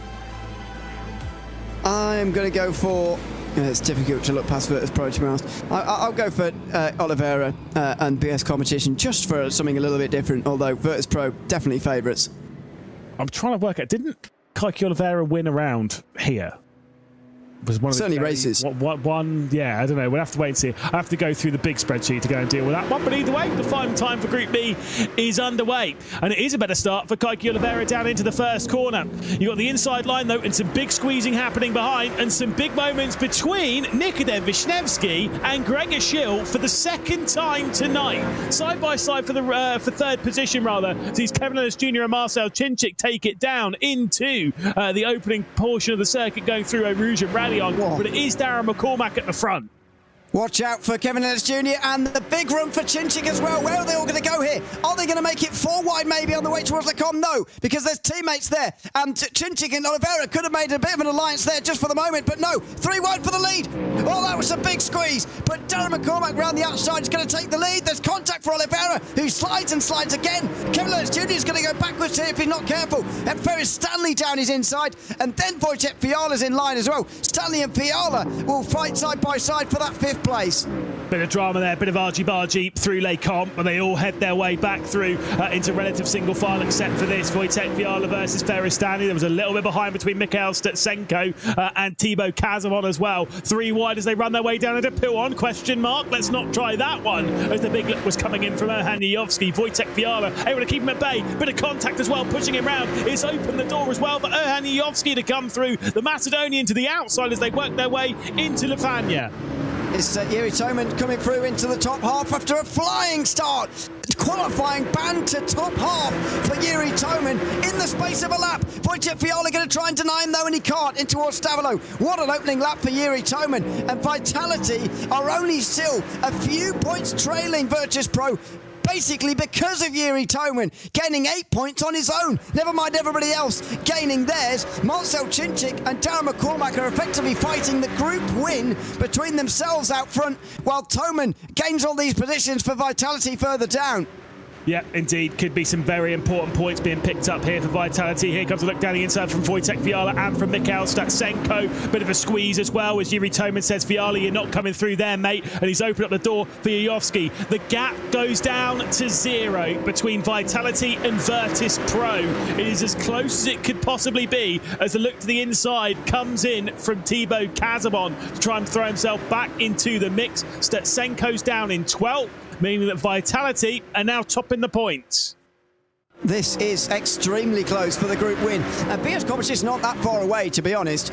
They could do with an extra couple of positions, of course, and Kaiki Oliveira will probably have to win with some help for his teammates as well, of course, but they're not that far away at all here. What does Oliveira do now, though? Because Darren McCormack's on a bit of a point of nearly breaking the elastic here. Can he? No, because Oliveira doesn't go down the inside of Cinchik, and that means that there's no chance to break the elastic. Side by side for Fiala again, who's gone too deep, and I'm afraid it's unravelling here for Wojciech Fiala, who was top half at the start of this race, and indeed early on, but has now dropped another couple of places. That's Vishnevsky getting through, and Gregor Schill can't quite follow.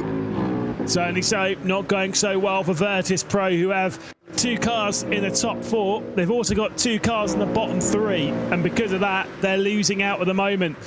Now they need Kevin Ellis Jr. to put in the work to get past Kaiki Oliveira, to get past Marcel Chinchik, to get them to the top of the points, to remove all the factors that Wojtek Fiala and Mikhail Stutsenko could be throwing into the mix. At the moment, it's 1.1 seconds as well between Yuri Toman and Ferris Stanley in 5th and 6th position. And because of that, there might not be much more points for Vitality to gain in that unless they're able to somehow squeeze their way up to the back of that top grouping. This is the end of the middle sector for lap number 2. It's going to be a top 5 who fight out for the win. And then the 6th place battle as well, where the Vitalities are going to hope to finish in those positions to give their teammate a chance to help them out further up front. At the moment, the Virtus Pros, though, of Fiala and Statsenko need to gain some points so that they can bring McCormack back into the game, and maybe Kevin Hayes Jr. as well, who's up in 4th place right now. Things would change drastically, of course, if he were to make that a 1-2 maybe for the Aston Martin team. The one of 2 we've got in Group B here this time round. That was side by side between Schill and Statsenko. Mikhail Statsenko looking to start his run back through the field again. Yep, indeed, the gap is holding quite nicely at the top, but this is where it gets dragged all the way back down as they head their way, dropping down the hill towards Eau Rouge and Radion, beginning the climb all the way up to Les Combes and Malmedy. At the moment, things are okay for Virtus Pro at the front of the field. Will that be the case in a few laps' time? Here's a replay of the start. Watch this between the black car in the middle of shot, getting stuck with Gregor Schill, dropping the pair of those to the rear end. And I'm sure Felix Van Delft probably threw his keyboard straight out the window, of course, the team engineer for the BS competition team. I'm sure he wouldn't have been particularly pleased, but I don't know as much Wisniewski could do. It's just team-on-team contact for the second time tonight. It's not a good vibe, is it? I mean, why was Schill continuing to turn in there when it was clearly locking them together and sending them both off? I don't understand. He just took them straight into the gravel. And, oh, well, Wisniewski's going to be off into another gravel trap now because there's contact with Casabon. And it's going to, it's going to ignite now for 8th position. The 3 behind are going to join in as well. And what's going to happen here? To be fair, Casabon did the right thing there by absolutely flooring it into the front of Wisniewski's car. He's pushed Wisniewski back round, and thus no more drama. Whether that removes the potential of a penalty from your shoulders, the mistake still happened, and again, you do penalise the crime, the incident, rather than essentially the outcome. In that scenario, I'd be like, okay, I'd be like, warning. Dished out, received. Let's move on from that one. No one spun round. No one had a big issue. But, you know, it was close. I'll do it again. Yeah, literally. Yeah, I mean, whether he intended to push him back the right way again, by the way, or that was just convenient for him to just carry on like that, and he just cut him back the right way again, I don't know. But anyway, it all ended well, and that's the important thing here as we approach half distance. Schill's not going to wait around, even though Casabon was waiting for the late point there before the bus stop. Schill certainly won't. Oh, and he backs out. I thought he was going to go for that again, but no. Behind, by the way, Fiala and Statsenko have to start gaining some of these places. There's not many points available for them, but if they can just gain a few, they can bring Kevin Ellis Jr. and Darren McCormack into play as far as trying to win this group goes. Certainly so. Through the first corner, they're going to drop their way down the hill again, and it is Wisniewski at the front of this group. There's no chance of them catching Ijovski. So right now, for Vitality, this could be an important couple of points for Thibaut Casabon. For Wojtek Fiala and Mikhail Stutsenko, if they're able to squeeze their way past the grouping, it could help a lot. But they might not need it, as here comes the move coming in. Kevin Ellis Jr. going for second position, but look at that for the race lead as well. Marcel Chinchik going around the outside of Darren McCormack and taking over the race lead. And now Virtus Pro need everything they can possibly get. It's 2 and 3 on the road for them, but right now it is Marcel Chinchik right at the front. Certainly is, and Marcel Chinchik is starting to maybe just find a little bit of form here late on. Won last week the final race at Monza in Group C to bring Vitality up into Group B for this round, and it looks like they're going to score 9 points for the group win as well, with a great current position for Marcel Chinchik and especially the other 3, 6th, 7th and 8th. That is enough as things stand between these Vitality drivers. Darren McCormack and Kevin Ellis Jr. can only do so much, but they've got to get their teammates Fiala and Statsenko further up the field here so that they can get a little bit closer and try and win this group themselves, because on their own they're going to struggle to do this. Certainly so. But look, it is what it is. The cards have been dealt. But right now, it is in favour of Vitality. They are the ones that are in position. They are the ones that are in the spot at the moment. Virtus.pro, though, can strip that one away as they head their way through the likes of Blanchimont, then down into the bus stop chicane. Darren McCormack will be patient, but he can't be too patient because he kind of needs to get through pretty quickly because he needs to have the door open so that he can bring his teammate through as well. BS Competition, you were quite right in saying earlier on, they are not out of this right now as Ferris Stanley and Kaiki Oliveira are knocking at the door. A 1-2 from them, what could that do to the point? It could open it right up. Oh, Chinchik, dearie me, that was all wrong at the La Source hairpin. He got that terribly wrong. Too deep on the way in, very tight on the exit. They basically stopped on the exit of turn 1, and it's all going to happen here over the top of the hill. Who is going to come out the other side in the lead? It's anybody's guess right now. Oliveira gets really close. Ferris Stanley's going to have the biggest run you've ever seen as well. And how are those teammates going to help each other here? Where do they go? Where's the space going to open up in front of them here? As Chinchik defends to the middle. Oh, it's either side. Virtus.pro go either side and effectively block BS Competition in the position. Contact! Chinchik goes around into a spin and Vitality will lose the group lead. Yep, indeed, that's opened it up for Virtus.pro. It was 3 wide going in there, and I think there's been a little bit more drama behind. But now Marcel Chinchik dumped to the rear end of the field after that contact between himself and Kevin Ellis Jr. It was 3 wide. It was as awkward as it could possibly be. Where else did Kevin Ellis Jr., where else could he have gone in all of that? He's in the middle. You've got Darren McCormack swinging it around the outside. We'd obviously have to take a look at the replay on that one, but for right now, it's a little bit tricky. Darren McCormack then into the race lead. Yuri Toman, though, from the back of the field, 5th spot. He's in slipstream for the race lead.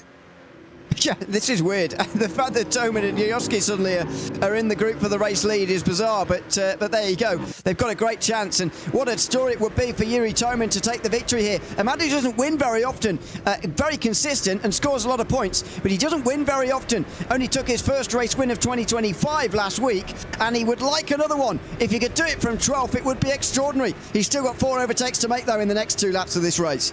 We have had a win from 12th, though, this season. Of course, Nikodem Vishnevsky able to do it at Fuji in the opening race of the dynamic group phase for his group. He was able to work his way and pick his way through, but alas, this could be a very impressive drive, probably even more so impressive considering the states, considering the circumstances, considering how close the groups are. Look at that, just 19 points separating the 3 teams. That is crazy. At this point, I'm not going to lie, I want a 3rd race from this group. Yeah. Group B's always the best. It's always going to happen, wasn't it, though, after only having 2 races. I did wonder that. You know, we've seen all groups in one night, and that is a great thing. But some of these groups we're going to want to see more, and we're certainly going to want more from this group. This is the replay of what happened. Chinchik, I guess, just caught in the middle of all this with 2 Virtus.pros either side. Doesn't actually give a lot of space on his inside there to Kevin Ellis Jr. Eventually he spins out to the outside. Wouldn't like to see how he dropped all the way back. I guess he was just waiting for everybody to come past. And that's why he couldn't rejoin, and that's why he's down in 12th as Yuri Toman comes past Stanley.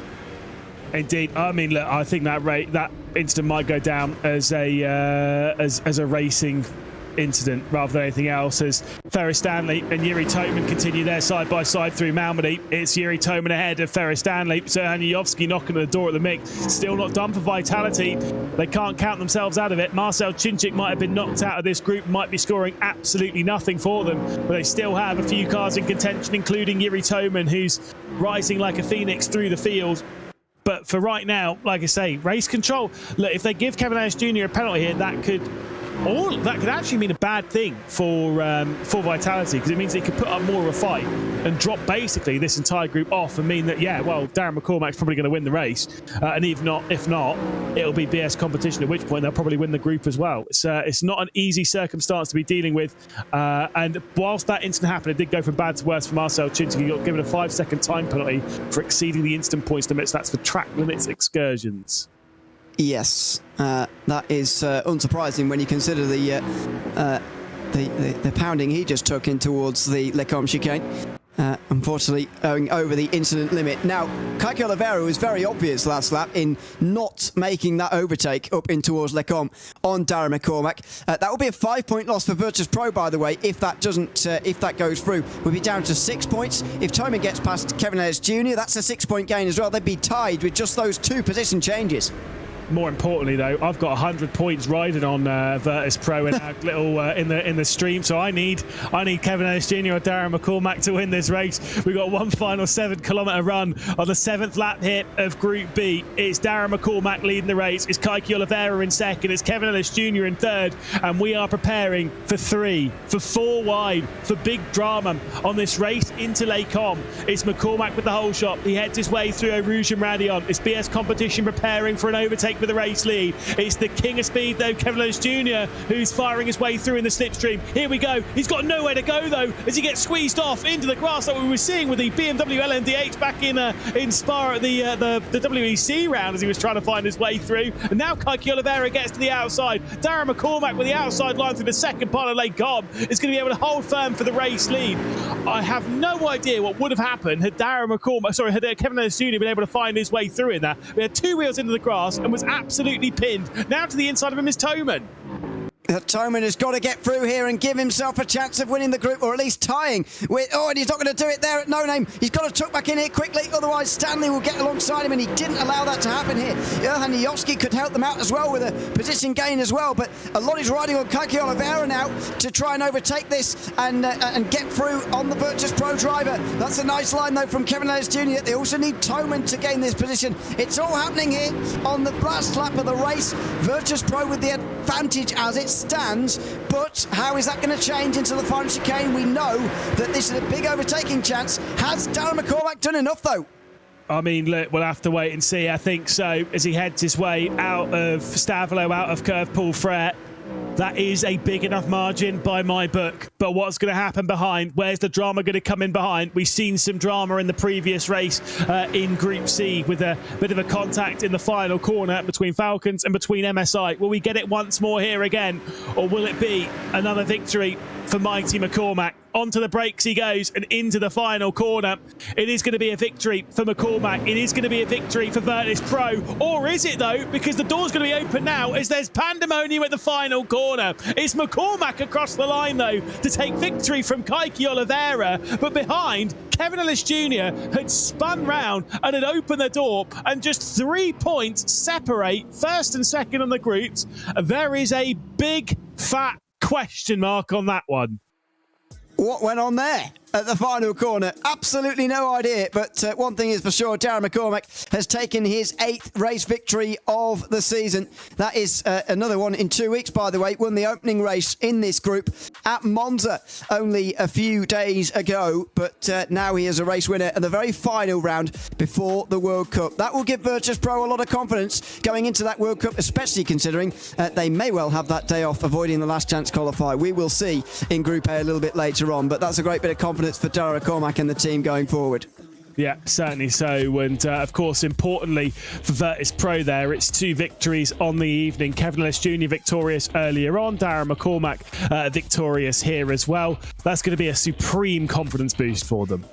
Yeah, it is, and that's possibly the main thing to take out of this. I don't actually think they'll really be bothered about whether they finish top of Group B or not. As Kevin Ellis Jr. said to us earlier, it was a bit about having fun here tonight, and that certainly will have still happened. But 2 race victories, certainly.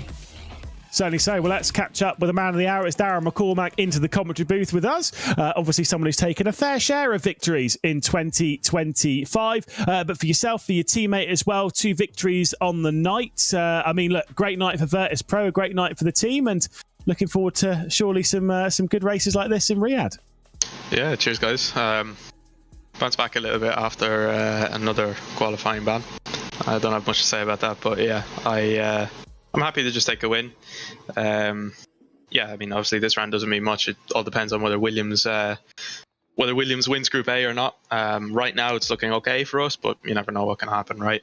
So yeah, just really happy to come away from the season after, you know, some severe ups and downs, like getting 8 wins and then, you know, qualifying at the back quite a few times with some issues. So yeah, turbulent but good for me, and positive for the team heading into Saudi. Yeah, 10 wins for the team as a whole. Obviously 8 for yourself over the course of this season. But as you said there, it still might not be enough to be in that top 3. What is it like having finished your season and not quite knowing where you're going to be come the World Cup? I think we're confident we'll be fine because Williams need to pull off a mega result to win the group. So, yeah, I don't know. I'm happy with our performance overall. It's not where we want to be. Of course, we want to be the top seeded team, but you know, not everything could go your way, and it's been a big learning process for all of us. We're trying to gel as a new team, so yeah, I'm just proud of what we achieved over the online season. Well, Dara, we'll see you obviously in about a month's time, but until then, best of luck watching Williams maybe win, maybe not, who knows. Cheers, thank you.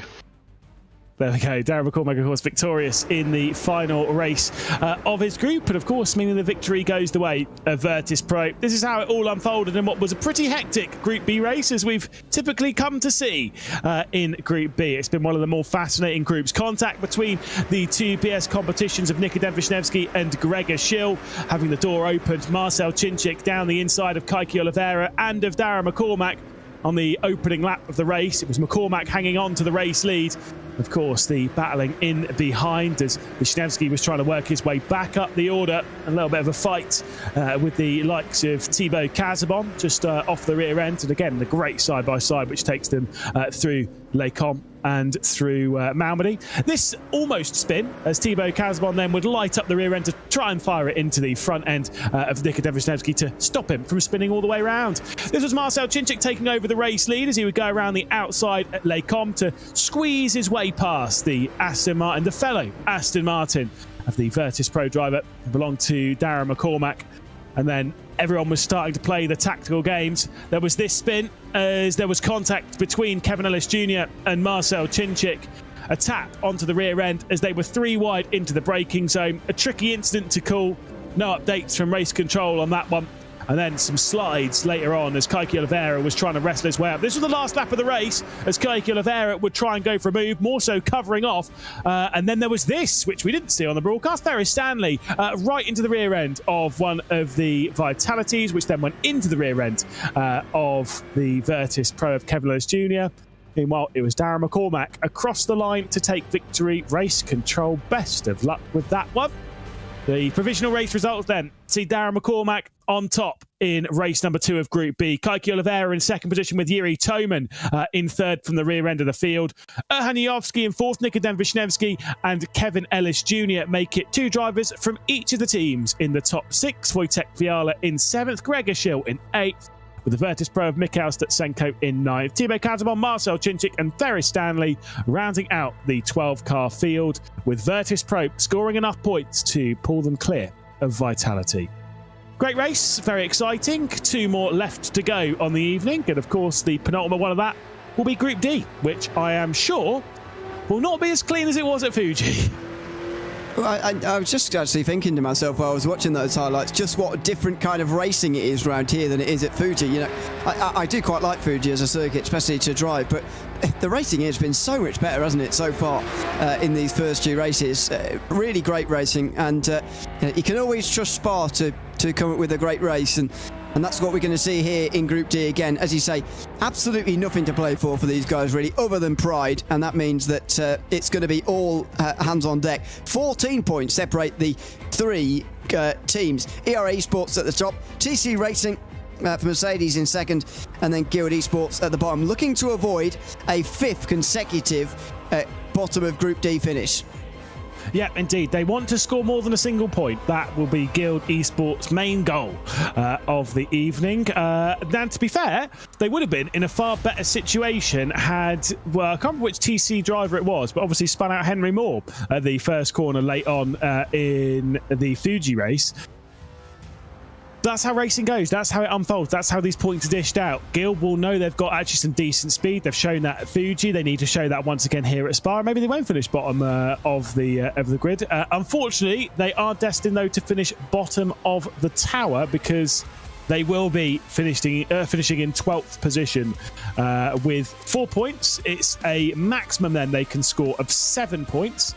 The next team already has 11, and that is ERA. Yeah, it's really started round 4, unfortunately, for Guild. I said it at the time, and I still think it's true. Not getting out there immediately was almost where ERA and Guild were consigned to not making it to the World Cup. I think it was MSI, wasn't it, with them first time round, who got through immediately, and TC Racing joined them and then got out immediately again as well. And yeah, from that point onwards, ERA and Guild were pretty much finished, unfortunately. ERA had a chance, obviously, getting promoted from Daytona, but straight away relegated again in a very difficult Group C, by the way. They're against Vitality and Mal, so I mean, you can't blame them that they didn't stay up. Yeah, sometimes, but this is the thing, is those... It kind of feels bad to almost like look at it, because obviously all 12 teams here are very, very capable. But the top 9 teams, I almost think, like, regardless of which of those 9 you're going to get in that group, it's going to be pretty hard. But then, like you say, like a Mouse and a Vitality down there in Group C, that's just how this unfolds. That's how it goes. Fair enough, I get that.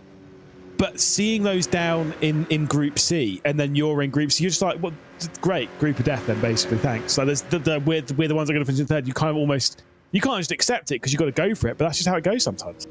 Yeah, with all respect to all the teams in the different groups, I think Group C was quite a bit harder than Group B last week.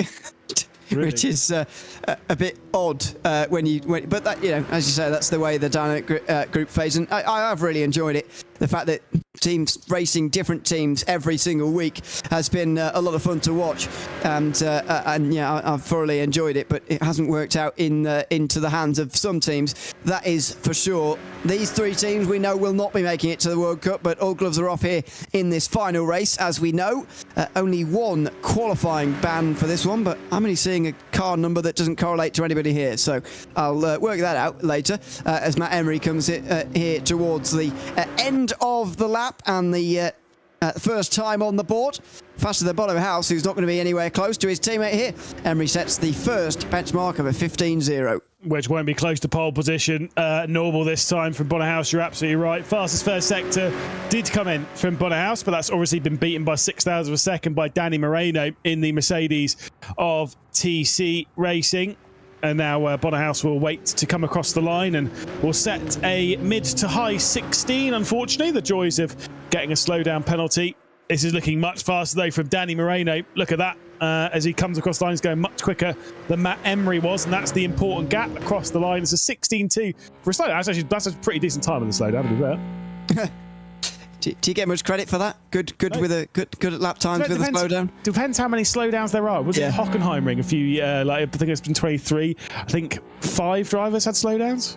I feel like we used to get a lot more than we do these days. Yeah, it did used to matter quite a lot, actually, how well you did with a slowdown, but not so much these days. This is a great lap time from Daniel Moreno, by the way. He's shaking his head. 14.7. That is absolutely fine, and that could be pole position. In Group D, that could be pole. That could be a good lap. Obviously, we'll wait for some of the big drivers like Marko Pejic, like Jack Keithy there, ones that could maybe, Mikael Schmid as well, could chuck in a good lap time, could maybe beat that 14.7 for the rest of them. I think that might be a little bit of too much of a tall order. Agustin Talashi, of the, 100-odd drivers, I can't remember exactly how many drivers we've had in R1. Again, the only one that's raced that has the first letter of an A across the line, and we'll go into second spot, desperate to have a fight with Henry Moore. Wait and see on that one. We'll be very excited for almost no reason at all. Pointless battle, yeah, I'm with you. Yeah. The people with the obscure first letter names, there's got to be a better way of saying it than that. But anyway, Marko Pejic into the final sector now. We've still not seen any ERA Esports drivers, by the way, but that will change next time round. After Marko Pejic has set his lap time here, could be front row, not quite faster than Torlashi. Only 8 thousandths behind him, but it is third. And there is Azildrum, so somebody is not qualified there. I still don't know who it is. It will be 93 drivers, by the way, in R1 since the series' inception that's taken part, and there's only 26 letters in the alphabet already. A few are missing. Obviously, Z, for example, or X. What do you mean? So if you have know some racers start with Z. We know a couple. Yeah, Zach Sweeney, get him on the grid. Yeah. I don't. Do we know anyone that starts with an X? If you have a friend whose first name begins with an X, get them in R1 immediately. There's got to be a Javier or something. You Yeah, know what I mean? exactly. Oh, yeah, it's Xavier Reed for Coanda. Boom, get him in. Elias Zildrum, nope, across the line whilst we're waffling on about completely pointless information. Let's see what he can do across the line. The fast first sector, by the way, has gone the way of Nicholas Matteo. Zildrum's crossed the line on a 0.9. That is good enough for second at the moment. This is a big pole margin at the moment for Moreno if it's going to stay like that, but we haven't seen Keithley or Stapleford yet, who are the two fastest drivers, I would say, in this group. Stapleford took the first race of the evening at Fuji to take home his fourth race win of the season. Can Jack Keithley maybe take one now and get his second race win of the season for TC Racing and himself? 14.7, and that is absolutely fine for TC Racing. 1 and 2 as it stands.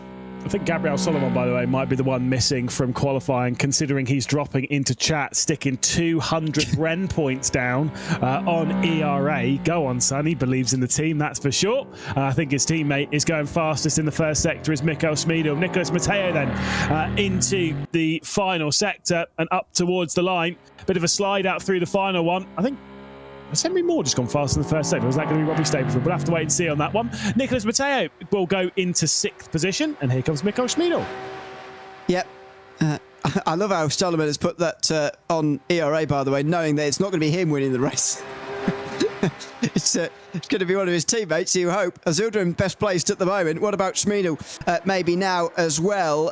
He's probably going to be quite close to Azildrum here, maybe a bit behind him as it stands. It's a bit wide out the final corner, but where is it going to be for the Czech driver? 14.8. It is right alongside Azildrum for now. Certainly so. Let's see Henry Moore then. He's into the middle sector, to the final sector now, as Robbie Stapleford is going very fast in the first sector. I'll just put 200 points down, I think, on TC, but I'll deal with that in a second because I don't know if it went through, because I might change my bet if Robbie Stapleford, if he's able to do it. Let's see what Henry Moore can do then into the final complex of corners as he'll head his way up towards the line. Henry Moore, he's not particularly pleased with his lap. Still a decent one. 3rd spot, 2nd row. Miles better than his teammates as well. 3rd place. So flying the flag for Guild, who look like they are going to finish bottom of Group D for the 5th week in a row, as Robbie Stapleford now makes his way up towards the line. This is going to be close to breaking up the TC Racing front row that is currently being held by Daniel Moreno and Jack Keithley. TC Racing looking to win this group again here, Group D, in their 3rd appearance. Stapleford not necessarily pleased with it, but is it pole? No, not quite. In fact, it's 3rd, and he knows he could have got there as well. Hands to the face. He knows that lap could have been good enough. Moreno, though, wasn't pleased with his own lap time. He's got it though. He's got pole position. I've put 200 points down on TC. I've confirmed it. It's sorted. It's done. It's in. It's locked. It's ready to go. So they can't let me down now.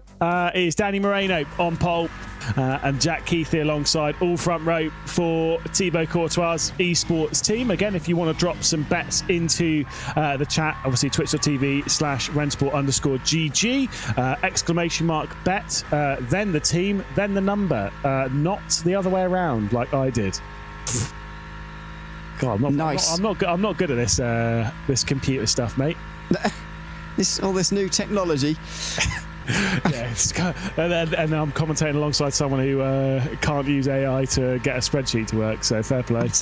It's absolute rubbish. Just anyway. ask the question, mate. I'm going to show you how to work it in Saudi Arabia. Okay, I'm going to want to punch it probably, although it's not a punchable item, AI. But anyway, yes.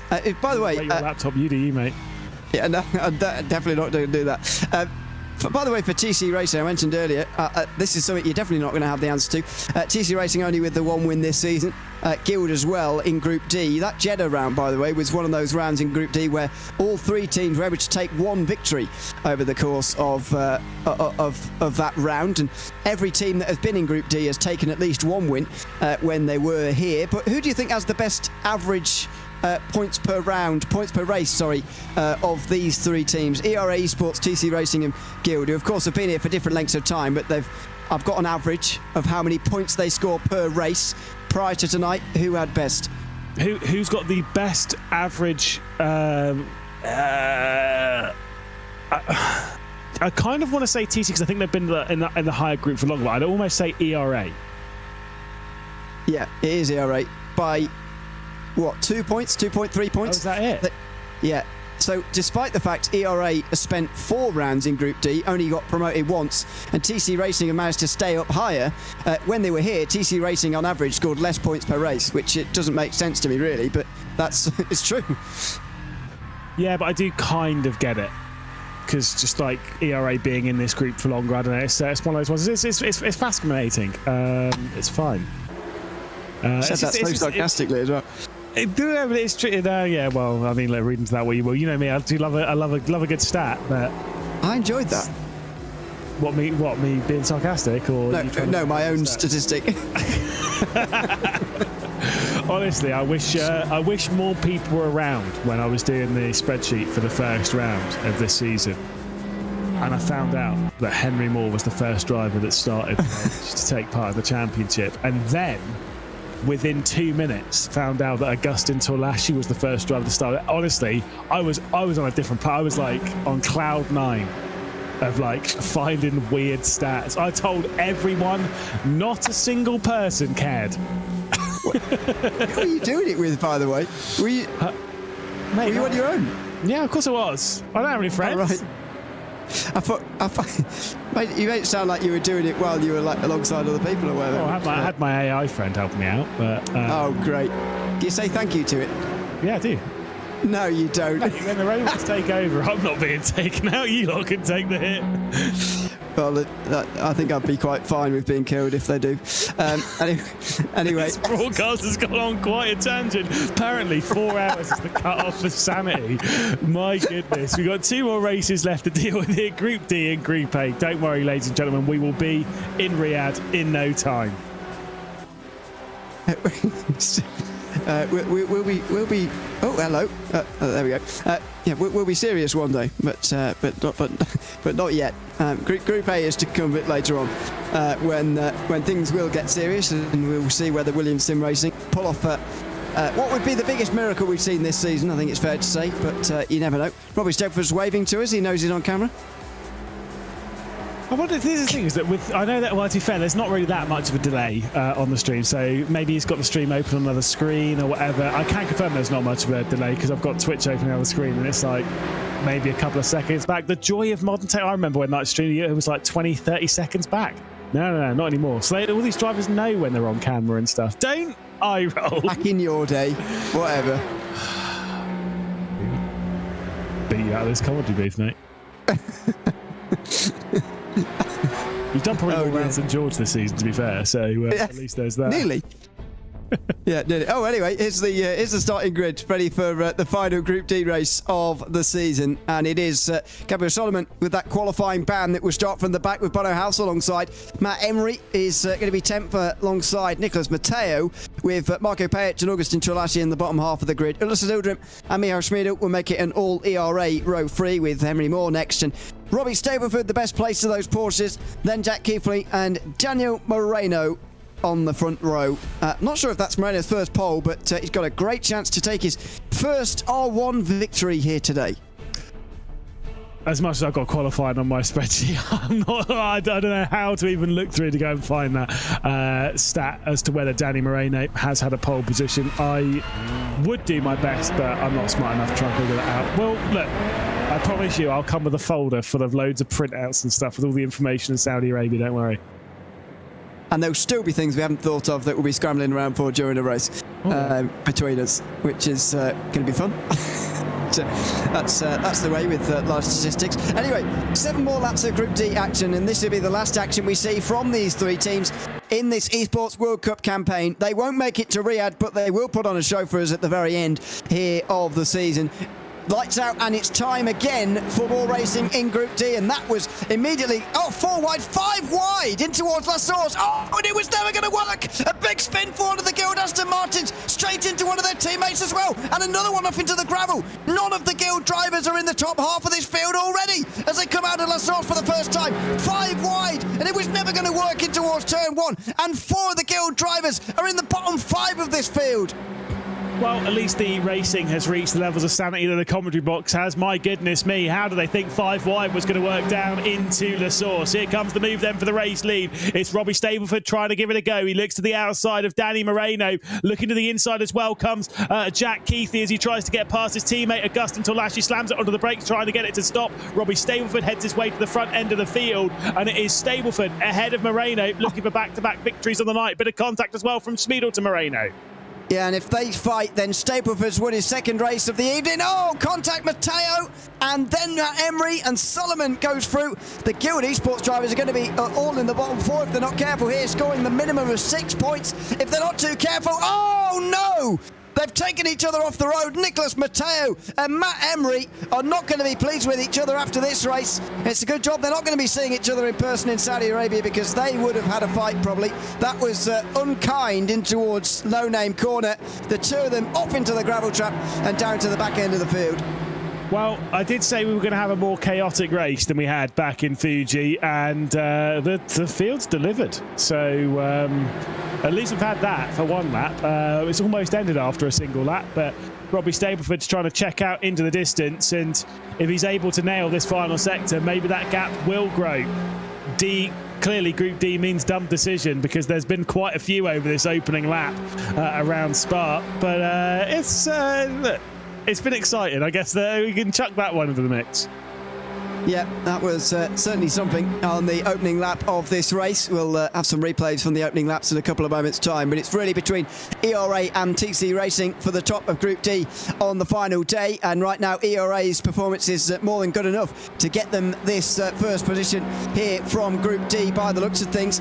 Over the start-finish line now, and it is the start of another lap for Jack Keithley to try and regain some of these positions. Augustin Torlashi's in front of him. Lost 4 places, don't forget, in that first lap, Jack Keithley. Not a good start at all.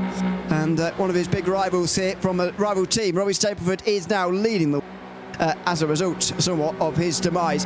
Will Stableford keep the lead, though, here as Danny Moreno will try and get past him. Keithley and Torlashi are going to exchange places. That seems sensible to put Keithley up in front. But what about Stableford here? Can he keep Moreno behind him? Well, the answer's no for the moment, but he's got a queue of teammates behind him. So Moreno very much outnumbered here at the front. Stableford lifted out of that 100%. Did not want to be side by side in the corner. Did not care about leading at this point. He knows how to play these games. He knows how to win these races here in Group D. He's won quite a few of them at this point. But right now it's about playing the long game for him. And he's got all his teammates behind. He's got Smeedle, he's got Azildarim, and they are topping the group comfortably right now. The big drama for them is Keithley closing, but look at all this. I mean, what were they thinking? I don't even know where to begin with all that. Sorry, I'm not going to. Into Le Comte. That's Alberto House spun round. Didn't see that live, actually, but spun round to the inside. And then he gained some places because of these two.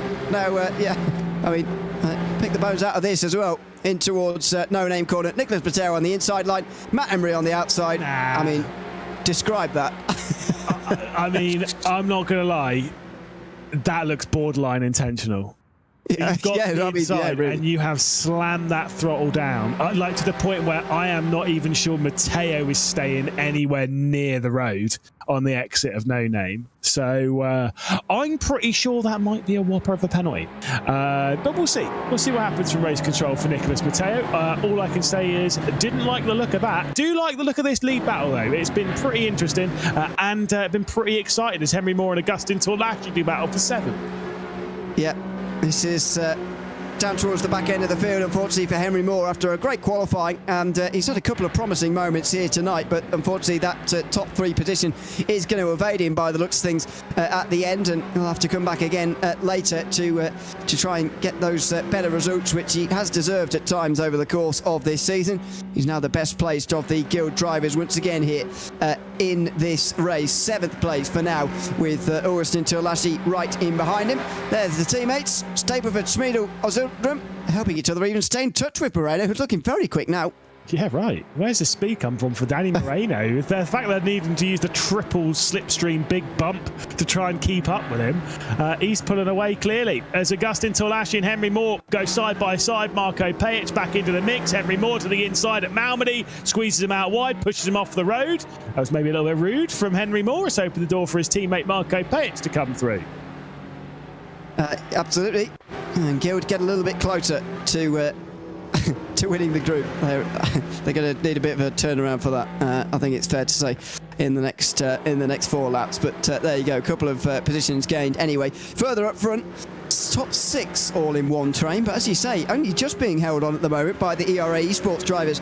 Triple slipstreaming from Daniel Moreno. If he could have found some of this speed at the start, then TC Racing might have had a bit of a better season. This is exactly what you hope to see from Daniel Moreno right at the very end. Can he become another new race winner in R1? We've already had a new race winner for 2025 in Johan Half, but can we get a second one maybe here tonight and get to 30 for the calendar year with Daniel Moreno? Yeah, indeed, driving really well at the moment, although I will say that gap is not big enough right now for him to feel any set of comfortable. It's under half a second as Robbie Stapleford, a driver who would not be a first-time winner for 2025 or a second-time winner or a third. How many wins have you got now? 4? Yeah. So I was thinking.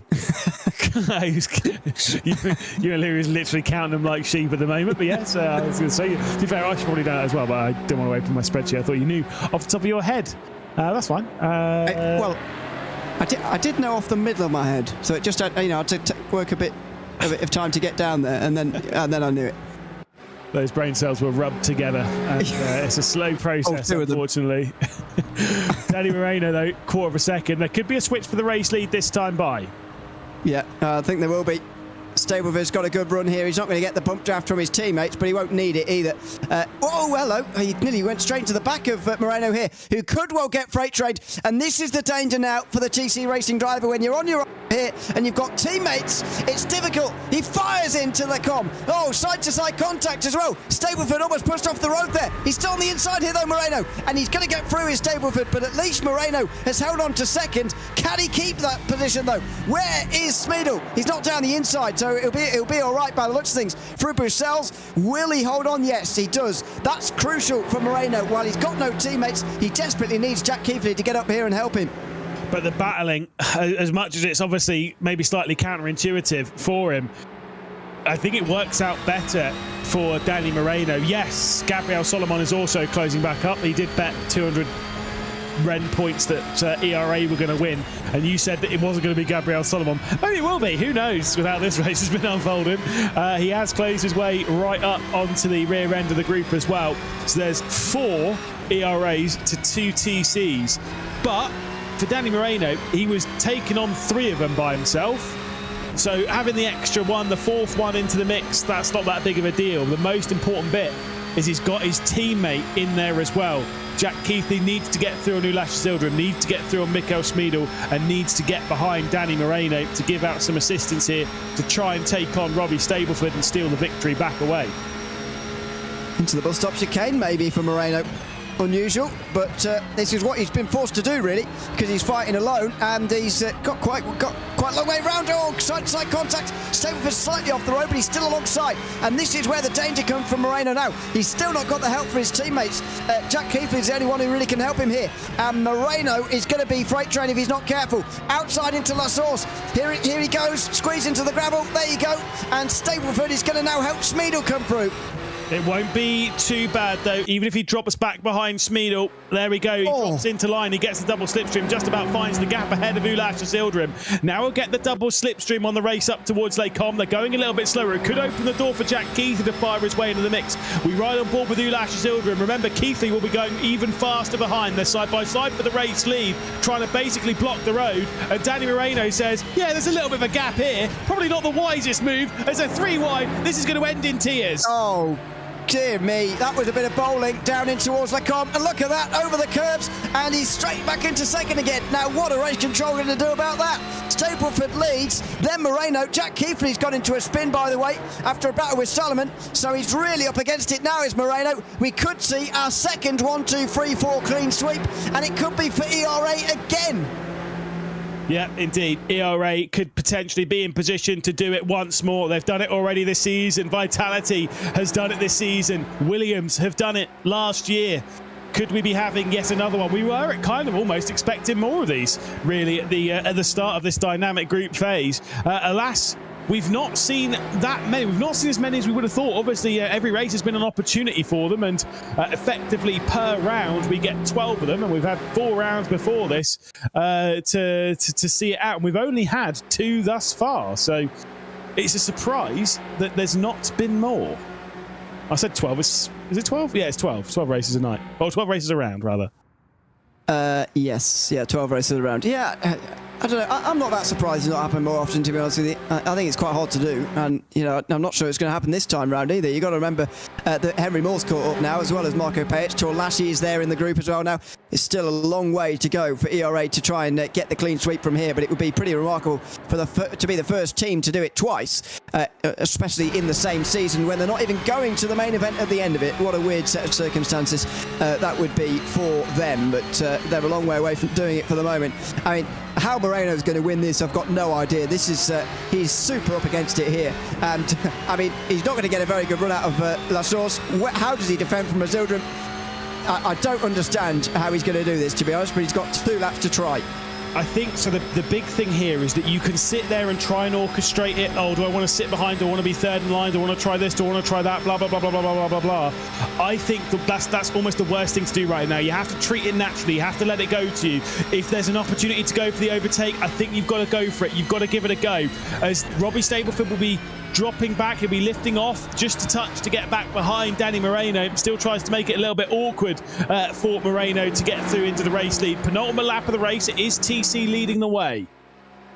This is bizarre teamwork, I've got to say, from ERA Esports. I've got no idea what they're doing in terms of sharing the slipstream and trying to gang up on Moreno. They're not doing a very good job of it at the moment, I've got to say.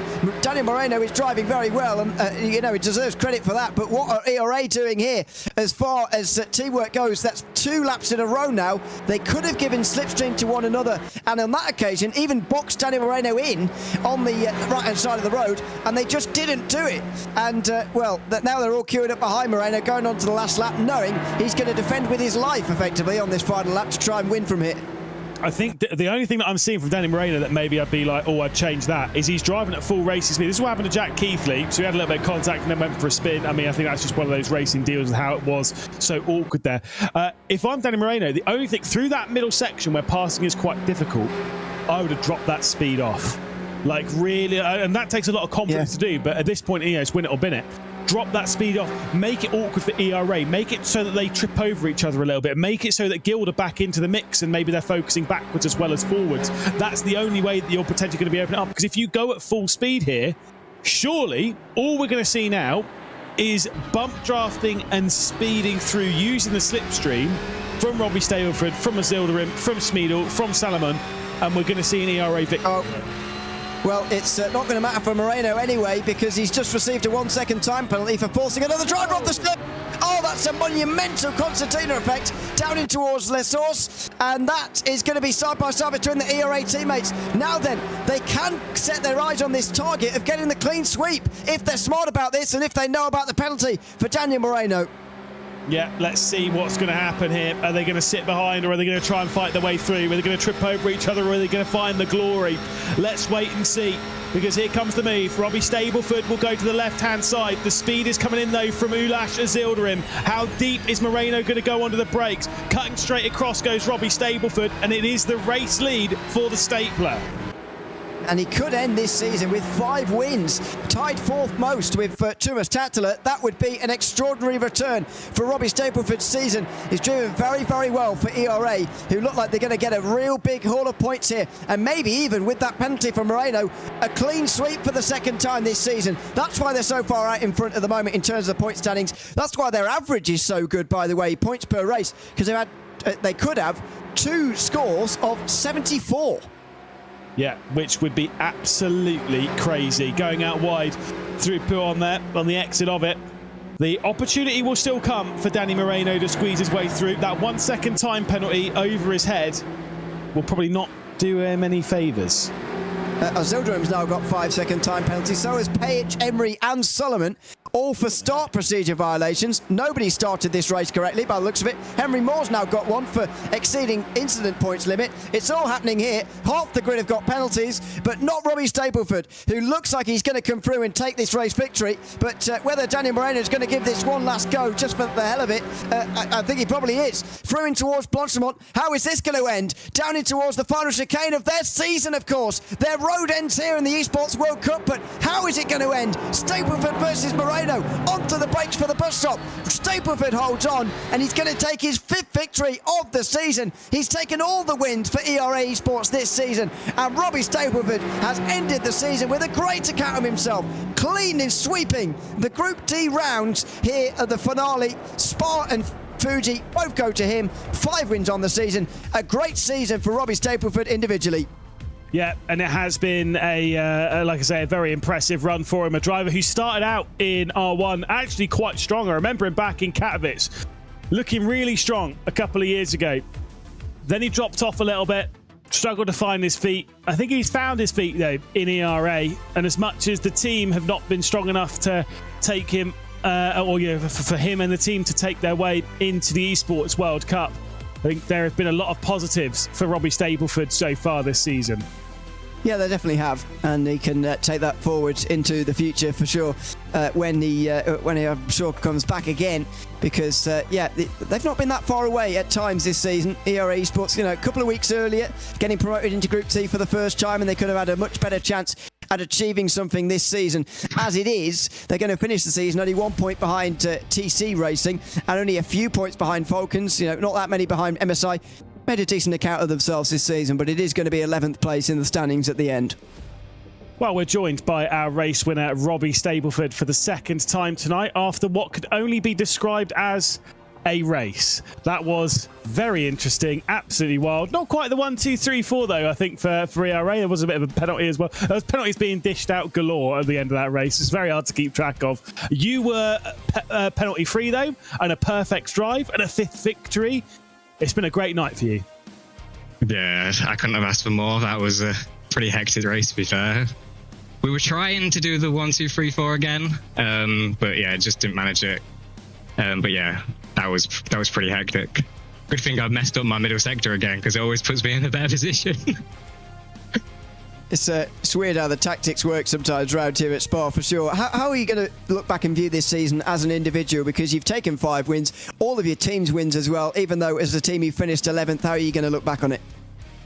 Oh, it's probably my best season since Plateau when we started. I think hopefully RENNSPORT carry on with this format. I think it's brilliant, much better than the seeding stuff we did at the start of the year and what we've been doing before. And yeah, it's probably my best season and will be definitely stay in my memory. Well, congratulations on taking a 5th win of the season, Robbie, and thanks for chatting to us again. Cheers, thank you.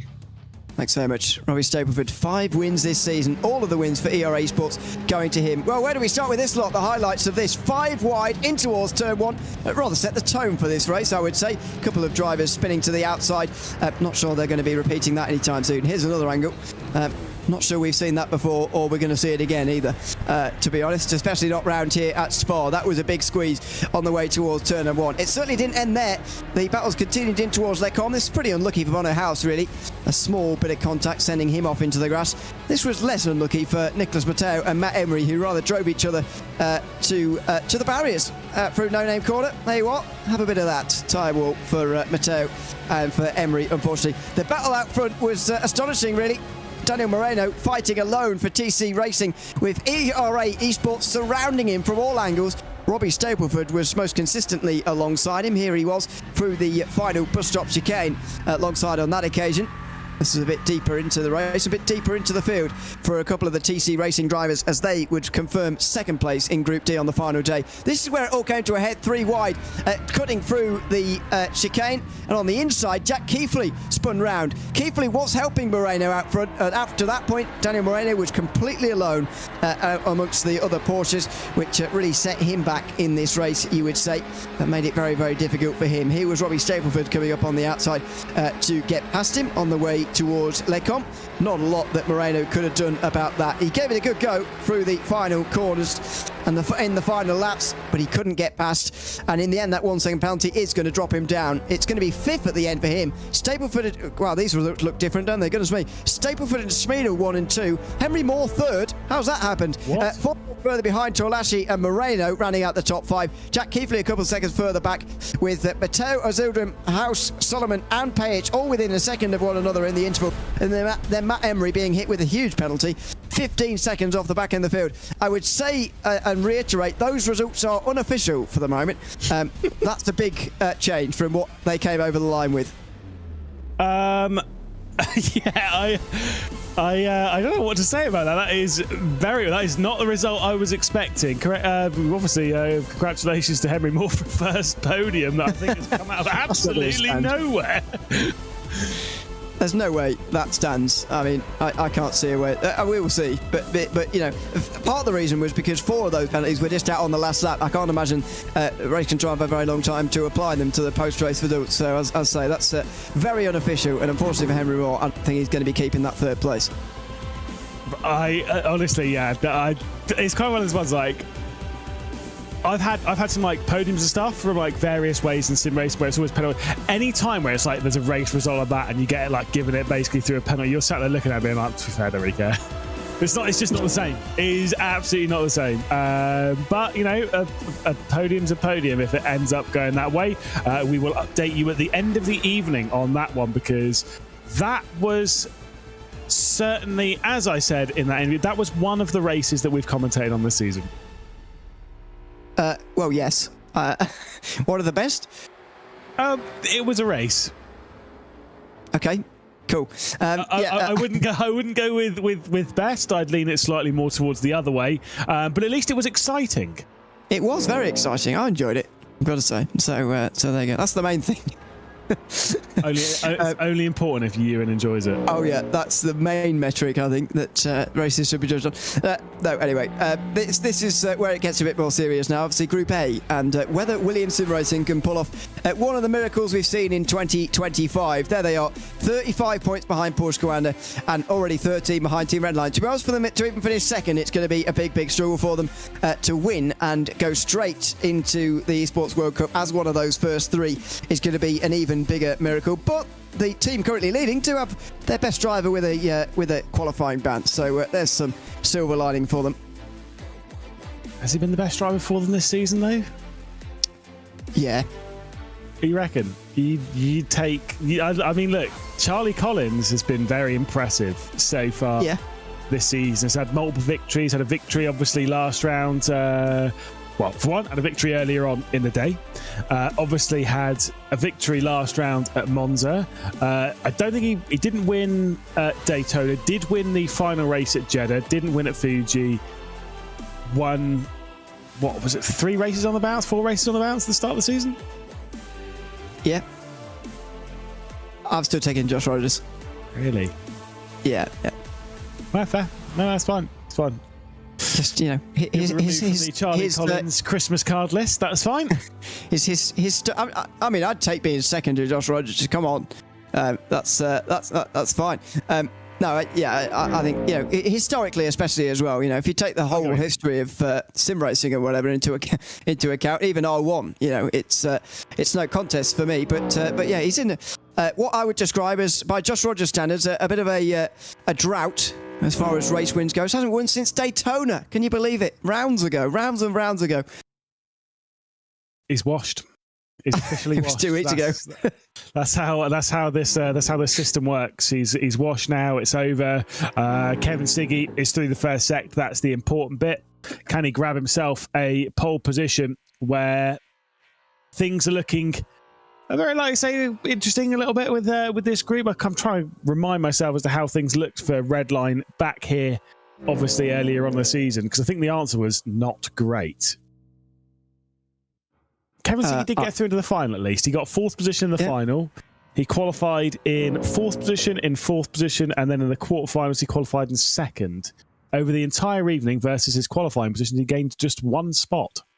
I seem to remember that this was the round, because it was the first seeding round, this was the round where so I certainly thought, because Porsche Coanda won about 4 or 5 of the races, you thought, whoa, they are absolutely here this season to come and win again, because as we talked about before, 2024 wasn't such a great year for them, but they kicked things off in the first seeding round with an unbelievable at the first seeding round, and they've rather continued it here. They won 6 of the 7 races around Circuit de Spa-Francorchamps. Did Porsche Coanda. Darryl McCormack was the only one who wasn't Porsche Coanda who won. Wow. Yeah. Only Redline's best result was a 2nd place from Kevin Siggy in quarterfinal 3. Only 4 teams have got more wins than that overall. Teams overall, and they got and they got more than 8 of the teams in one day. Dear me, what an opening to the season. Anyway, let's see if they can do it again as Kevin Siggy puts the benchmark on the mark. First of all, not bad, but not pole probably. Yeah, 14.5. It's a decent lap time, but I agree it's not going to be good enough for the pole position. Jeff Rietveld will be the next one to come across the line. He's looking a little bit slower than his teammates. See how the final sector goes as Dane Warren's gone fastest in the first sector. That's faster than Kevin Siggy by about a 1/10 of a second. Losing out a bit of time in the middle sector, though, does Dane Warren. Jeff Rietveld across the line. It's a 14.598, so about a 1/10 slower than his teammate. Here comes Dane Warren. Dane Warren, who was second earlier on at Fuji today. Looking to fly the flag for Porsche Coanda now, with Josh Rogers not being able to qualify for this one. They are going to need to take some results from somewhere else here, and Dane Warren will have the chance to do exactly that here as he now makes his way out of the final corner, looking for his first race win since the Fuji Dynamic Group round, and he gets himself between the 2 red lines. Don Blyer up next in what is a must-win race for the Atlassian Williams Sim Racing team. Do you remember, though, Don Blyer was on pole position in the final, obviously earlier on in the season. He was able to take pole position ahead of Charlie Collins. Collins came on strong, though, as the race unfolded, and it was Collins who would end up winning that final to get 3 victories in a row. It would be 4 by the time we got to the second race at Monza. And across the line for Don Blyer, poor final sector. It's only 3rd. Especially when you consider, just watching that practice session, I don't know if you saw the times, but 2:14.3 from Don Blyer in the practice session. It's always the way, isn't it? When you get to one-shot qualifying, the pressure's on, it suddenly gets a lot more difficult. But Dominic Blyer not able to get the time that he really needed there, and now a lot is riding on Daniel Pastor. This is Sebastian Job, who's just gone purple through the middle sector. Indeed. Sebastian Job on his return to R1 has struggled quite a lot, to be honest. He hasn't looked like the dominant force that we've seen from Sebastian Job time and time again.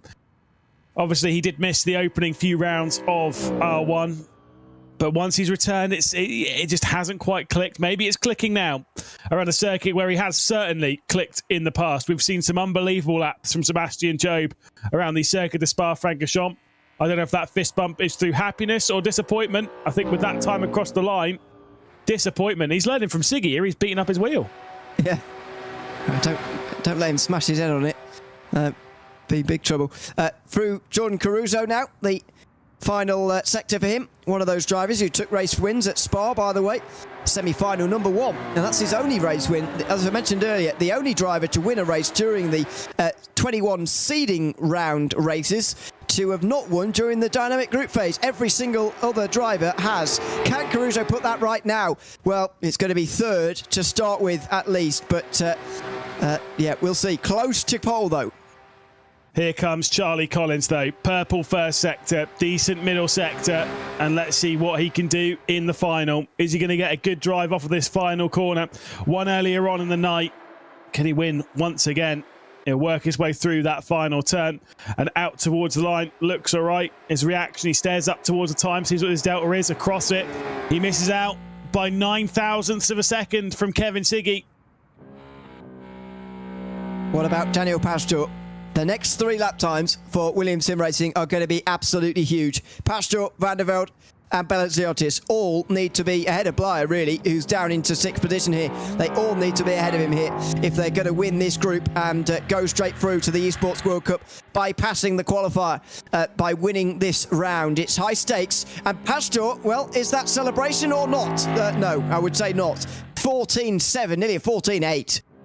Unless he's got some very good sarcastic celebrations. Unfortunately, I don't think that is the case. Tinko van der Velde destined to be at the back of the field, because this time's going to be even slower than that. This time's going to be, unfortunately, a 2-minute 15 for Tinko van der Velde as he works his way into the final chicane, and then up towards the line goes the Dutchman. It will be last place of the times currently set. Vasilius Bellaziotis, the last of the Williams drivers, and all hope for them potentially winning this group has gone. Virtus Pro sat back, probably as happy as they've been all season right now looking at this. Yeah, they probably are. This is not the qualifying that Williams Sim Racing needed by any means. They are going to be ahead of Josh Rogers, but and Blythe's going to be ahead of Rebuild, but it might not be any much more than that really for them. They're going to take the 10 points, and they're going to move up one position in the standings ahead of Miles into 5th. But other than that, this is not really going to matter. Over line 14-7 for Bellaziotis. Well, they needed a miracle before. They need whatever more than a miracle is now. Easy for some to say. Luke Bennett not putting on a good lap right at the moment. Obviously, he's got a slowdown penalty in the final sector, meaning that he's going to be starting on the final row of the grid alongside Joshua Rogers. It does mean that Kevin Siggy will be starting this one from pole position, just ahead a trio of Porsche commanders. There it is. Bennett at the back alongside Rogers. That's a high quality back row, by the way. Bennett versus Rogers, but there you go. A time I said would never be quick enough for pole is pole. Kevin Siggy with his 14.5. I thought we were going to get some 0.4s, even a 0.3 during that session, but no. Kevin Siggy's lap time more than enough in one of the lowest quality Group A qualifying sessions we've seen all year. Brutal. True though. Let's see if this pole has the lowest quality pole position of Group A that we've seen thus far in the season. What mistakes are you going to spot? Well, there's one. There you go. Touche. There's one. Touche. Thank you. I will step back. That's fine. I do worry sometimes that the drivers listen to me to talk about this and sort of throw their hands up and say, well, you go and do better then. As if I could get into the 220s probably around Spa, but yeah, it's unfortunately not quite as quick as what you'd expect from Group A, and there you go. I mean, maybe Siggy will admit that himself as well. That's 2 pole positions for him now, isn't it? After he took one at Fuji. Hopefully this start of the race is going to be a lot better though, and so far we have seen pole sitters do a bit better than what we did at Fuji. I've slammed 200 Ren points straight down on Porsche Commander, mate. They're starting second, third, and fourth. I think they're going to be looking strong in the race. Stick your bets in the chat now. Twitch.tv/RENNSPORT_GG if you're watching elsewhere in Sim Race. Throw your bets to see if you can steal some of my Ren points, which I lobbed off of someone else earlier on with a 1 correct bet. I don't know how this works, but that's fine. Either way, look, honestly, these race drivers might not be listening in because they're focused on what they're doing. I can tell you, at least from my my experience, the team managers do listen in, and they are more than happy to message you about the things that you're saying that's wrong. To which you just close chat and move on. Thankfully, they don't do that to me, which is You sit on the fence too much. Then start making some really big opinions on this broadcast. When was the last time I sat on the fence? I don't do that. Or do I? Well, you can't really sit on the fence with that statement. Yeah.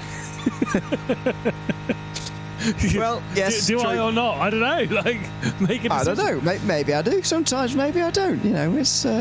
Delirium is taking over this broadcast. 4 hours 45 minutes. He started off so professionally as well. Well, let's not go too far. Yes, it's what happens generally. There is the end of Kevin Siggy's lap, and there is his second pole position of the night here at Spa. Oh, and here's a bit of racing in practice. Have a look at this. Practicing for later on, Luke Bennett alongside somebody. Well, Williams Sim Racing are going to need to do a lot of this if they're going to win this group.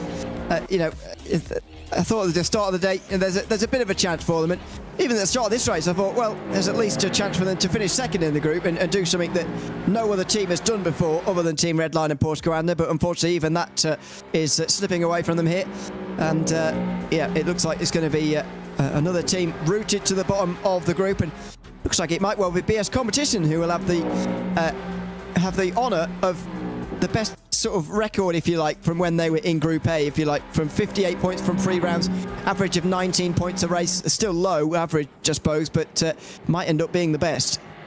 Yeah, certainly so, which, considering the other teams that have taken on, there's Group A, Virtus Pro, and, of course, Mouse. Actually pretty impressive, of course, Atlassian Williams Sim Racing here. Actually very impressive that BS Competition were effectively the head of that. That'll be it's a small accolade that nice contact there. Small accolade that they probably won't really care about going into the World Championship, but still, it's one of those things to kind of keep an eye on. What are we seeing in this warm up? Oh my goodness. I don't even know who that is. 2 of the Williams drivers just having a pre-race meeting on the side of the road, just out of La Source. Well, there you go. I don't know what was going on there either, to be honest with you. But anyway, hopefully less of that in the race. After what we saw in Group D, you end up fearing for the worst a little bit for the start of these races. But you'd hope from Group A the quality will be a bit higher. But we have also seen top split racing, like on iRacing and stuff, for example, where you're like, oh, these are some of the best drivers in the world. Oh my God, what are they doing? And even obviously here in R1, we've had our fair share of what is happening in the top groups. So you just never know. One thing we do hope for, though, is some solid racing, some exciting content, and if not, just full send Meanville. Let's have it one final time before the Esports World Cup. I mean, it might be what Williams Sim Racing provide in this race. Who knows, as we have a look at the starting grid ready for the final race. Yes, indeed. One final race of the season, one final race online in the spring season of 2025. And it's Joshua Rogers and Luke Bennett, 2 drivers who know what it takes to win around the Circuit de Spa-Francorchamps, starting from 12th and 11th. Then it's Williams with Tinko van der Velde and Daniel Pagdorp. Vasilius Benesiotis and Jeff Rieveld will start from 8th and then 7th, with Dominic Blyer from 6th. Sebastian Job almost looking like a return to form, but ended up dropping down into 5th position. With 3 Porsche Coanders inside the top 4. It's Caruso, it's Warren, it's Collins on the front row. It's Kevin Siggy, though, starting from pole position when Collins won the final earlier on in the year. That was done from 2nd place. We do so once more. What is your opinion, Ewan? Everyone let you know your opinions down there in the Twitch chat as well. I don't know if it's going to be Collins, but I'm going to say a Porsche Coanda driver wins from here. They've got the best, on pure numbers, 3 out of the top 4, they've got the best chance, surely. Time for Ewan O'Leary to stick 100 Ren points down on that bad boy. But either way, the safety car is into the pit lane. The final time on the road to Riyadh before we take flight and head our way over to Saudi Arabia. We are racing down into the first corner, the final race of Group A, and it's Kevin Siggy from pole position leading comfortably into the first corner. It's Dane Warren's right over the rear end of him as Charlie Collins gets to the outside. Coming through the middle though is Sebastian Job as he squeezes his way past Jordan Caruso. Josh Rogers already up 3 positions. He's into 9th spot as they're side by side down the hill. Collins is going to hang on as it's Porsche Coanda Redline, Porsche Coanda Redline, Porsche Coanda behind. This is a big traffic jam over the top of the hill. And, well, who knows who's going to come out the other side with the race lead here. The top 3 especially queued up now. The teammates are going to help one another. Or are they? Oh, 3 wide, 2 on the grass. 2 wheels on the grass from Dave Warren. And he nearly hits his teammate here. Charlie Collins through the middle. Doesn't know where to go. Big squeeze as Kevin Siggy on the outside. Tries to take the lead. Oh, they're all off the circuit down the bottom end of the screen there. Tinko van der Velde drops down to the back end of the field. And it's, oh no, for Williams Sim Racing. It's going from bad to worse, as if he wasn't bad enough already. Dominic Blyer in the wall now as well. Oh, we had so much hope. We had so much hope. It has unfolded dramatically. But either way, it's Redline leading of Kevin Siggy and then Collins, Caruso and Warren behind. So it's still those 3 Porsche Coanders. What on earth happened on the race into Les Combes? The IQ, I think, was so low. It was in the negatives there. That was not not a brilliant start to the race for some. Unfortunately, or fortunately rather, a good start for others. Kevin Siggy retaining the lead there was very impressive on the outside of 3 wide. I'm not really sure how he managed. I want to know what the decision making was a little bit from Dane Warren there, to be like, Yeah. I could assist my teammate here. Actually, do you know what? Banter. I'm going to put 2 balls on the grass and try and make this 3 high. Like, where does that come from? I mean, you could tell that this race doesn't matter too much for Porsche Commander and Redline, because that was a really strange decision making. to opt for taking out all 12 cars nearly, rather than help your teammate, is a very bizarre set of circumstances there. But anyway, he's down to 4th. Jordan Caruso actually up to 3rd, and watching on as Kevin Siggy has to defend from Charlie Collins into the final corner there. Yeah, indeed. So Siggy then leading, but of course we know what the slipstream's like. For Porsche Commander, things are looking decent at the moment with 2nd, 3rd and 4th. But of course, the way this is going to work should be in favour of Porsche Commander, at least for a little bit. Luke Bennett and Sebastian Job might try and fight their way into the mix. You never know, we might get ourselves a 1-2-3 for Team Redline. 1, 2, 3, 4 still on the cards for Porsche Commander though. Joshua Rogers behind Daniel Pagdorp is still in the mix. And this is what they should have done last time round. Working together can get Charlie Collins into the lead, maybe even Caruso into 2nd. Let's see if Siggy's going to allow that. Absolutely. He will keep the teammates apart, but that's what they should have done last time round. Get Charlie Collins into the race lead, and some of what we saw in lap 1 might have been alleviated. Certainly so. So Charlie Collins up to the front. Will he be able to pull away? That's the big question right now. Most likely, no.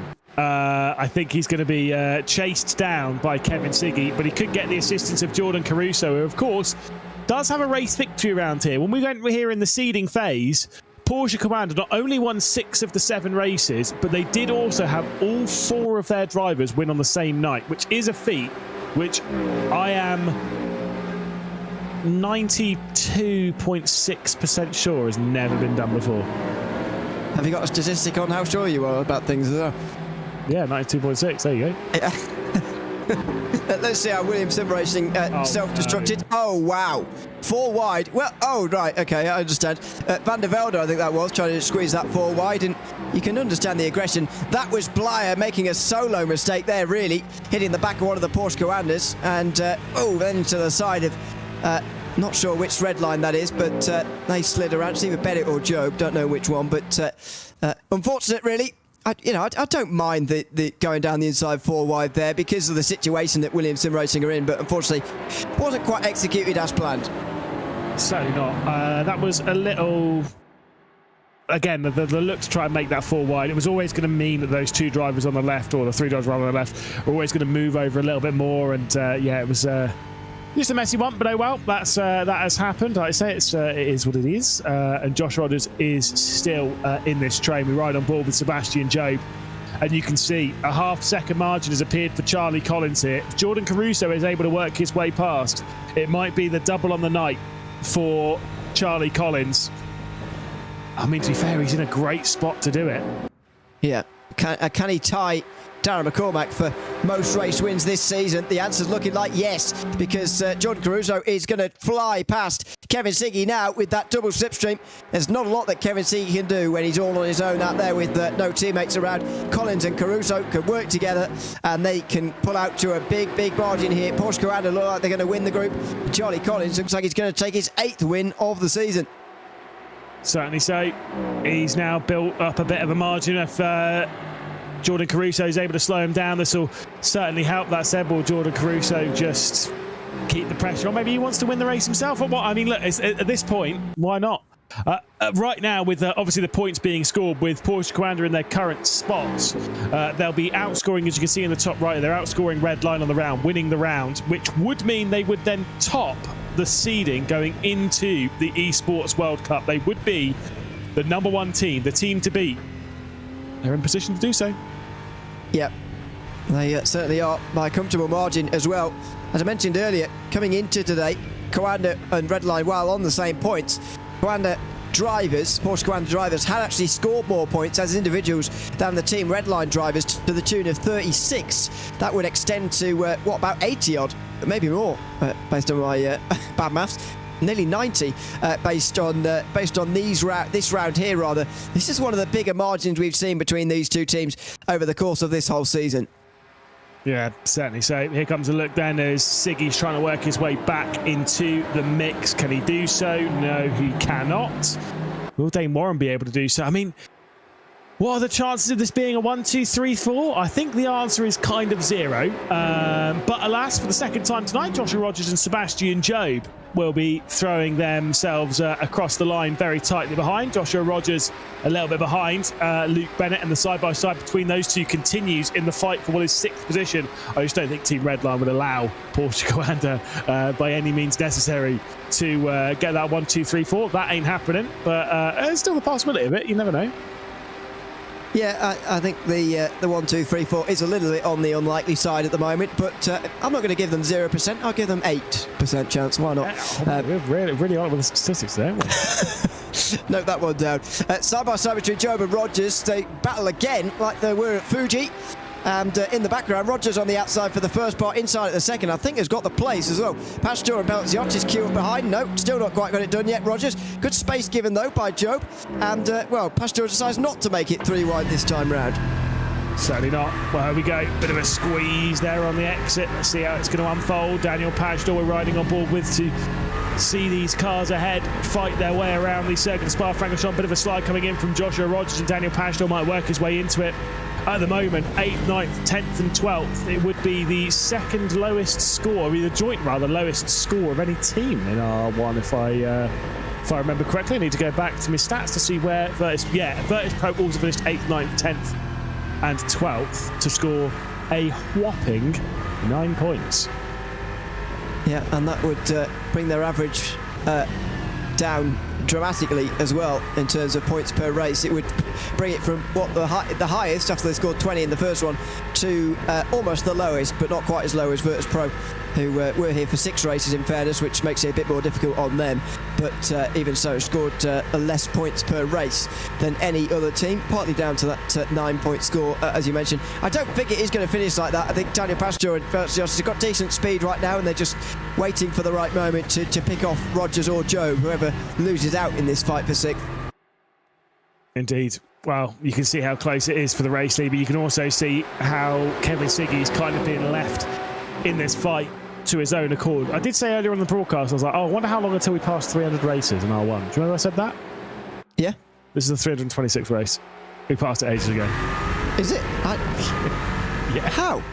That's come up very quickly.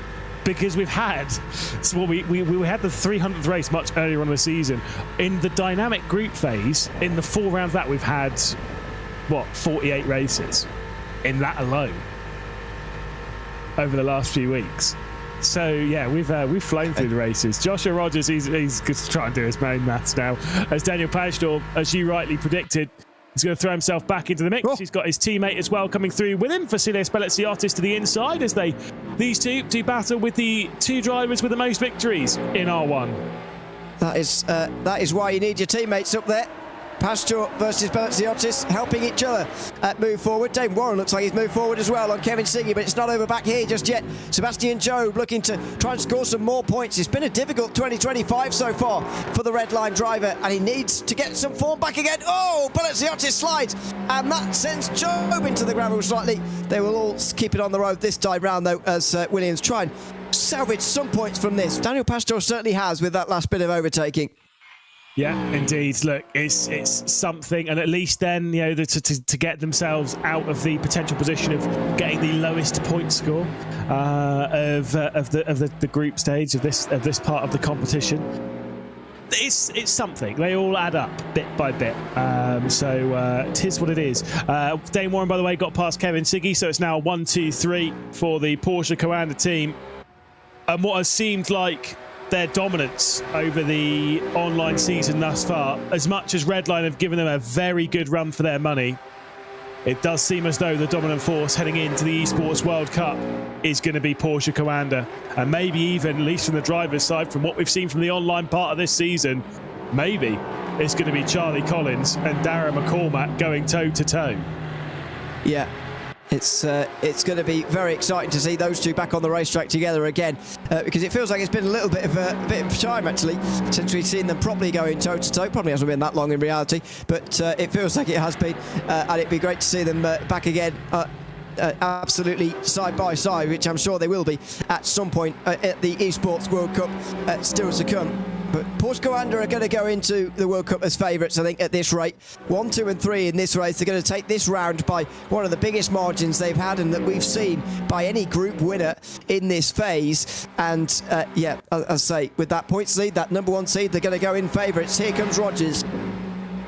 Yeah, at the moment they've got double the points, make that slightly more than double the points of Team Redline, if my eyes don't deceive me. They've been incredible thus far. Of course, one thing to note from this is obviously only 2 races rather than 3, but still, it's just showing the dominance that Porsche Coanda have had thus far. I mean, it is incredible. We're also, you know, This is where a lot of teams have struggled against Porsche Coanda and Redline this season. Porsche, you said yourself, and yeah, maybe you could argue it as well, but Porsche Coanda's best driver, Joshua Rogers, the driver who's tops all the stats basically across R1, they've not needed him. They're 1, 2 and 3 without him. And Redline kind of do the same thing, you know, when Sebastian Jobe has been missing for most of the season. They're still up there. They're still challenging for round victories. They're still right up there. They still have the drivers challenging for race victories, like race in, race out. It's unlikely we have a race where they're not challenging for race victory, and that's kind of the interesting thing. That's why teams like Virtus Pro, Mouse, Williams, and BS Competition have struggled to take them on in this format. Yeah, you know, they're still there or thereabouts when they're not winning as well, Team Redline, which is why, despite having the same amount of wins in this dynamic group phase, Redline and Virtus Pro, Redline have scored way more round points and they've scored more points as individuals as well, because they are a lot more consistent, which is kind of the same thing what we were talking about with Marcel Cinchik as an individual earlier on. Can Redline take it to that next level again, really push on like Porsche Coanda have, because their consistency hasn't gone anywhere. They've still been comfortably second when they haven't been winning, and they have won a couple of rounds of this dynamic group phase, but can they take it to that next level? Because when you're going up against a team who are on that level, just the quite good consistency isn't enough anymore. But the difference is, of course, next time we'll be seeing these cars taking to the race circuit, it will be on LAN, it will be in person, it will be in a different format, it will be in a format that may not suit Porsche Coanda and Redline quite as nicely as this format has. I remember saying when this format came around, when we announced this format plays perfectly into the hands of a Redline and a Coanda. Yeah, and it's shown that. It's shown that over the course of these 5 weeks, or 5 rounds, I should say, as Williams Sim Racing give it one last go here at trying to gain some points, and there you have it. That rather sums up the evening, unfortunately. Daniel Pastor spins round and drops to the back of the field. Yeah, so unfortunately, Williams' season returns to the position where they were a little bit earlier on, where it's really not looking great, and they will join Virtus Pro on the lowest points haul from a single race from any one team. Jeff Reedveld could make a move and make that one slightly worse and give them just will it be 6 points, whatever they'd be scoring. Yeah, it would be ideal. Yeah. So have we? This is 7 points, isn't it? What they got at the moment. So this is the lowest, isn't it? Oh, this would be the lowest, yeah. Aye. Yeah. So this is 7 points. So there's only one score in which it could be worse, unfortunately, for Williams Sim Racing. And it might yet be if Repo gets past Belziotis, but that's not too much to worry about. Here's Charlie Collins towards the final few turns. Yeah, apologies. It was 8th, 9th, 10th and 12th rather than what they have at the moment, which is 8th, 10th, 11th and 12th. So that's why it was 9 points for Virtus Pro and why it's 7 at the moment for Williams, who will top that unfortunate leaderboard. Topping this slightly less unfortunate leaderboard is Porsche Coanda, who are going to win the round, and Charlie Collins is going to win both races on the day. Group A has belonged to Porsche Coanda throughout this part of the competition. Next stop for them, Riyadh. Next stop, the Esports World Cup, as Charlie Collins wins at the Circuit de Spa-Francorchamps, with Jordan Caruso and Dane Warren making it an all Porsche Coanda lockout on the podium. What a great drive and a great season for Porsche Coanda. 3 wide, photo opportunities galore. Charlie Collins, the driver of the season for them in 2025. he will go toe-to-toe with Darren McCormack in Riyadh, that is for sure, and it's what a great fight that's going to be. But Porsche Coanda are going to go in as favourites, there's no doubt about that. A dominant victory, even just over 2 races, they've put out a winning margin that's bigger than what most winning teams get in their group over 3. Yeah, it's been so impressive from Porsche Coanda thus far this season, and again, that race really just capped it off. Of course, you could maybe say if everything was on the line, would Team Redline push that extra little bit and find that extra little bit of time? I think the answer to the question is yes, they would. We know what Team Redline are like, and we know when they need to find that extra little bit, they find that extra little bit, they push that extra little bit. This isn't really that representative. At the same time, though, imagine the confidence going into the Esports World Cup for Porsche Coanda right now, having dominated tonight and having fended off Team Redline once again. Yeah, I think, I don't know if they would have fought any harder in a different circumstance. I think they would have really wanted to take the first seed from here, to be honest. You don't want to give your rivals an edge, really, when it's so close here between Porsche Coanda and Team Redline. You really don't want to get them a leg up at all. So I think they really would have liked to have won here, but probably towards the end of that, you're right, they might have think, well, you know, it doesn't really matter now. They weren't ever going to win it back. So, yeah, towards the end, definitely they would have let go a little bit. Certainly so. Well, I mean, that's basically us done for the online championship. Don't get me wrong, I'm not ending things like George Morgan did a few weeks ago a little bit early, because we still got a few things to deal with. Got to wait for all those results to be finalised. We've got to basically go back and check what we've seen from all of the other groups, and we probably should catch up with our race winner Charlie Collins as well in a few moments time as well. Let's drag him in here and let's have a little bit of a chat with our race winner, not just once this evening but twice as well. We didn't catch up with you after race 1. What a fantastic evening for you, finding that form that you had right at the start of the season as well. 2 races, 2 victories. What an incredible performance from you. How do you feel? Hey guys, thanks Lewis for the kind words. Just feels really like a big relief and just a lovely way to end the season. Yeah, I'm super happy with that. I mean, 8 races, maybe it doesn't sound too much on paper, but just all of the preparation, the kind of focus each week, having to do, you know, different track, and just with also BOP at the start of the season, it really does add up. And I think just to end on a note like that, going into Saudi is, yeah, just the best thing possible. Yeah, of course, gives Porsche Coanda the #1 seed going into the Esports World Cup, but it's been close with Team Redline all season. One thing I have noticed with these 5 dynamic group phase rounds is the fact that, yes, you've been exchanging the wins, but the gaps have often been quite big, and that's been underscored here tonight in terms of the individual rounds. Has it been a coincidence, would you say? Has it surprised you just how much you've won by, and then just how much they've won by week to week? Yeah, it's a good question. I think you could definitely like link it to a car being stronger at a specific track, but I also think there's a really big mental element, especially in the kind of the rounds where you have 3 races. It can be easy to kind of, after 2 races, if you think you're not gonna win the round, maybe retreat a bit, and I think we saw that on both sides at times. So I think it's a bit of both, and yeah, I think that's pretty much it. One final question before we let you go and have a bit of a breather. Obviously, we've got a month between here and Riyadh. Obviously, a little bit of celebration with your teammates. That's fair. A month between here and Riyadh. What's the preparation like getting ready for a LAN event like that? Yeah, it's a great question. You think it's so much of a different environment there is obvious. I think what's really different though is having to kind of be really quick to get up to pace without much time in the rig. Also with it being a different rig itself. I think you have to train your mind to be a lot more resilient. It's really not just the driving, it's also kind of a mental thing to be kind of ready for people distracting you, kind of walking behind you, or whatever, people with cameras in your face. Yeah, it can be distracting. I think when you have it in your home, when you're comfortable, you can get really frustrated by it. But in Saudi, in the major, you kind of just really have to be ready for everything. So I think there's the obvious driving aspect. There's also a big mental preparation. Well, best of luck. You've got a month to get ready. Well, we're seeing you in Riyadh in the Esports World Cup. Cheers, guys. See you there. Well, what a season it has been, and here is the final race to cap off the online part of our championship. A reminder of the final race in Group A as Charlie Collins was able to go on to take victory. This drama, though, all behind as they were trying 4 wide down into Laycom. Of course, not a great idea as Josh Rogers was spun off courtesy of the Williams Esports team going for a spin. More drama for them, though, as they would exit Malmedy. More contact and more into the barrier as well. Everyone was pushing to the absolute limit that they possibly could, including that moment there from the Team Redline driver Sebastian Jobe trying to keep up with the top 3.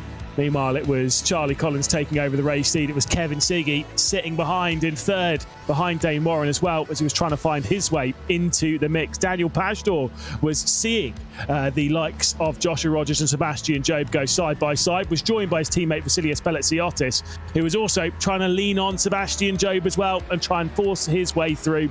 It wouldn't quite work on that occasion as the top 3 were starting to check out into the distance.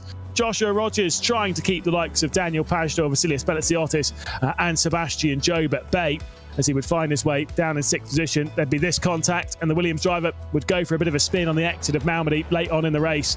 For Charlie Collins, though, it was a perfect drive. For Porsche Commander, it's been a near perfect season. It's a 1-2-3 to end.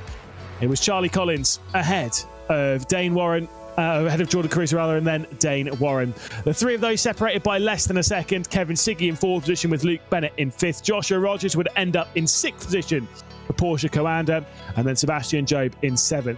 Vasilios Belletsiotis will be in 8th position with Jeff Rietveld in 9th. And then the trio of the Atlassian Williams Sim Racing team, Tinko van der Velde, Dominic Blyer, Daniel Pajtor. Unfortunately for Williams, they tried, but they were well beaten by Porsche Commander and Redline, as the teams that have also gone against those top 2 have found throughout this season. It's so difficult to keep up with those 2.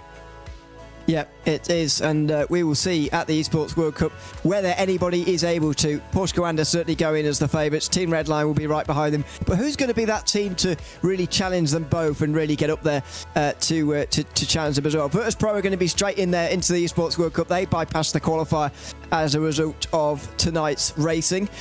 So are they going to be the ones? You get the feeling that Kevin Hurst Jr. and Jared McCormack can't do it on their own. What about the other teams? Are there any more well-rounded teams, maybe like BS Competition, Vitality or Mouse, one of the other sides who can maybe challenge them? It's going to be very, very difficult. Porsche Commander and Redline head and shoulders above the rest as they go into Riyadh.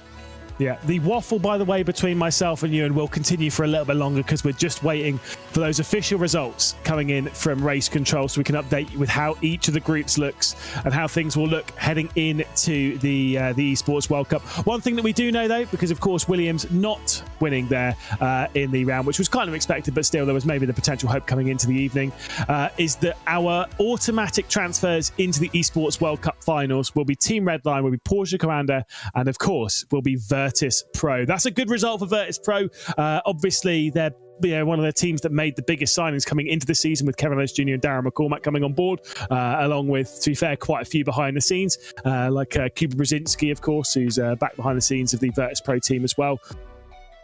It's a really good position for the team to be in, to automatically move straight through. Maybe it was an expectation coming into this season, but they are in a good spot heading into the Esports World Cup.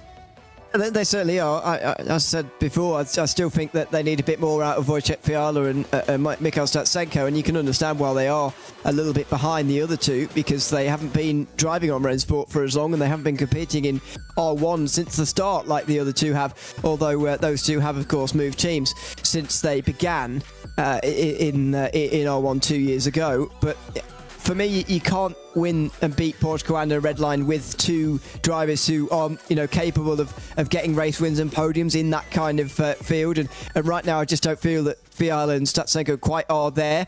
Maybe in a month's time, they can really knuckle down and get a bit closer to that level. They don't need to actually take any race wins themselves, but they need to be a bit closer towards the front, a bit more consistently getting points for the team. Otherwise, it is going to be a two-horse race, and Virtus Pro are going to be very much on the outside looking in. Yeah, and then of course, we've got the Teams Championship to deal with, fair enough. We've also got the Drivers' Championship, which is always very, very exciting to deal with. Obviously, remember the Drivers' Championship back in Munich. Of course, both yourself and me, we've had a great time seeing a lot of these esports events in LAN, and this is how things unfolded. So this is the top of the standings. Porsche Commander Esports, 58 points confirmed. They are the top of the standings heading into it, so they'll be the top seed heading into Riyadh. BMW M Team Redline, Racing Bulls and Virtus Pro will join Porsche Commander in moving straight through into the Esports World Cup finals. The teams in 4th through 9th, well, they've got a little bit more work to do. They'll head into the last chance qualifiers, which will happen out in Riyadh as well. So we'll see a bit more racing coming in from BS Competition, from the Atlassian Williams Sim Racing team, from Mouse, from Vitality, from MSI, and from Falcons. They will go into the last chance qualifiers to sort out the final 3 teams to move through into the Esports World Cup finals. That will all be out in Riyadh between the 8th and 11th of July. The final 3 teams, we say goodbye to Mercedes AMG Esports team TC Racing between ERA and Guild as well. Goodbye to those 3. They will not be heading to Riyadh, which is brutal, but fair. Yeah, I think so. After a couple of, or a few bad rounds for them, especially Guild, who have finished bottom of Group D every single time. It's been a shame to see for them. A surprise package, you'd say, of the 2024 Esports World Cup getting as far as they did. It's been a shame for them this season. ERA Esports made a good account of themselves, as well as TC Racing as well, but it wasn't to be for them. Unfortunately, 9 other teams who were just a little bit better over the course of the 5 rounds. Well, it's been a long journey that has led up until this point, but of course the journey is not officially over. We have one more stop on the journey left to go, and that will be the Esports World Cup. The 8th to the 11th of July, return here to the twitch.tv/RENNSPORT_GG, of course, over on the Esports World Cup social medias as well. From myself, Lewis McGlade, from Ewan O'Leary, Cameron Roger and George Morgan have also brought you the season. Everyone behind the scenes, thank you so much for joining us here in the RENNSPORT R1 season. We'll see you in a month's time for the World Cup.